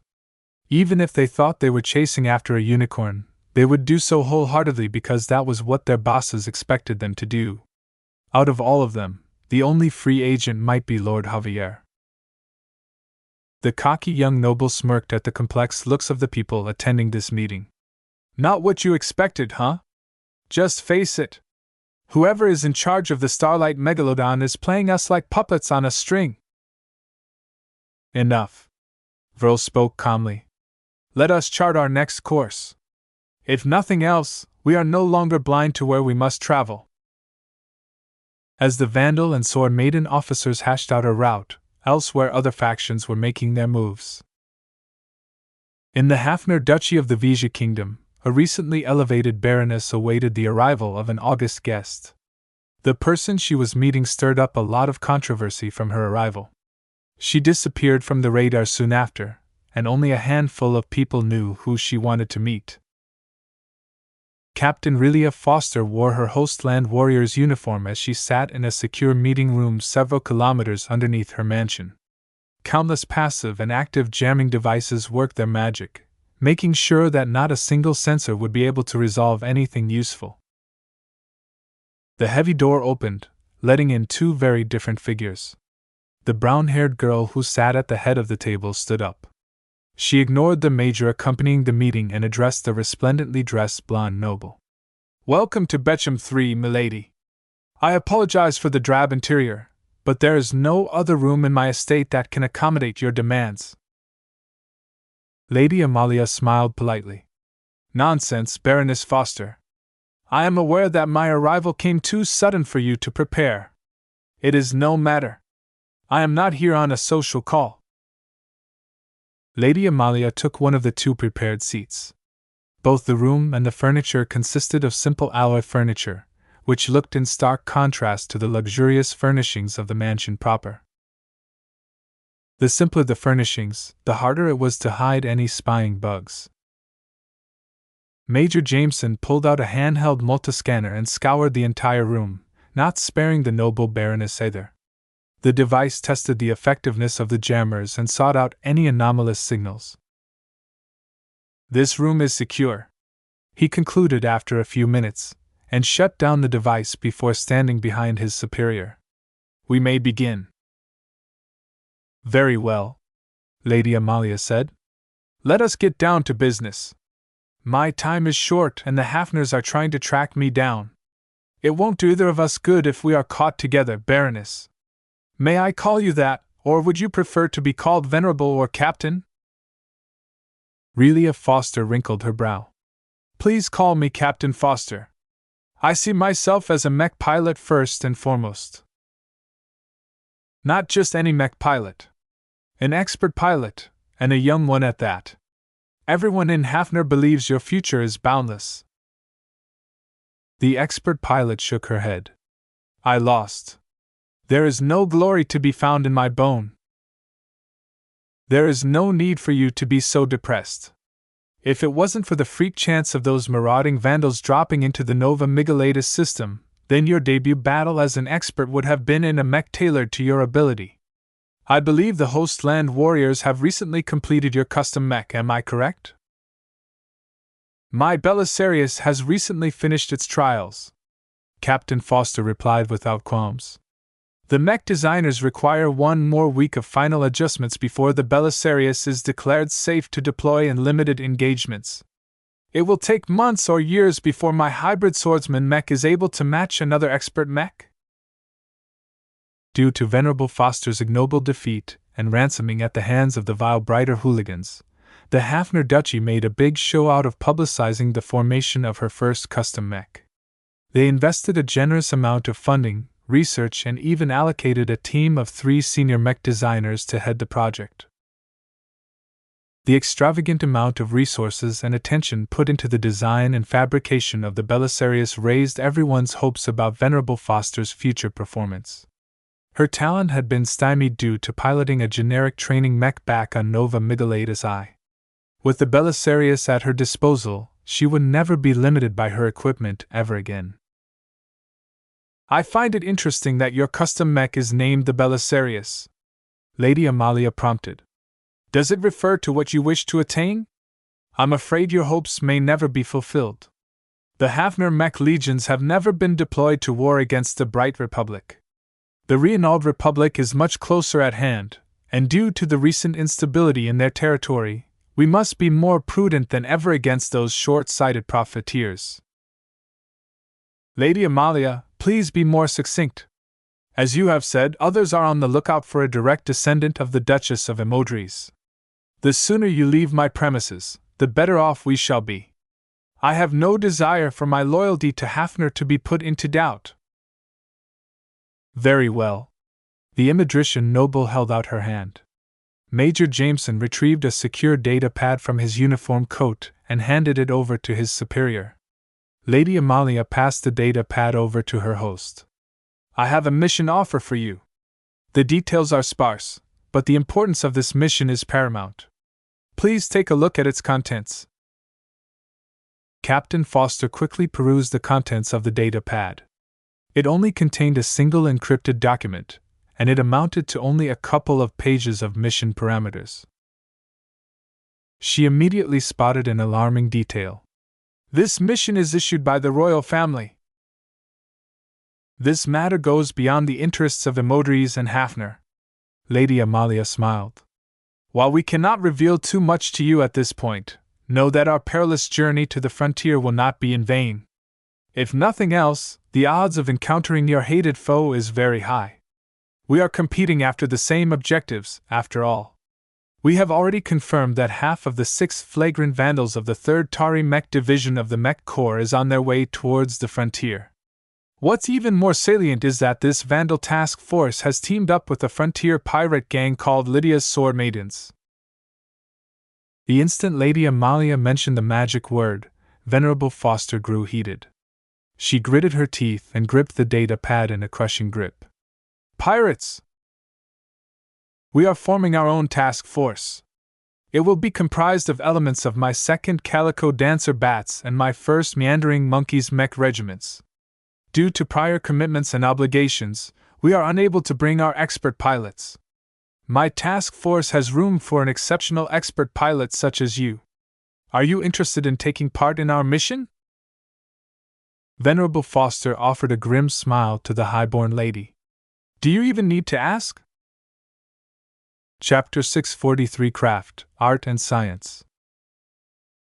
The day after the banquet, the flagrant Vandals and Lydia's Sword Maidens hadn't killed each other yet. Though the Vandals still smarted from their abject defeat against the Sword Maidens in the sparring arena, either side went over the line. Mostly, the Sword Maidens succeeded in cowing the Vandals into keeping their hands to themselves. If they intended to frighten the wits out of them, the women had definitely succeeded. The top leaders of both forces held confidential talks up until the late night shift. Besides their inner circles, the rank and file remained wholly ignorant of the substance of their talks. The flagrant Vandals were already accustomed to secrecy, while the Sword Maidens generally let others do the thinking. In any case, both the leaders and their subordinates seemed to mesh adequately with each other. Though tensions would doubtlessly flare if they remained confined in a single room, there was no issue with remaining polite to each other. As long as either side felt the urge to shook or chop the other side in half, then sufficient progress had been made. Neither Commander Lydia nor Major Verl expected their subordinates to become friends with each other. The differences in background, culture, and goals prevented them from growing too close. They hadn't solved their problems concerning coordination either. The two adopted completely different command styles. While the Vandals expected orders to be carried out with a measure of interpretation, the Sword Maidens mostly didn't bother with complicated maneuvers at all. Instead, the Sword Maidens generally followed those they trusted. Relationships were tight between the sisters, and the officers among them enjoyed sufficient prestige to command the women. Following the orders of others was out of the question.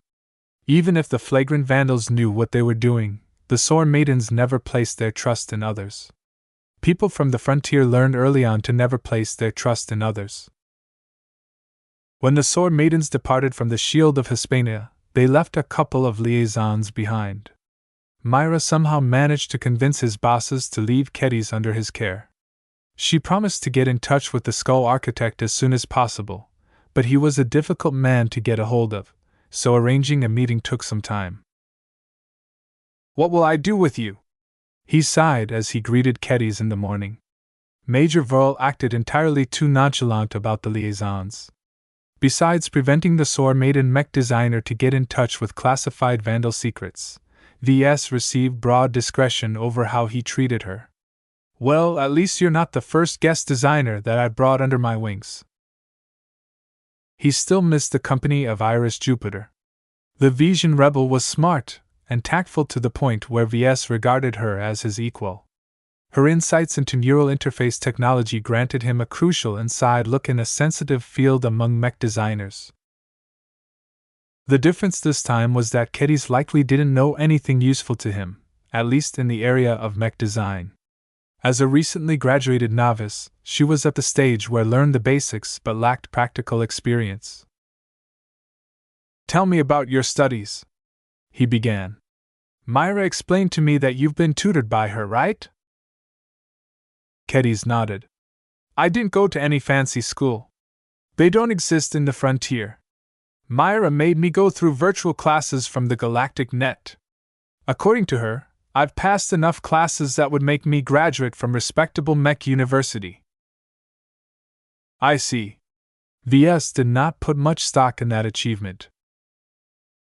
The quality of virtual classes tend to approach the lowest common denomination. That wasn't to say that it was impossible to become a mech designer through these classes, but studies from the MTA had shown that people who depended entirely on virtual learning never advanced beyond the apprentice rank. Anyone could cram the basic fundamental sciences required to become a mech designer. However, without practical experience and the imparting of the more esoteric aspects of the profession, knowledge alone couldn't elevate a bookworm into a designer of mechs. It just made the recent graduates smart in some of the sciences. This was why there was such a drastic difference between the higher institutions. The Rittersberg University of Technology, where VS had graduated from, was almost as worthless as the virtual classes that Ketty's took. The key lay in the fact that mech design was a craft. In other words, it involved art as well as science. Many people bandied about this expression without realizing what it actually meant, but this crucial statement expressed the duality of learning how to design a mech. It wasn't enough to memorize a lot of books. This complexity distinguished the good schools from the bad ones. Rittersberg may be the capital of the Bright Republic, but it couldn't hold a candle against the Ansel University of Mech Design on Bentheim when it came to raising successful mech designers. And this was also why many mech designers dreamt of attending the Limar Institution of Technology in the Friday Coalition. Therefore, VS had good reason to doubt Ketty's qualifications. Still, she might possess a redeeming factor. Enjoying the personal tutelage of a journeyman mech designer was an advantage that many would fight over, depending on how well Myra had taught the craft to her protégé. VS briefly developed a plan on what to do with Ketty's. First, he needed to take stock of her abilities. "I'm sure you know the basic sciences. What I don't know is if you have what it takes to design a mech." "I'm not a kid anymore, you know," she barked, brandishing her fists. VS unconsciously stepped backwards, afraid she would abruptly release her sword from her scabbard. "I've passed all my classes. I've serviced hundreds of mechs. I watched Myra design and tweak the Misty Slasher and her other designs for years. Let me do some real work for a change." "Calm down. If you think you have what it takes, prove it then. Let me put you to the test." He guided her over to the empty desk in his office that used to be manned by Iris. VS activated the terminal, registered it to Ketty's, and opened up a mech design suite. After a brief moment of thought, he decided to load in an old and familiar mech design. He couldn't expose the detailed design schematics of the core Vandal mechs to a guest, after all. "What design is this? It doesn't look like anything the Vandals use." The gaudy and heroic-looking Caesar Augustus appeared on the projection. The majesty of the mech stood in stark contrast to the more down-to-earth and practical designs of the Vandals. Naturally, the coating had a lot to do with it as well. The Caesar Augustus gleamed in angelic white, while the Vandal mechs all looked as if they reveled in chaos with their black and red color scheme. "This is the Caesar Augustus, a last-gen land-bound medium hybrid knight," he said. A mech designer like Ketty's should instantly be aware of what this word soup meant. "It is one of the first mech designs I've worked with in my career. Even though it's a severely dated mech, it still uses the same modern design principles of today. Like all hybrid mechs, its internals are exceedingly complex." "What do you want me to do with this shiny mech?" "For now, I'd like you to design a cheaper variant of the Caesar Augustus. I'll supply you with the HRF armor system. I want you to utilize it in place of the base model's original compressed armor. You have 1 week to try and do your best to improve upon the attributes of the original design. I'll be able to get a good impression on where you stand after you finish your variant." "Humph. This is a waste of time. You're just trying to fob me off." "Look, Ketty's, without knowing what you are capable of, it's irresponsible for me to let you loose on the shop floor. Prove to me that you're capable, and I will skip the kiddie stuff and involve you with real design work." Once he dangled that carrot in front of her face, Ketty's became a little more amenable to the test. She still held little respect for VS, but he wasn't out for her approval anyway. The horned young woman began to manipulate the projection of the wireframe model of the Caesar Augustus with her fingers. VS nodded with satisfaction. He wouldn't have to worry about Ketty's for a week. VS returned to his own work. He hadn't forgotten about his main responsibilities, and he also had to free up some of his free time on his side projects. First, he held a conference call with his deputies and the other high-ranking mech designers. Besides getting apprised of routine matters, the larger concern of preparing the mechs for high-G operations dominated the meeting. It's too difficult to optimize all of our mechs to withstand 5 or 6 Gs without protection, Mercator said. We all tried our best, but some of the mech models the Vandals have stolen from the Visions are simply just that bad. VS was not amused with such an excuse. I'm familiar with every mech model in our stables, and none of them are as ramshackle as you think. It's more likely that sloppy maintenance and deviances from the base model is to blame here. I'm not going to wipe your own buttocks because you're too lazy to do it yourself. He briefly called up the mech models his deputies found problematic and quickly marked out some red flags. The components I've marked out all look like questionable modifications to me. I don't know who came up with them, and I don't care. But right now they act as the first points of failure to these mechs.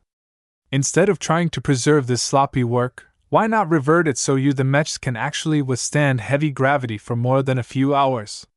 Working away these weak points will strengthen the mechs outside heavy gravity as well, so it should have been done yesterday as far I'm concerned. Modifying mechs depended heavily on the skills and experience of the mech designer in question.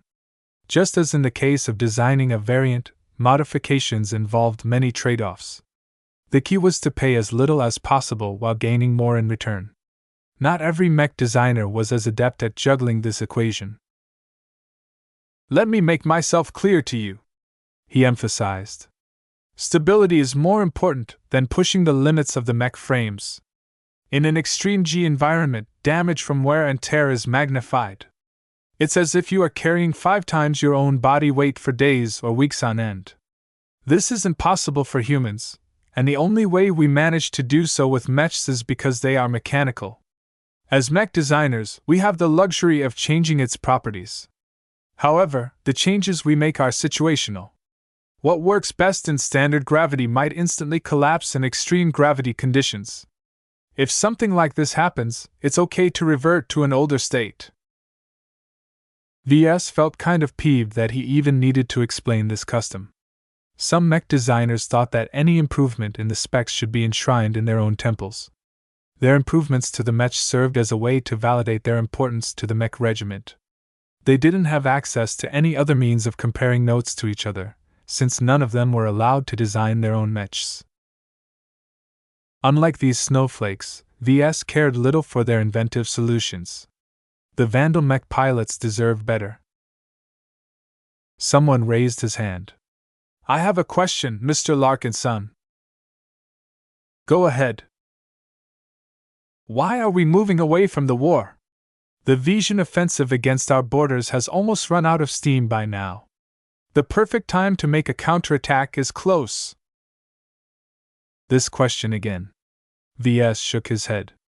He entertained numerous questions like this all the time. The answer is the same as always. That's need to know, and you definitely don't need to know. Morale had already started to slide among the crew. The doubts didn't linger solely among the mech designers. Every other Vandal grew more skeptical about their mission. For now, there wasn't any way to placate the men. VS could only hope that the Vandals wouldn't be pushed to the brink of mutiny. That's all for today. Now get to work! Chapter 644 Another Tez. Time passed by as the flagrant sword maidens made their way out of Reynald space. Along the way, they ditched the loot they obtained from the Masters of Combat at a Reynald stopping point. Commander Lydia's connections with the Reynald Republic proved useful here. She enabled the Vandals to cut through the red tape and complete their transactions within a matter of days. The Vandals used up their extra funds to load up additional supplies. VS prioritized the stockpiling of rare materials, as it would almost be impossible to obtain them in the frontier. The fleet also stockpiled entire tanks of ship-grade fuel, perhaps anticipating that the journey up ahead would be a long one. In between her design assignment, Ketty's proved to be a useful source of information on the frontier. Fuel is one of the most precious resources in the Ferris Star region. There's no shortage of gas giants and planets where we can extract the ingredients to synthesize the fuels, but the problem is that we can't defend most of them. If pirates pass by the harvesting facilities for some reason, the Sandmen will come across them sooner or later. How do you get anything running in the frontier then? Every starship runs on fuel. Every shuttle requires fuel as well. Even mechs run on fuel, though not always directly. Direct energy cells are charged by reactors that run on fuel. So in short, how can anything be run if there's no fuel production? Ketty's blinked a bit, as if VS asked about something that was common sense. The major pirate factions all operate well-defended fuel refining operations. That said, most of our fuel is imported from civilized space. We pay at least 5 times as much as you do for fuel out there. The price of lower-grade fuel was never a big consideration in civilized space, but if VS suddenly had to 5 times as much for the same amount of fuel, he'd go crazy. It initially sounded like a rip-off, but VS knew that the forces of supply and demand was at work. Exporting bulk materials like fuel required massive tanker ships that were awfully slow and easy to attack. Providing a sufficient amount of escorts to keep them safe in the lawless frontier was costly in itself. The massive distance involved also increased the risks of encountering a mishap. If anything went wrong, the nearest help would definitely be many light years away. So upon second thought, it wasn't such a big surprise that the price of fuel reached so high. The only issue that VS couldn't wrap his head around was how the pirate gangs in the frontier managed to operate with that much upkeep. Since fuel is so expensive, how are you able to keep running? We pay favors. We make friends with the factions that own their own refineries. We loot something from the treasure hunters that you civilized folk always pay a lot of money for. There's lots of ways to make money if you don't have to abide by any artificial rules. That was true. The untamed stars largely remained unexploited. Exploration of the Ferris Star region alone had only reached the tip of the iceberg so far. Treasure hunters who managed to hit the motherlode tended to hoard the coordinates of their cash cows. The secrecy surrounding their exploitation of these treasure stars meant they needed decades or centuries to deplete the natural bounty of those prize locations. Once something happened to the treasure hunters, those hidden stars might fall into obscurity again, only to be uncovered again when the next batch of explorers encountered it. In short, opportunity could be found in any corner of the frontier. The problem was that anyone could take away your assets and your gains. Without the protective umbrella of a state, stealing became the norm rather than the exception. Weaker outfits constantly endured bullying from the bigger players. The only way to escape this fate was to befriend the major factions on your own initiative. When the Sword Maiden started off, Commander Lydia faced a lot of difficulties due to this.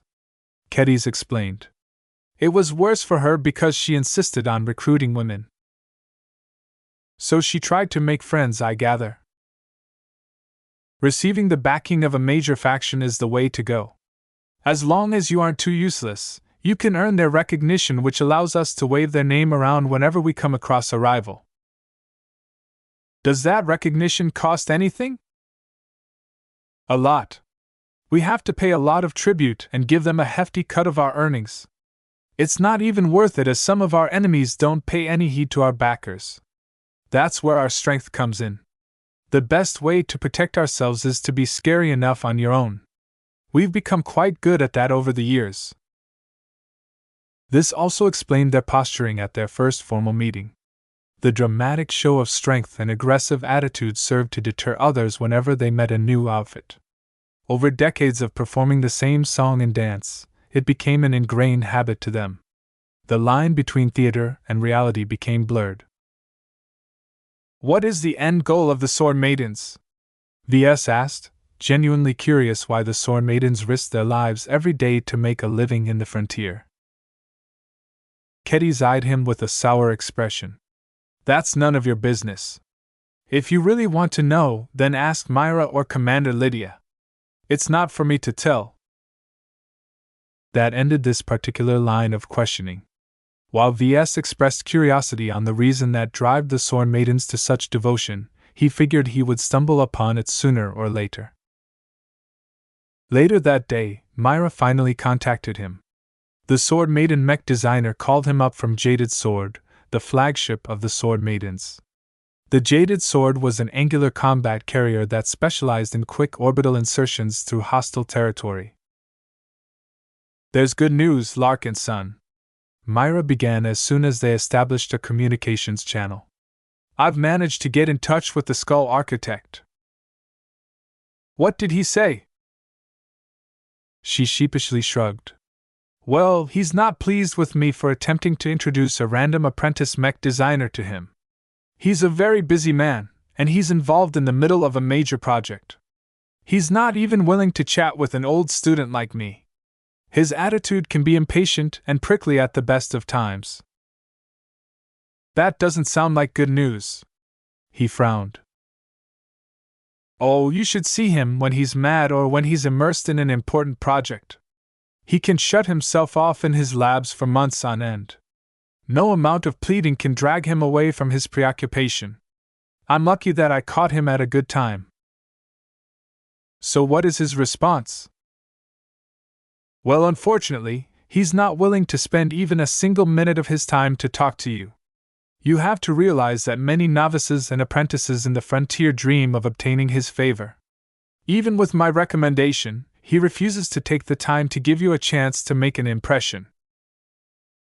VS didn't expect the Skull Architect to be so abrasive, but perhaps that came with the territory of being one of the few prominent mech designers in the Ferris Star region. He wouldn't like it either if hundreds of novice mech designers knocked on his door every day to obtain some advice or begged to be taken in as his student. The higher one's position, the more people wanted to hug their thighs. However, you're in luck, she quickly said. My mentor put forth an alternative. Mech designers like us can communicate with words or with mech designs. It takes hours or days for us to explain the specifications of a design, but it only takes a couple of seconds for my mentor to interpret a design from its design schematics. Do you get it? I understand. Your mentor wants to judge from my work whether I'm worthy enough for him to take his time out for me. However, I'm not looking to be his student or anything. If he can just share some of his research on stealth tech, I'll be more than happy with my gains. Myra shook her purple head. I've already tried. Stealth tech is too sensitive for him to give away. Not even I'm worthy enough in his eyes to receive this knowledge, so it's nothing strange for him to withhold it from you. According to him, he'll draw many formidable enemies if he disseminates this knowledge too widely. The handful of people who are in possession of stealth tech like to keep it to themselves. So the only other option is to earn his recognition. He sighed. This is not what I expected. I wanted a way in. Instead, you brought me to the door and left me there to fend for myself. This exchange of favors really doesn't benefit me at all. Look, my recommendation at least got you a foot in the door. That has to account for something. That he has agreed to take a look at your design at all is a major concession on his part. Otherwise, he wouldn't waste his time on a junior of the profession. Even if the frontier is barren of talent, he attracts many mech designers that are even more impressive than you. VS closed his eyes. Very well. I understand what a supposed amazing opportunity this is to prove myself. Let's get on to business then. How does he intend to test me? Myra looked down at her comm and transferred some files to his account. I've just sent you a couple of design schematics. They are some of my mentor's old designs. Let me see. He opened up the files and saw they consisted of various mech types. He quickly identified a major deficiency to the schematics. They're full of holes. They're incomplete. That's going to be your test. Pick a design you're comfortable with and fill in the blanks with the best of your ability. VS felt as if this entire situation was a little surreal. A few days ago, he served a similar test to Ketty's. Now, the Skull Architect utilized a similar method to scope out his mech design ability. This also highlighted the usefulness of this method. Mech designers truly communicated better to each other through their designs than any flowery words. Am I allowed to modify the parts of the design that are already in place? No. She shook her head. The existing parts of the design is there to serve as your guide and your shackles. Working around the limitations and making use of the possibilities embedded in the designs is the main component of this test. The design choices you make and the design philosophy you impart in your solutions will say much about you. Do you understand?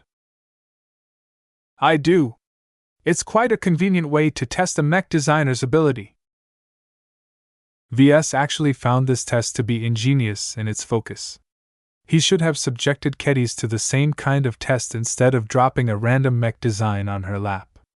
Not only did it take a lot of time to design a good variant, the total lack of structure and guidance meant that Ketty's might focus too much on areas that VS didn't really care about. He would definitely steal this method and use it for his own ends. The two discussed some of the parameters of the test. The work he handed over needed to be a reflection of his own work. He wasn't allowed to involve anyone else. He'll know if you attempt to cheat. That was all she said about the matter, and VS believed her. The truly skilled mech designers possessed an extremely high level of discernment. Is there a deadline? Not exactly. He hasn't mentioned anything about time limits, but he was probably too distracted or something. Taking too long will reflect badly on you, though, and you shouldn't forget about the communications blackout once our combined fleet crosses into the frontier. That meant VS had less than 10 days to submit his attempt to impress the senior mech designer. According to the planning, Major Verl and Commander Lydia intended to stop by at Mancroft Independent Harbor for a day or two. Once they loaded up their final supplies, they would formally cross over into the frontier. At that point, access to the galactic net became a thing of the past. Chapter 645 Mirror to the Future. A test, huh? After his conversation with Myra, VS wasted little time. He dove into the design documents and identified 5 different mech designs. All of them appeared to come from the Skull Architect's hand. Compared to the test I've given to Ketty's, this one is a lot harder. Because VS only needed to fill in the gaps, he didn't have to spend too much time on this test. Yet the missing areas all happened to represent the key structures in the design schematic. Filling them in directly tested his understanding and his style on the functioning of key components such as the engine, the power reactor, the internal architecture, and more. Every mech designer formed their own brand of solutions to the problems. Even though the exact parameters of their proposals might vary a little depending on what time they took the test or what their mood was like, in essence any single attempt would serve as a decent snapshot of their ability. The details might vary, but the broad strokes would always be the same. Even if a pair of mech designers attended the exact same classes and studied the same textbooks, their design outcomes definitely differed drastically due to differences in their background, attitude, and preferences. A mech designer's imagination isn't limitless, but it's enough to design billions of mechs, if not trillions. To design a mech was to make a choice out of those nearly limitless possibilities. Knowledge expanded the range of possible design outcomes, but it took skill and experience to pick the better ones from a crowd of bad ones. Before he tackled the test, he considered the nature of the test. VS didn't forget about his primary objective. I need to impress the Skull Architect in order to gain his favor. I can't go too far, otherwise he'll develop an unhealthy interest in my specialty. However, if I want to pry off his research on stealth tech from his grasp, I have to stand out from the crowd. He grew a headache at the thought of balancing these opposing concerns. If he held too much back, then the Skull Architect wouldn't waste his time with VS. If he revealed too much, then the next thing his brains might be cut from his body and be put in a jar for the Skull Architect to interrogate at his leisure. It sounded like hyperbole, but VS knew that the Skull Architect was truly capable and willing to resort to such extremes. This is the problem with obsessive researchers.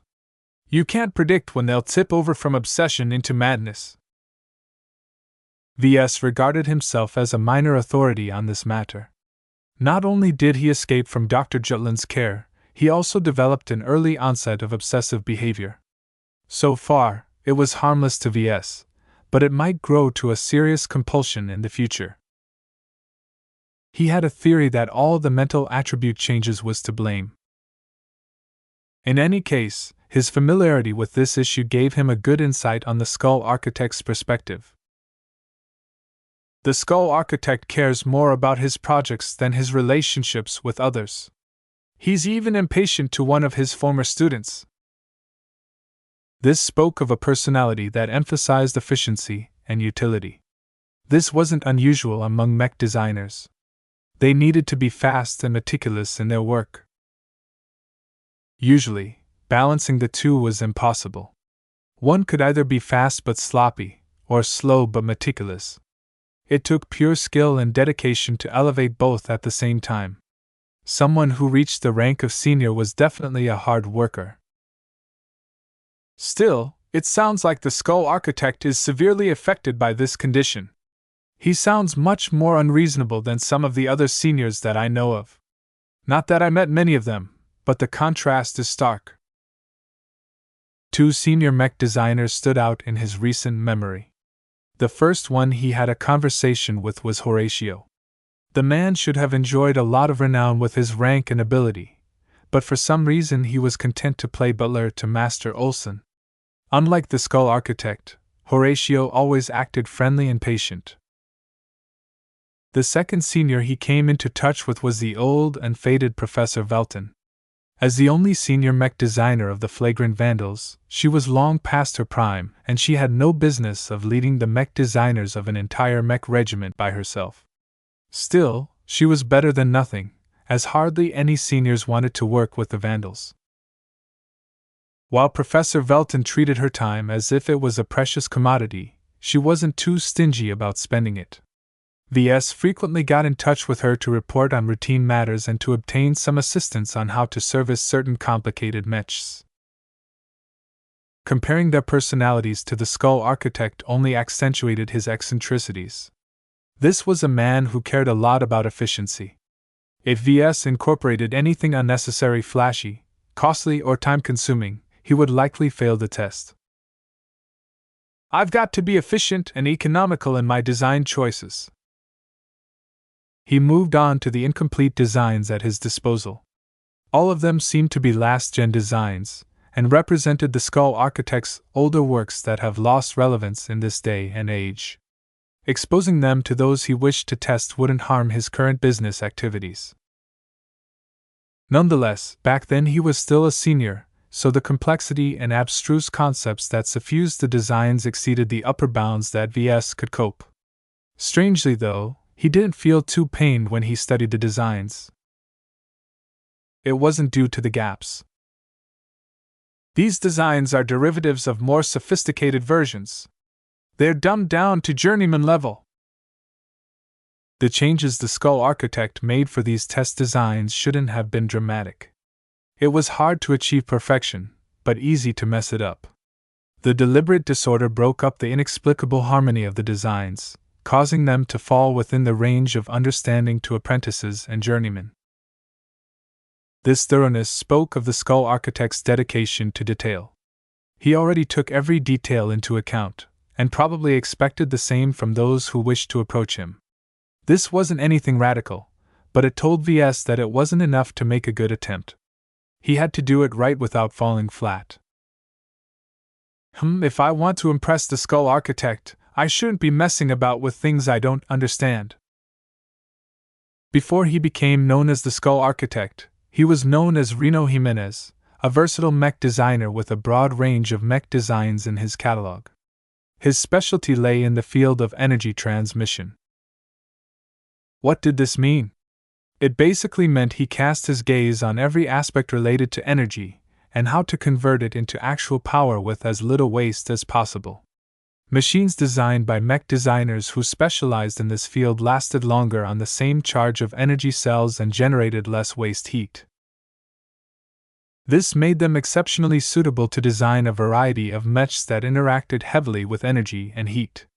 The obvious mech archetypes that fell into this category were laser rifleman mechs and laser cannoneers. However, a mech designer with a broad repertoire could easily put their strengths to use in other types of mechs. For example, aerial and space-borne mechs drained a lot more energy and dealt with heat a lot more poorly than land-bound mechs by virtue of their flight systems. A specialist in energy transmission had a dramatic impact on the energy efficiency and heat management of a mech that utilized a flight system. What impressed VS the most about Reno Jimenez was that he wasn't afraid of expanding his range. His specialty afforded him the luxury of choice, but many of his colleagues opted to remain within their comfort zones. There wasn't anything wrong with sticking to the familiar. The competitive market environment forced mech designers to become really good at one type of mechs. Some barely held on to their core competences while others branched out without suffering any consequences. Mr. Jimenez is one of the latter, it seems. VS considered his options. A land-bound light skirmisher, a land-bound heavy cannoneer, an aerial medium night mech, a space-borne light frontline mech, a space-borne medium striker mech. This range encompassed a wide variety of mechs without offering too many options. It wasn't a disaster to him if none of the options matched his earlier work. The Skull Architect probably appreciates mech designers that can be flexible in terms of mech types. The man's own mech catalog showed that he embodied this notion. If VS ruled out his virtual mechs and his competition mechs, then his catalog of designs was woefully small. So far, I've only designed 4 mechs, of which only 2 of them are original designs. Though his recent ride with the flagrant Vandals exposed him to an extensive amount of mechs, that was completely different, as VS was never involved in their initial design. This was why he ruled out aerial and space-borne mechs from his consideration. Out of 5 options, VS was only left with 2. It's a painful choice, but a necessary one.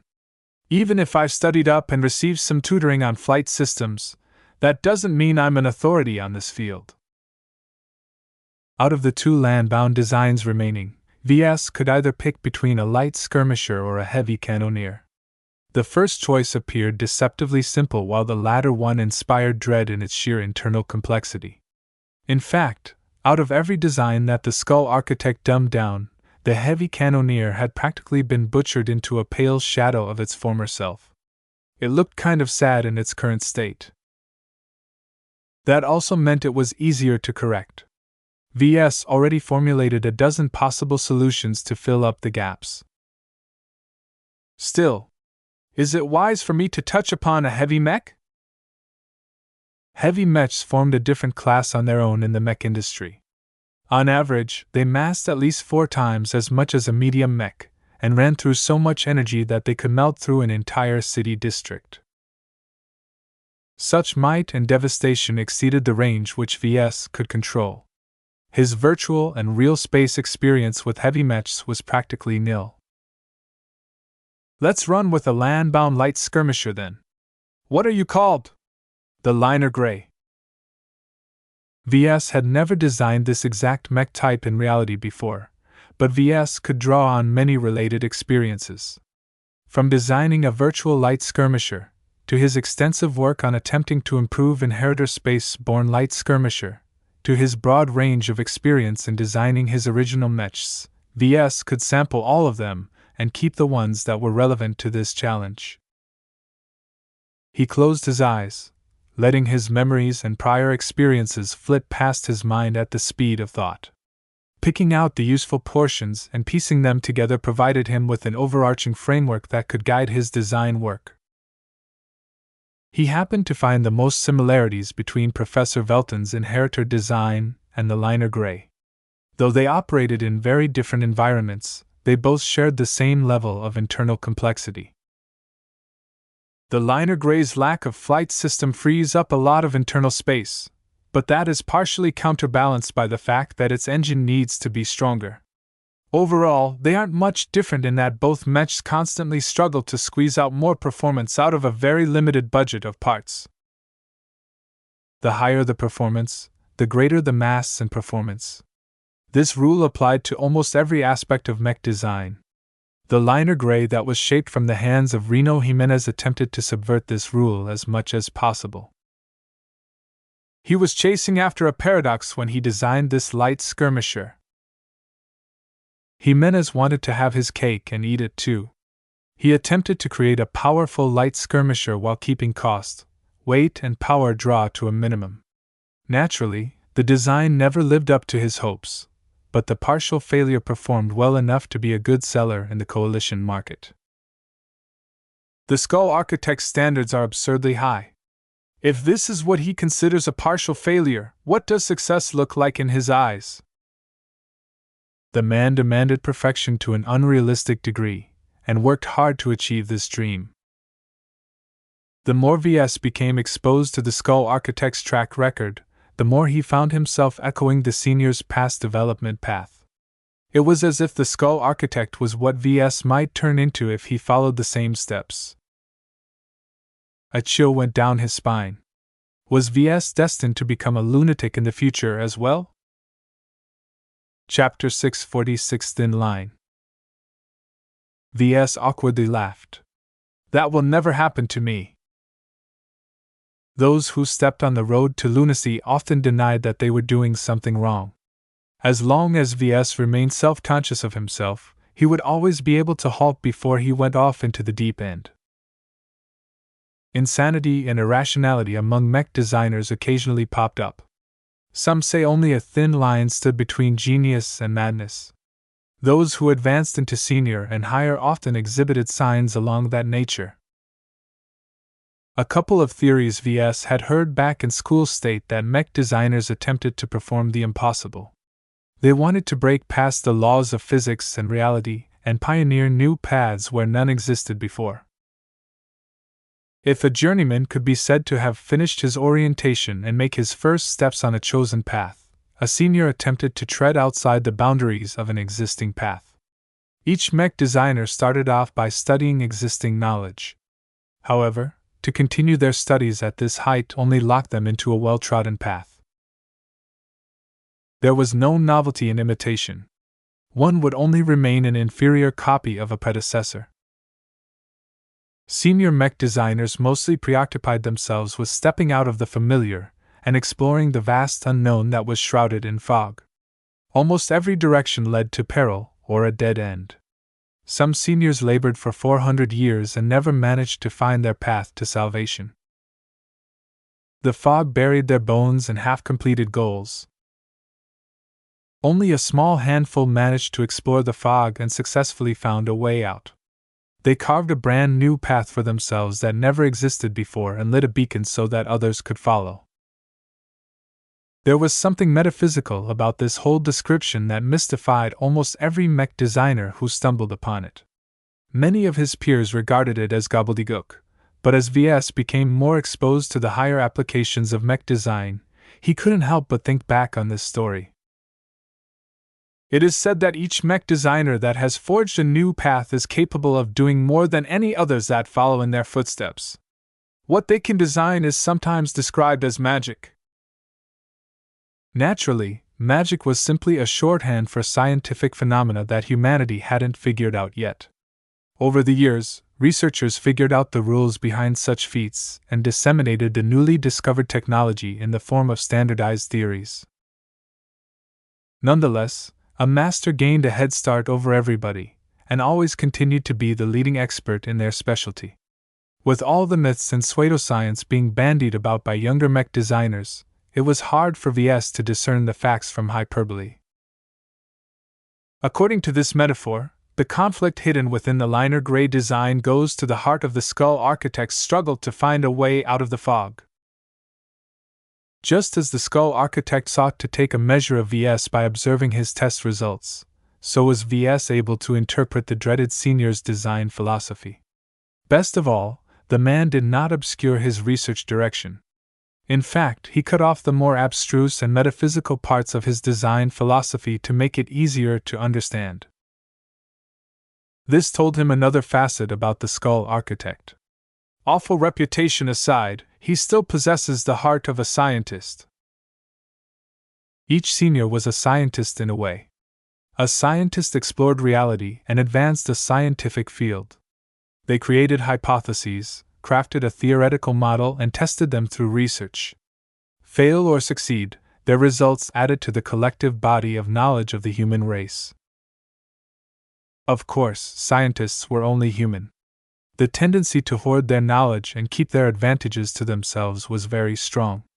VS was a typical example of this case. Even as he already trod new ground in a way by dipping his toes into the X factor and spirituality, he never thought about disseminating his discoveries to the wider universe, even if it would have earned him eternal recognition. For one thing, it'll paint a huge target on my back. For another, there's no reason why someone can't steal my work and take all the credit for themselves. Too many things could go wrong, and VS hid too many secrets. In some way, he was the polar opposite to the skull architect on this matter. It relieved him a bit to recognize this difference. In any case, finding out that the skull architect hadn't lost his roots as a scientist informed him of another way of catching his attention. A scientist is impartial. He is highly interested in his own areas of interest, not the least because results from another source can help him beat back the fog that obscures the possible exits. Why did the skull architect become a criminal and a fugitive? It was because his inquisitive nature overruled his sense of propriety and his common sense. He formulated a hypothesis, one which stated that incorporating human remains into the frame of a mech would improve its performance, and acted upon this inquiry by performing experiments. The skull architect completely disregarded the gruesome nature of the experiment in pursuit of the ultimate goal, which was to find a way to thread an impossible needle and create another miracle. As for the human cost, that was the cost of progress. It's kind of scary to see how far one can go. I haven't even spoken to this infamous mech designer, and already I'm starting to have second thoughts about this venture. Still, as long as VS paid attention to his work, he shouldn't run afoul of anything nasty. A mech designer knows his own designs the best. Any anomaly, however minute, will instantly be picked up by him. I have to be really subtle about the secrets at my disposal. His main concern on this matter was the X factor. Knowing that the skull architect willfully killed an expert pilot in order to test out an outlandish hypothesis related to this phenomenon, VS shouldn't reveal too much. It's one thing if I enhance this quality in my own designs. It's unobservable to most people, so outsiders probably can't make out anything substantial. However, the moment I touch the skull architect's own design, not a single change will escape his notice. VS concluded that he needed to weaken his natural tendency to imbue his imprint onto the designs he worked with. Ordinarily, he did anything to strengthen it, coming up with the convoluted triple division technique to focus his spirituality to create a multifaceted spiritual entity. Even if he didn't utilize this advanced technique, his singular concentration was sufficient to impart a simpler imprint upon his designs. Both methods are too strong. The complexity won't matter to the skull architect. It's the strength of the X factor that is the key. As long as it's strong enough for him to pick up its existence, it will instantly attract his full attention on me, which isn't good. He needed to shape a certain magnitude of X factor just below the point where it would be noticed by his target audience. As long as the truth remained in the shadows, VS would succeed in rousing the Skull Architect's unconscious desires just enough to elicit a follow-up reaction. To put it simply, VS needed to hit the Skull Architect's face with a gust of wind instead of a sledgehammer. Finding the right strength was a judgment call. VS mentally went over to the spiritual strengths of his past designs. He recalled that the system registered both of his Mark Antony variants with at least C+ grade X factor strength. That was too much in his eyes. Even the first Caesar Augustus variant he developed after the system introduced this secret carried a C- grade. That had already been sufficient to kick virtual mech pilots in the butt. It has to be weaker. Eventually, he decided to err on the side of caution and aimed for a D or D- grade.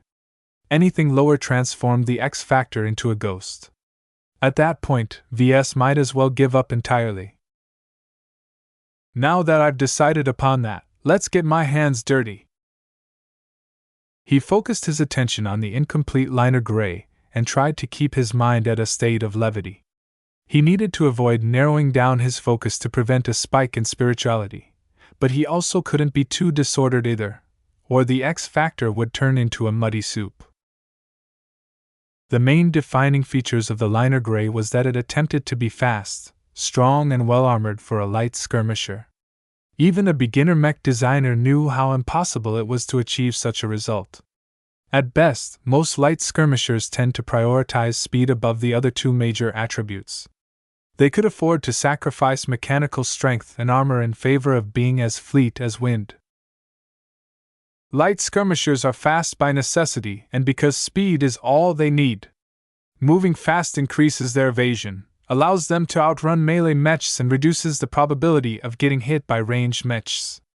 As for strength, a skirmisher usually takes advantage of their superior mobility to hit mechs from their rear where the armor is weakest. If that doesn't work, they can always build up a lot of momentum and empower their charge with the weight of their entire mech behind their attack. The logic behind light skirmishers basically stated that an absolute superiority in speed allowed the mechs to leverage this advantage in overcoming its traditional weaknesses. When you come down to it, this sounds like a moderately acceptable excuse to cover up the fact that light skirmishers have big holes in their designs.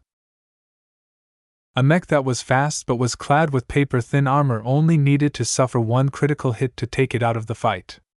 And having to go through all of that trouble to gain the opportunity to land a telling blow onto an opposing mech took too much time and effort. In comparison, a straightforward medium melee mech is better in any way except for mobility. Yet it is this deficiency that is the defining difference between the two mech types. They fulfill different roles and perform completely different on the battlefield. The original vision behind the liner gray unveiled in front of VS. To put it simply, Reno Jimenez attempted to create a light version of a medium melee mech. The liner gray was supposed to acquire all of the advantages of a medium mech while somehow retaining its overarching superiority in mobility. VS had one response to that. Arrogant! He read the liner gray's development path. The Skull Architect started off with a basic light skirmisher frame, and started adding in some extra bulk. The added mass slowed the mech down, so the designer compensated by increasing its energy consumption and magnifying the amount of power it could exert. This couldn't go on endlessly. Soon enough, the Skull Architect hit a wall where climbing over it cost a lot more than he gained. To gain 1% in power, he needed to bulk up his mech by at least 10% or more. That trade-off simply sucked. If Mr. Jimenez can make it so that a single % boost in power will only weigh down his mech by 1%, then he has definitely advanced to master. Such an amazing light skirmisher design was an impossibility. Its existence was as absurd as stating that 1 + 1 is equal to 2.01 or something like that. Yet VS couldn't help but be impressed by the man's audacity. Almost everyone ruled out that a mech designer could reach this result, but the ambitious Skull Architect boldly forged ahead where none dared to tread. Seniors constantly attempt to turn lies into truth, fantasy into reality, the impossible into the possible. To many, it is a road that leads to madness, death, or a dead end. The danger stood in stark contrast with the prestige and renown these senior mech designers usually enjoyed. Any of them held high positions, and even the least of them could easily find teaching jobs at a prestigious university. Society valued them for their esteemed abilities, but they could never fathom the risks they took to make further progress. "What a scary mech design," he uttered as he mentally took a step back. "Just a single design is already able to tell me so much. This isn't such a simple test after all." Chapter 647, Chasing a Unicorn. Even if VS hadn't even made a single move yet, he already saw through another layer of the test. It challenged his mental fortitude. By showing him a glimpse of the ambitious impossibility the Skull Architect attempted to reach, VS should have been scared off or dismissed the senior as a nut job. Is he, though? The liner gray incorporated many aspects that VS couldn't help but consider pure genius. Certainly, the temptation to learn from them and copy the tricks for himself grew stronger the more he dove into the Skull Architect's work. His progress in increasing the efficiency of his mechs had reached a height that VS had never seen in any other mech. "Damn, what am I thinking?" He shook his head. "This design is a temptation. If I didn't catch myself, I would have been converted to the Skull Architect's design philosophy." An authentic design from a senior usually put pressure on the minds of junior mech designers, warning them to go no further unless they willingly threw away their paths to follow someone else's. The high accessibility of the liner gray design somehow circumvented this defensive measure, causing those who become too eager to study this design to become full converts to the school of efficiency. It was a naked temptation, and VS couldn't help but question the Skull Architect's motivation for disseminating this design. "If I give in to the temptation, I would get a quick boost in my mech design ability at the cost of losing all of my previous progress. If I resist, I will still be contaminated, but it should be in a controllable range." The latter sounded negative, but what really went on was that the Skull Architect passed on some lessons to VS. It was simply up to himself to ensure he didn't get lost in the abundance of what he learned. He needed to remain clear-headed throughout his design work, but the problem with that would strengthen his concentration. If he muddled his head a bit, he could prevent the X factor from becoming stronger, but then the contamination gained the opportunity to spread. VS faced an implacable dilemma at this junction. "At this stage, I can't afford to harm my nascent design philosophy. It is the core of my being and something that is wholly unique to me. The best path for me is the one that I forged on my own." After some contemplation, he decided to maintain a slightly higher focus at the risk of leaving a stronger imprint on the test design. VS encountered no more surprises as he worked on the liner gray. Perhaps it hid other secrets underneath its clean lines and dry specifications, but if there were any, VS lacked the perception to pick up on them. The aspects he picked up already put enough concerns on his plate. Compared to the freeform test he issued to Kettys, the test with the liner gray narrowed down the problems into highly specific instances. The missing gaps in the design could only be filled in a limited amount of ways. The only materials and component licenses that VS could draw upon were those included with the design files. One of the issues that initially tripped him up was the fact that the liner gray was a second-class mech design. It utilized a higher standard of materials and technology from third-class mechs which VS had always worked with in his main designs. To put it simply, VS worked with pauper designs where cost was the major restraint. Exotics were used sparingly, and many mechs he came into touch sold for prices ranging from 3 million bright credits to several 100 million bright credits at most. The liner gray, despite being a light skirmisher that didn't use up a lot of materials, already came with a floor cost of 1 billion credits. If VS tried to convince the Vandals to upgrade their land-bound light skirmishers with an estimated cost of just 20 million bright credits to a liner gray, they'd punch out his teeth before dumping him out of the airlock. 1 billion bright credits was an extravagant price for a mech that only performed a couple of times better than a third-class equivalent. The cost is multiplied by a factor of at least 100, but the performance boost is only multiplied by 5 to 8 times at most. This was a horribly poor exchange rate, but a wealthy state like the Friday Coalition could afford to be extravagant. They possessed vastly more wealth relative to their manpower. Each of their mech pilots got to enjoy luxurious mechs compared to their pauper neighbors. The result of all of this was that VS needed to adjust to the higher standards. The amount of power and might at his fingertips tempted him to be liberal about their implementations. VS realized that this was yet another trap. It's a temptation for me to swing all that power around. However, if I do so, my solutions become sloppy and I'll lose sight of my original standards. VS had never been wasteful about the resources at his disposal. Making the most out of a limited set of resources had always been a lesson that each mech designer from a third-rate state carved in their hearts.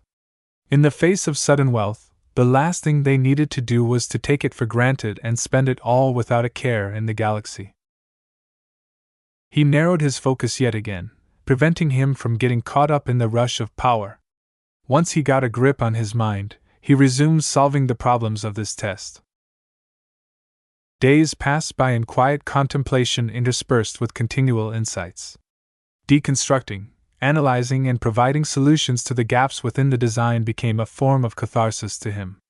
He slowly forgot all of his responsibilities and became entranced at the challenge of solving the puzzles the liner gray presented to him.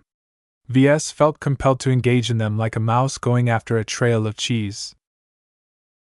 The puzzles he solved dealt with problems that seemed trivial but might prove fatal to the design if VS offered the wrong solutions. Larger problems, on the other hand, granted him more leeway into solving them, yet he needed to do so in his own way rather than the way the Skull Architect preferred to do so. As the flagrant Sword Maiden fleet almost reached Mancroft Independent Harbor, VS finally completed his design work after investing 6 entire days into filling up the gaps. The holes in its engines, power reactor, sensors, internal architecture, legs, arms, and many more had all been filled with parts that seamlessly merged into the existing design. When VS finally took a step back and evaluated the finished design, he rubbed his tired, bloodshot eyes and sighed. Well, that didn't go according to plan. The liner gray compelled him to invest increasingly more attention into solving it. VS tried many times to restrain himself in order to remain at a healthy distance, but his obsession got the better of him a few times. Rarely did he get to touch, feel, and work with such an advanced mech design that unabashedly exposed all of its secrets. This design is like a succubus. It's constantly tempting me into abandoning my own principles. The Skull Architect deserves his infamy. Even if he stopped chopping up mech pilots to advance his research, he still found a way to screw over others. Though whether the victims became worse off or not was still in question. The less talented mech designers with no hope of forging their own paths will benefit from following in the Skull Architect's footsteps. VS had no such intentions, however. He aimed for the top, and that required him to learn from others without becoming subsumed by their attraction. In order for students to surpass their teacher, they needed to step outside the rails their teachers meticulously constructed for them. Even if staying inside the rails was the path to least resistance, it always led into a solid wall at the end. What a profound design! I've learned so many lessons in these days. Pure satisfaction ran through his tired body and exhausted mind. As he basked in the joy of completing this perilous but fulfilling challenge, he reflected on his results. If VS followed the original intentions of the liner gray, then he would have pushed its limits in terms of energy transmission and other factors. This allowed it to achieve a greater level of performance at the cost of eating away at its tolerances. Basically, it turned the liner gray from a dull but stable mech platform into an exciting but inwardly brittle piece. The gains the original design had achieved in adding extra power and armor were partially negated by the awfully tight state of its internal architecture. It also made the mech a lot harder to control. The liner gray gained a boost in performance that went past its stable limits. The mech basically strained against its own frame with every vigorous action it performed. If VS compared it to the exertions of a human athlete, then he could easily develop muscle sprain, culminating to severe injuries if he kept pushing his body past its limits. A human body was flexible and had the ability to grow in order to cope with the added strain. A mech frame, on the other hand, was a static, mechanical construction that was essentially static. It wore down and broke when it faced continuous abuse. This is one of the weaknesses of the liner gray. Its performance is high, but its life cycle is too short. It can already be written off after 5 years of intensive battles.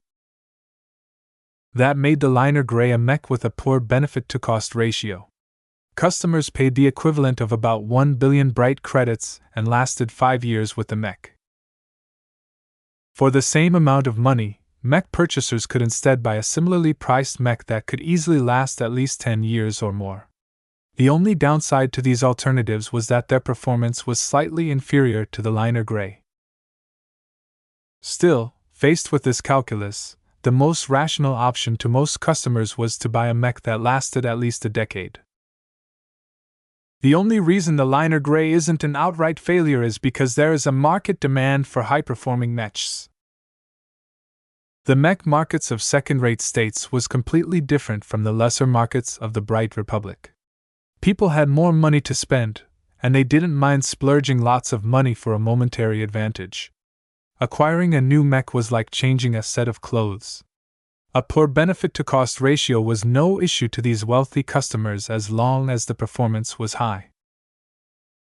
The only problem with the liner gray was that the original configuration increased the difficulty of piloting such a machine. It was like manually driving an air car that was perpetually moving at its top speed. The uncontrollable performance of the air car could easily lead to a crash if handled improperly for just an instant. The barrier to pilot the liner gray was so high that only advanced pilots with excellent training and above-average neural aptitude were qualified to pilot this beast. Even then, nobody liked to pilot this berserk mech. The strain on their control abilities made piloting this high-powered mech a chore at best, and torture at worst. It simply wasn't pleasant to pilot this mech model, and that proved to be its ultimate downfall. No wonder the Skull Architect pursued the X Factor. In order to accommodate the extremes he's willing to push his designs, he sought a way to compensate for this deficiency by trying to find a way for the mech to strain their mech pilots less. The liner gray design marked a point in time where Reno Jimenez was at the cusp of giving in to his darker urges. His designs all shared the same problems. They strained against their limits and were barely controllable by their mech pilots. This problem must have gnawed at the senior mech designer's mind for years. After being tortured by the same issue over and over without a solution in sight, was it any wonder that he grew desperate? Either he could find some way to solve the control issue, or he could abandon the design philosophy he painstakingly built up over many decades. The latter was too painful to contemplate, while the former involved chasing after a unicorn called the X Factor. No wonder he went crazy. Chapter 648 Philosophical Clash. Reno Jimenez developed a style of designing mechs where he attempted to extract the maximum level of performance at the cost of stability, control, and longevity. This increased the parameters of his design's spec sheet, but customers weren't fooled. They knew his latest designs came with poor value for money. Many of his mechs broke down in 5 years or less. This is the attitude of a scientist and a pioneer. He pursues his own interests over that of the market and his customers. It's not that his designs are bad, but they are outright ignoring the trends of the market. Different from the senior, VS had always adopted a market-based approach to his design work. Every time he designed a mech, he looked at the actual situation of the market and moved on from there. Essentially, he let his market research dictate the basic parameters of his next design. He rested his finger on his chin. The contrast between their priorities formed an interesting comparison. The Skull Architect already knows from the start what kind of mech he wants to design. As for me, the exact shape and form doesn't matter to me. All I want is to design a mech that sells well. Everything is a means to an end. That didn't mean VS cared nothing about his own advancements. His hoarding for knowledge and his experimentation with the X factor all proved that he possessed an inquisitive mind. It was just that an apprentice mech designer operated under far less pressure than a senior mech designer. One was a youth in the mech design profession. They weren't expected to come up with anything radical. The other represented an elder in the craft. The mech industry and mech market expected more from their results. Their designs had to push against the envelope. If their newer designs didn't one-up their older designs by a fair margin, then they were considered stagnant. Mech designers that are stagnant don't have a bright future anymore.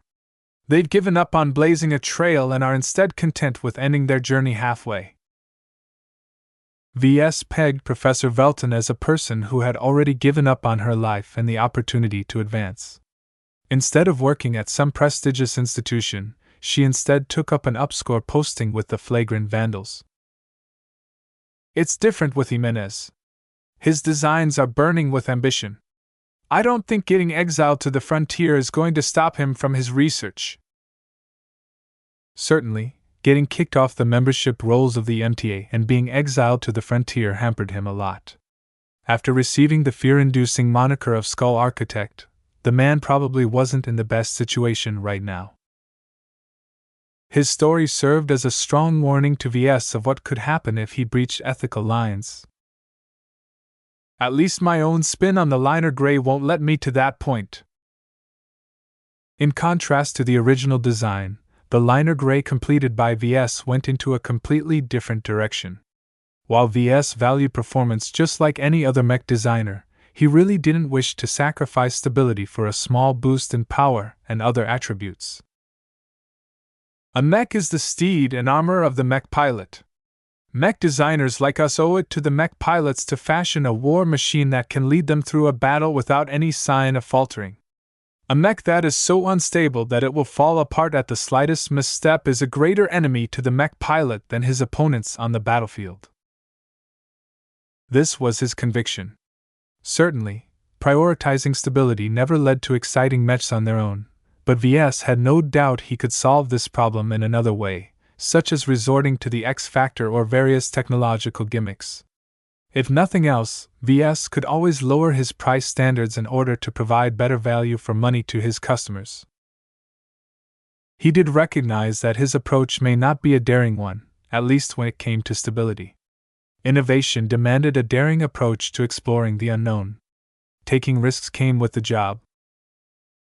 In that sense, I've disappointed the Skull Architect's expectations. The liner gray design came with an unspoken challenge.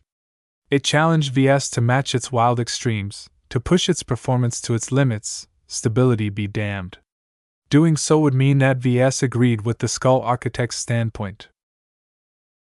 That was unacceptable to him. Philosophically, he believed that mechs had to fit the mech pilots, not the other way around.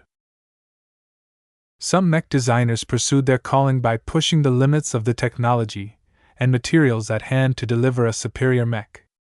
To be fair, most of the innovation and advancement in the field of mech design came from their many contributions. Yet a mech was inexplicably connected with their mech pilots. Mech designers had complete control over the design and construction of a mech, but possessed no influence at all on the mech pilots who actually used them. This lack of control over the latter led to a tendency for mech designers to forget about mech pilots, treating them as an outside variable in the background. A different school of mech designers adopted a very different perspective. Usually by necessity, they needed to design mechs that pilots were comfortable with piloting, otherwise they wouldn't be able to sell any mechs. Faced with a choice between higher performance and more comfort, many mech pilots actually chose the latter. It's not that they enjoy missing out on that extra margin of power, speed, or defense, but if the mech becomes too difficult to pilot, those hardware gains are entirely wasted. A mech that performed 10% better but became twice as hard to control for a specific mech pilot might eventually perform 20% worse. So the net performance change was actually a reduction of 10%. Naturally, this consideration varied wildly depending on which mech pilot got to pilot the mech. A skilled mech pilot possessed a much larger tolerance for difficult mechs, while average mech pilots with more modest genetic aptitudes could only settle for simpler mechs. Some might scoff at lesser skilled mech pilots and dismiss them as ants. Yet they also happen to comprise the majority active mech pilots, with a much greater number of untalented potentates in reserve. This was a huge market for mechs, one which VS had guiltily ignored when he grew his mech business, but intended to fix that in the future. Designing elite mechs all the time will unnecessarily narrow my reach. There are only so many elites to market my mechs. VS didn't have much experience with designing a mass-market mech, but his duties as a head designer for the flagrant Vandals taught him much. He became intimately familiar with the traits of cheaper mechs, and knew what to look out for when designing these kinds of machines. Out of the 3 internally developed designs, the Hellcat and the Akaram mechs catered to the cadre of the Vandals. Powerful, expensive, and difficult to master, they served as the mainstay of the Vandal mech roster. In this sense, his Black Beak and Crystal Lord designs shared the same DNA. Elite mechs only came up to their full potential when matched with an experienced, talented mech pilot. It should be different for a light skirmisher like the Liner Grey or the Inheritor models. Though one operated on land and the other in space, they served the same role. They served as the scouts, flankers, and ambushers of a mech force. They work best in battle when deployed in packs or in greater numbers, so they should ideally be accessible to mech pilots. If there's one thing I've learned from toiling over the Inheritor mechs, it's that there's only so much performance you can squeeze out of a skinny mech frame. The lightweight class tended to be a poor platform for elite mechs. There simply wasn't enough room to stuff in enough goodies. Anything that mech designers wanted to add to the frame needed to be lighter, and take up much less space than an equivalent component to a medium mech. This instantly magnified the costs, and reduced the benefits of those expensive additions. So in short, it wasn't cost-effective to elevate a light mech to the performance standard of an elite. For better or worse, they felt most at home when they served as expendable mechs. Expendable mechs are easy to lose, so the mech pilots that bring them into battle shouldn't be too valuable. Limiting the skill range of a light skirmisher model to elites is a tone-deaf response to the demands of the market. That didn't mean a market didn't exist for premium light mechs. Many veterans and talented mech pilots grew up with light mechs and had come to favor this weight class over the others. These mech pilots needed light mechs that could keep up with their skills. In that sense, the difficult but promising Liner Grey fit their needs. This was where his take on the Liner Grey came in. If I have to describe my own work, I'd call it the Liner Grey Simplified Edition. Of course, he would never publish his design with this unflattering name, but it aptly described what he'd done to the puzzle presented by the Skull Architect. Though VS was only limited to filling up the gaps in the design schematic, it provided him with enough leeway to steer it away from its original configuration as a powerful but barely controllable mech. He pretty much did so by dialing back the energy being provided to the different parts, and to program hard limits on the amount of power they exerted. Perhaps 1 or 2 changes in this vein wouldn't affect the design by a drastic amount, but when VS performed the same tweaks over and over again, it all added up. The changes he implemented throughout the design flattened the performance curve, smoothing out its peaks and valleys. This had the effect of tempering a wild, bucking horse into a calm and docile mount. Unfortunately, this also resulted in a comprehensive loss in performance. The liner Grey turned from an exciting, high-performance mech into a boring but reliable workhorse. It still maintained some of the strengths and of the original version, but became extremely accessible. VS in fact slanted towards the other extreme when he put his own stamp on the mech. Comfort and pilot accommodation has always been a priority to me. A mech functions best when the mech pilot is at ease with his own machine. A key factor that helped him turn the liner Grey into an accessible mech was that VS borrowed the insights from his masteries. Though the system only threw him into the cockpit of a knight mech and a rifleman mech, VS easily applied the common lessons learned from those valuable first-hand experiences to the light skirmisher design. From his detailed studies of the liner Grey design, VS keenly realized that the Skull Architect lacked the special touch that came with acquiring a mastery. As far as he was aware of, the senior mech designer based all of his design work on second- and third-hand experiences. In some way, that was a huge shame, since the Skull Architect's designs would never mesh completely with his customers. On the other hand, his callous attitude towards the mech pilots that were supposed to depend on his products also led him to his current path of pursuing an extreme in performance through maximizing energy transmission. If the Skull Architect experienced at least a single mastery, he would have felt a lot more empathy to mech pilots. He'd be a different man right now. VS stayed true to himself when he solved the puzzle in his own way. Now he had to submit his work to the man he sought to earn his approval. Will he be pleased to find out that I've taken the opposite approach? VS grew nervous all of a sudden. I don't have any other choice. There's no way for me to hide my principles when I design a mech. Just as VS learned a wealth of information about the Skull Architect from the liner Grey, so would the senior be able to read through VS. Chapter 649 Observing Frailty. Larkin's son. The exotic purple-skinned and purple-haired visage of Myra appeared on the projection. I've received your submission. I've already passed it on to my mentor's account. It should take some time for him to go over his mail. I understand. VS nodded. Did you look at my take on the liner Grey?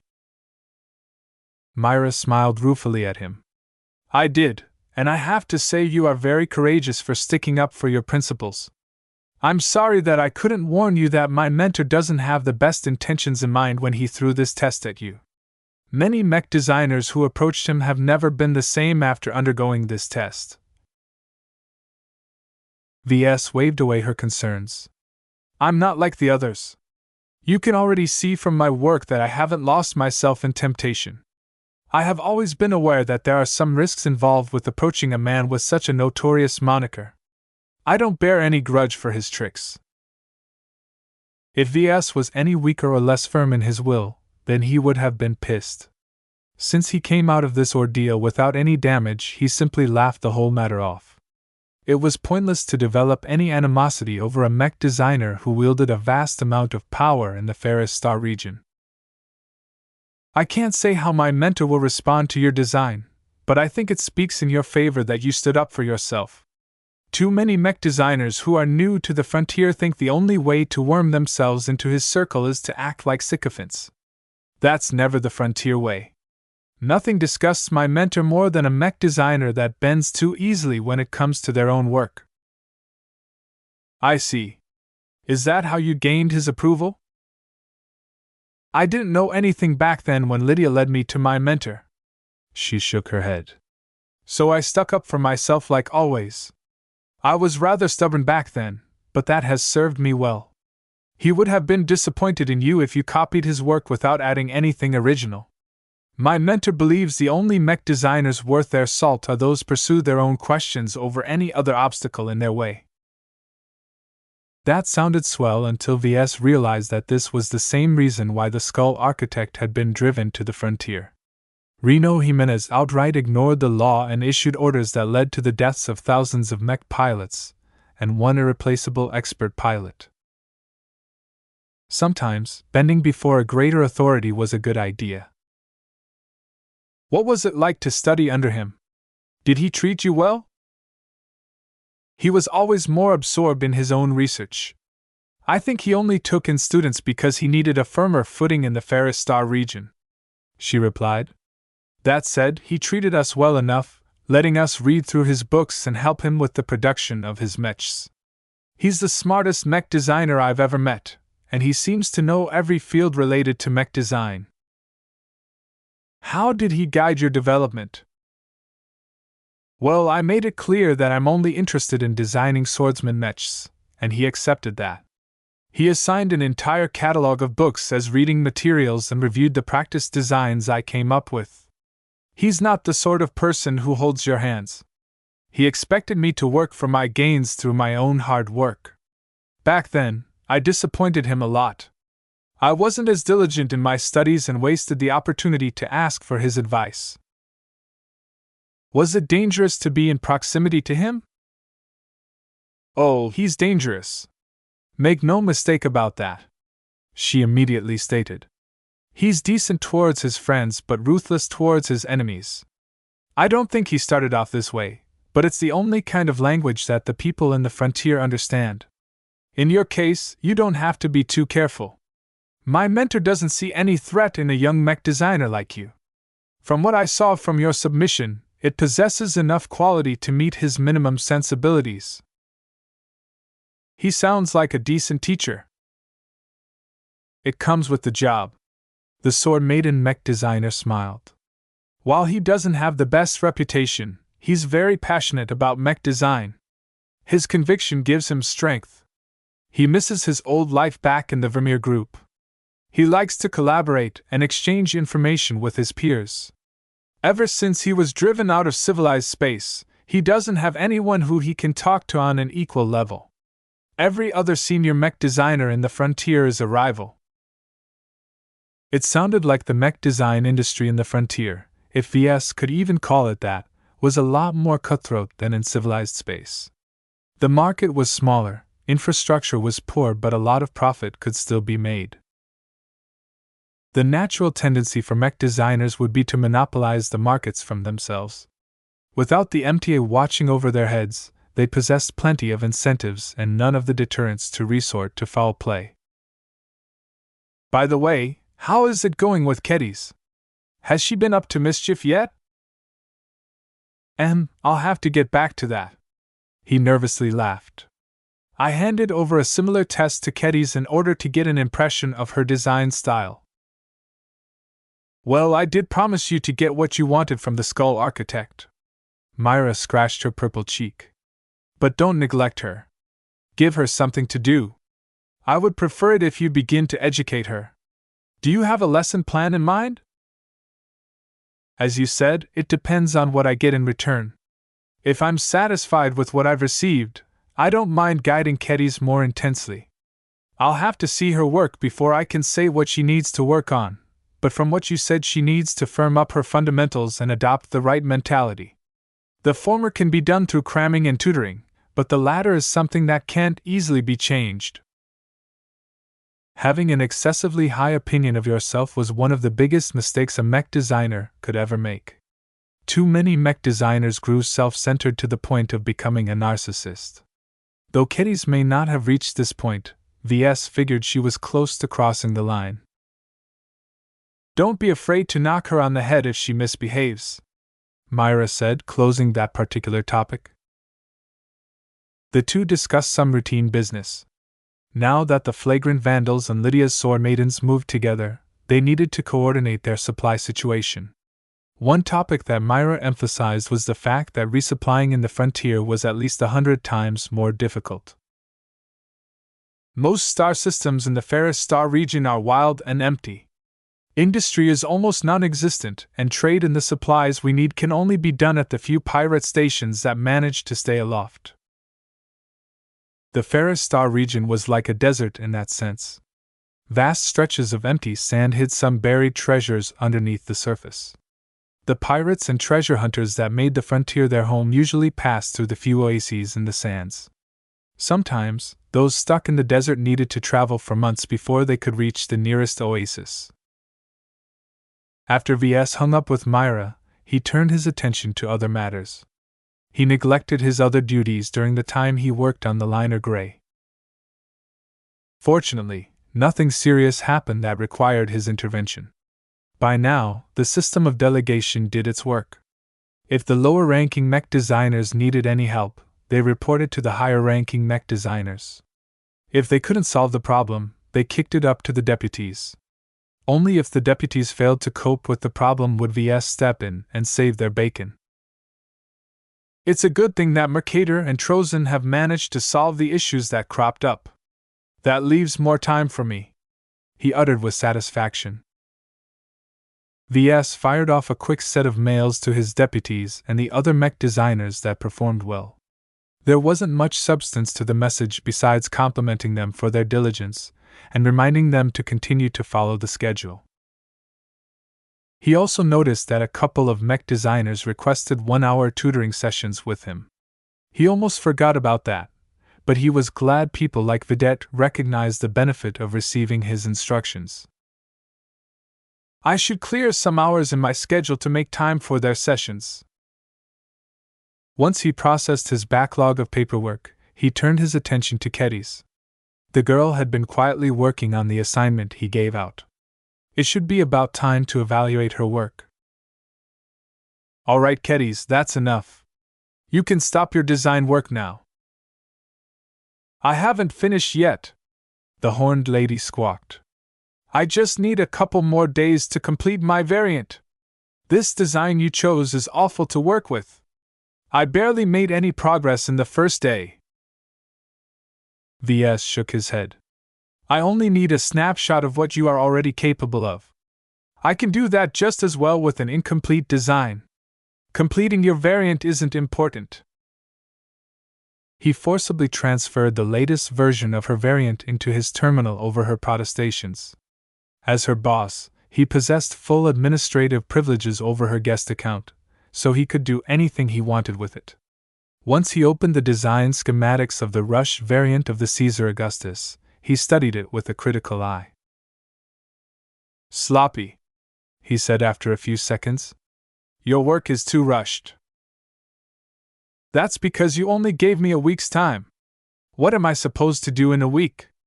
This stupid Caesar Augustus is one of the most complicated designs I've ever worked with. It's such a travesty that I feel like strangling whoever came up with this hybrid knight. VS ignored her words and continued to dive into her work. Even though he hadn't been fair to her when he only gave her a week to deliver something presentable, the lack of care she showed went behind necessity. As VS sampled her principles and the nucleus of her design philosophy, he sensed that this lack of diligence went deeper than he thought. Every mech designer needed to be meticulous in their measurements and their judgment. Ketty seemed to pursue what she found the most exciting, which was the Caesar Augustus sword and shield. She focused most of her attention on strengthening her variant's melee capabilities, but completely neglected the wrist-mounted laser cannons and the shoulder-mounted missile launchers. The performance of those two weapon systems practically cratered to the bottom. More than that, she also got some key measurements wrong, leading to several instances of bad fits between the various components. The errors slowly piled up until the variant underperformed by at least 20%, which was a very serious margin for this kind of mech. In summary, VS caught out two major flaws in Ketty's disposition. First, she only worked seriously when she came into touch with what she loved. Second, her foundational skills was filled with holes. She lacked systematic learning that every novice mech designer should have memorized. He briefly explained his observations to Ketty, who looked understandably displeased at being criticized in such fashion. Excuse me, you little boss! I didn't get the opportunity to grow up in a quiet, safe planet and go to school like everyone else. Look, I'm not trying to knock you down for that, VS quickly said while holding up his arms in a harmless gesture. I just wanted to get that out there so we can do something about it. Our first priority is to bring you up to the same level of your civilized peers. A good foundation is essential if you want to move up the ranks. Ketty grumbled a bit, but she wasn't an airhead. She knew as well as any other mech designer how far she fell behind. Whether she could sum up the motivation to close the gap was another matter. The girl looked as if she was torturing herself when she attempted to design a variant of the Caesar Augustus. Her displeasure stood in stark contrast to V's enjoyment when he puzzled over the skull architect's test. VS believed the key to unlocking the guest designer's potential was to ignite her passion. Chapter 650 Missing Drive. Kettys, do you love to design mechs? Yeah. I do, she answered rather lamely as she flipped her hair over her shoulder. I was always smarter than my fellow sisters. The sword maidens rewarded me whenever I performed well on a test. Eventually, Lydia herself called me up to her office and told me that I was smart enough to become an engineer. She gave me the choice of studying to become a ship engineer or a mech designer. You can probably guess what I chose. If you chose to become a ship engineer, we wouldn't be talking to each other right now. VS sighed. Tell me why you insisted on studying to become a mech designer. It's one of the hardest careers you can pursue. To make it this far, there must be a reason that is driving you forward. Ketty looked reluctant to share her thoughts. However, she eventually relented after being stared at by VS. Somehow, his unusually sharp gaze evoked a measure of fear from her instincts. We sword maidens fight with our mechs. We depend on them to guard our sisters from attack. We use their strength to force others into surrender in order to rob them of their stuff. Without mechs, we are nothing. I'm afraid of what will happen if Myra isn't there anymore. She tried to raise some other sisters to inherit her work, but they never panned out. Right now, I'm the only one in the sword maidens who can back her up. So you entered the profession because you want to help your sisters? That's exactly what I said. They need me to take on this job and be ready if Myra ever croaks or goes missing.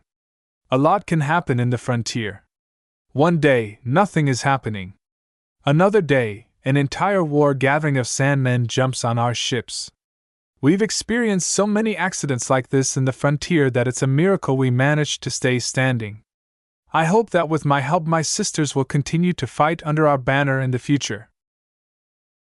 Though her motivation sounded a little bland to VS, he sensed the sincerity in her voice. She truly cared for the sword maidens and wished to do her part in helping them survive. Yet this reason alone wasn't adequate to drive her to take her work seriously. In his eyes, it could only be a half reason, something to say when you couldn't figure out a better excuse.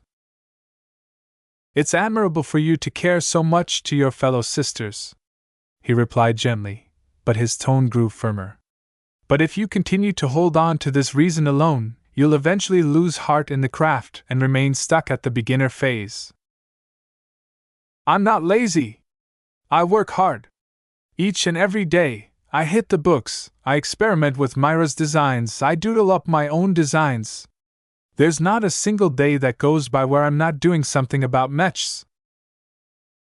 VS stood up from his desk and took measured steps. Each step forward added to his momentum and increased his stature in front of Ketty's. Though the girl made herself out to be strong and tough, in the end her life experience was too brief. Against his intimidating approach, she instinctively shied backwards. WW, what are you doing? VS halted within one step of Ketty's. Even though she could have unsheathed her giant sword and used that to threaten VS, somehow the thought never crossed her mind. This was not a contest of arms. It was a contest of wills. And she lost badly. Let me ask you again. VS spoke and jabbed his finger against her collar. Are you passionate about mech design? A few seconds passed as Ketty looked both angry and defeated. I guess not as much as people expect of me. It's hard work, and boring work at that. Just because I studied better in my youth doesn't mean I'm cut out to be a geek. Just look at me. She brandished her biceps and her muscular figure. I'm a warrior. I'm a sword maiden. VS audibly sighed in front of him. His breath brushed against her angry face. You are a sword maiden, but you are either a warrior or a mech designer. What did you say? She whispered. I get it that you're interested in your martial training, but you are taking it way too far. How good are you compared to your sisters? Pretty good, actually. I'm not as good as the best in my age group, but I'm well above average. I train my body every day and I spar with my sisters whenever I can. Okay, let's say that Myra drops dead one day. It's a big tragedy. Now what? The silence stretched on. Ketty realized that she had put herself in a bad spot. It didn't help that VS loomed inside her personal space and put continual pressure on her psyche. In fact, VS was resorting to a trick he recently picked up. He was blasting his spirituality in the direction of Ketty's. Though he didn't expect his trick to be very effective due to a lack of understanding in this area, he figured it could at least add to his stature. Well? He prodded her again. Answer me. You talked about this exact same scenario a few minutes earlier. Shouldn't you be prepared for this eventuality? What will you do when Myra won't be available anymore? Ketty adopted a defeated expression. I can't be in charge of all of the mechs and the sword maidens. It's too much to me. I can't even design a successful variant of a single frigging hybrid knight. What business do I have with Myra's precious machines? I won't be able to give them the care they need. It's good you recognize your shortcomings, VS said, stepping backwards and relenting on the pressure he put on the girl. You are not young anymore. The time for playing and frolicking with your fellow sisters is over. As an adult, you need to take your responsibilities seriously. Does spending half of your day on warrior training sound wise to you? Of course it didn't, yet Ketty stubbornly held on to the beliefs she acquired since she was young. It wouldn't be so easy to shake off her compulsion for warrior training. Still, as long as VS pried open a gap in her armor, time would eventually do the rest. You're a jerk, you know that? She gritted her teeth at him as she couldn't think of an appropriate response. VS patted her shoulder in a gentle fashion. Let's take a step back for now. Let me tell you about an observation I have made. I've encountered many mech designers. Some are masters, others are novices like you. They vary from their 20s to their 500s. Some designed hundreds of mechs, others haven't even completed a single original design. What are you getting at, mister? What I'm trying to convey is that I've encountered so many mech designers that I can tell what separates the good ones from the bad ones. And you know what strikes me as the one major element that every good mech designer possesses? Passion. Love. Ambition. Desire. I count 4 words, not 1. Doesn't matter. VS shook his head. They all convey similar meanings. The point is that the mech designers who have all achieved some success are driven individuals.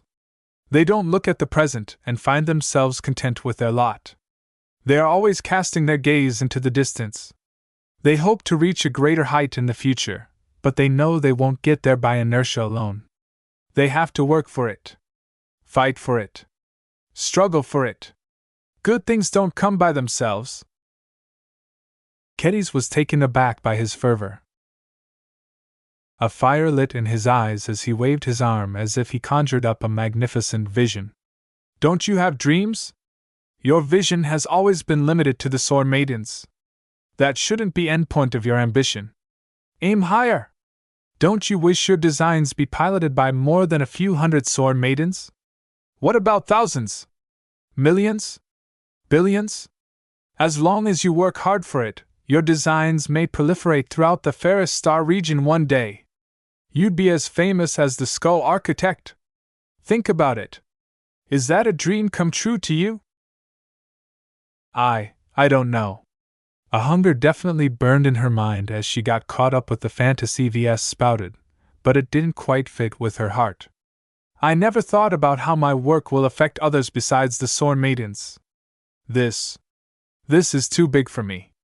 I'm sorry, I never held such dreams before. It's not too late to start. VS spoke and patted her shoulder yet again.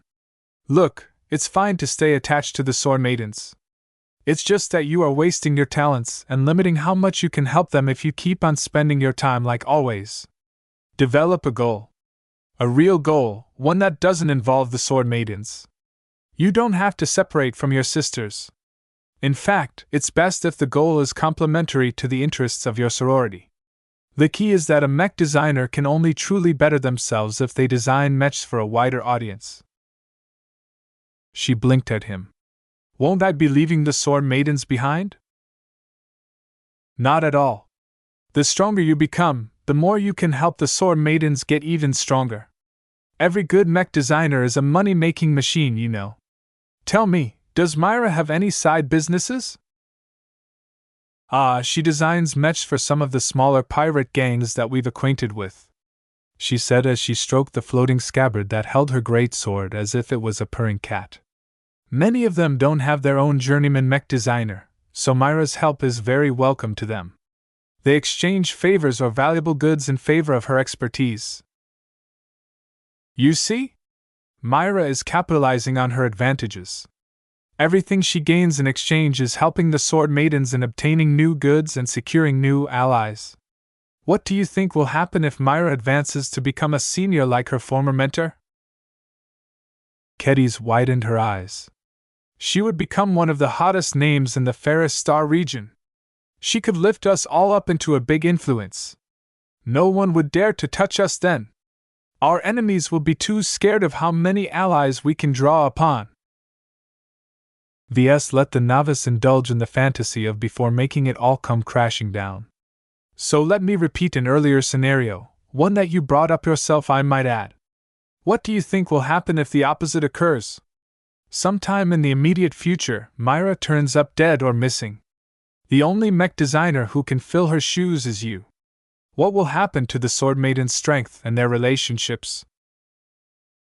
Not good. Not good at all. Ketty's finally became aware of the gravity of the situation. Those so-called allies of ours are all scumbags. If Myra is no longer with us, I'm not sure they're willing to back us up anymore. The only reason they're giving us the time of day is because we have a journeyman at our disposal. This is a disaster. Myra has helped build the sword maidens up, but she can easily tear you down as well. Your outfit is too dependent on a single talented mech designer. So long as this concentration of ability persists, your group will never be secure. The only way out of this precarious hole you've dug for yourselves is if you step up and treat your profession seriously. Let me ask you this, what is the meaning of a mech designer? Ketty's had to scratch her head again. To design mechs? Correct. A mech designer designs mechs just as mech pilots pilot mechs.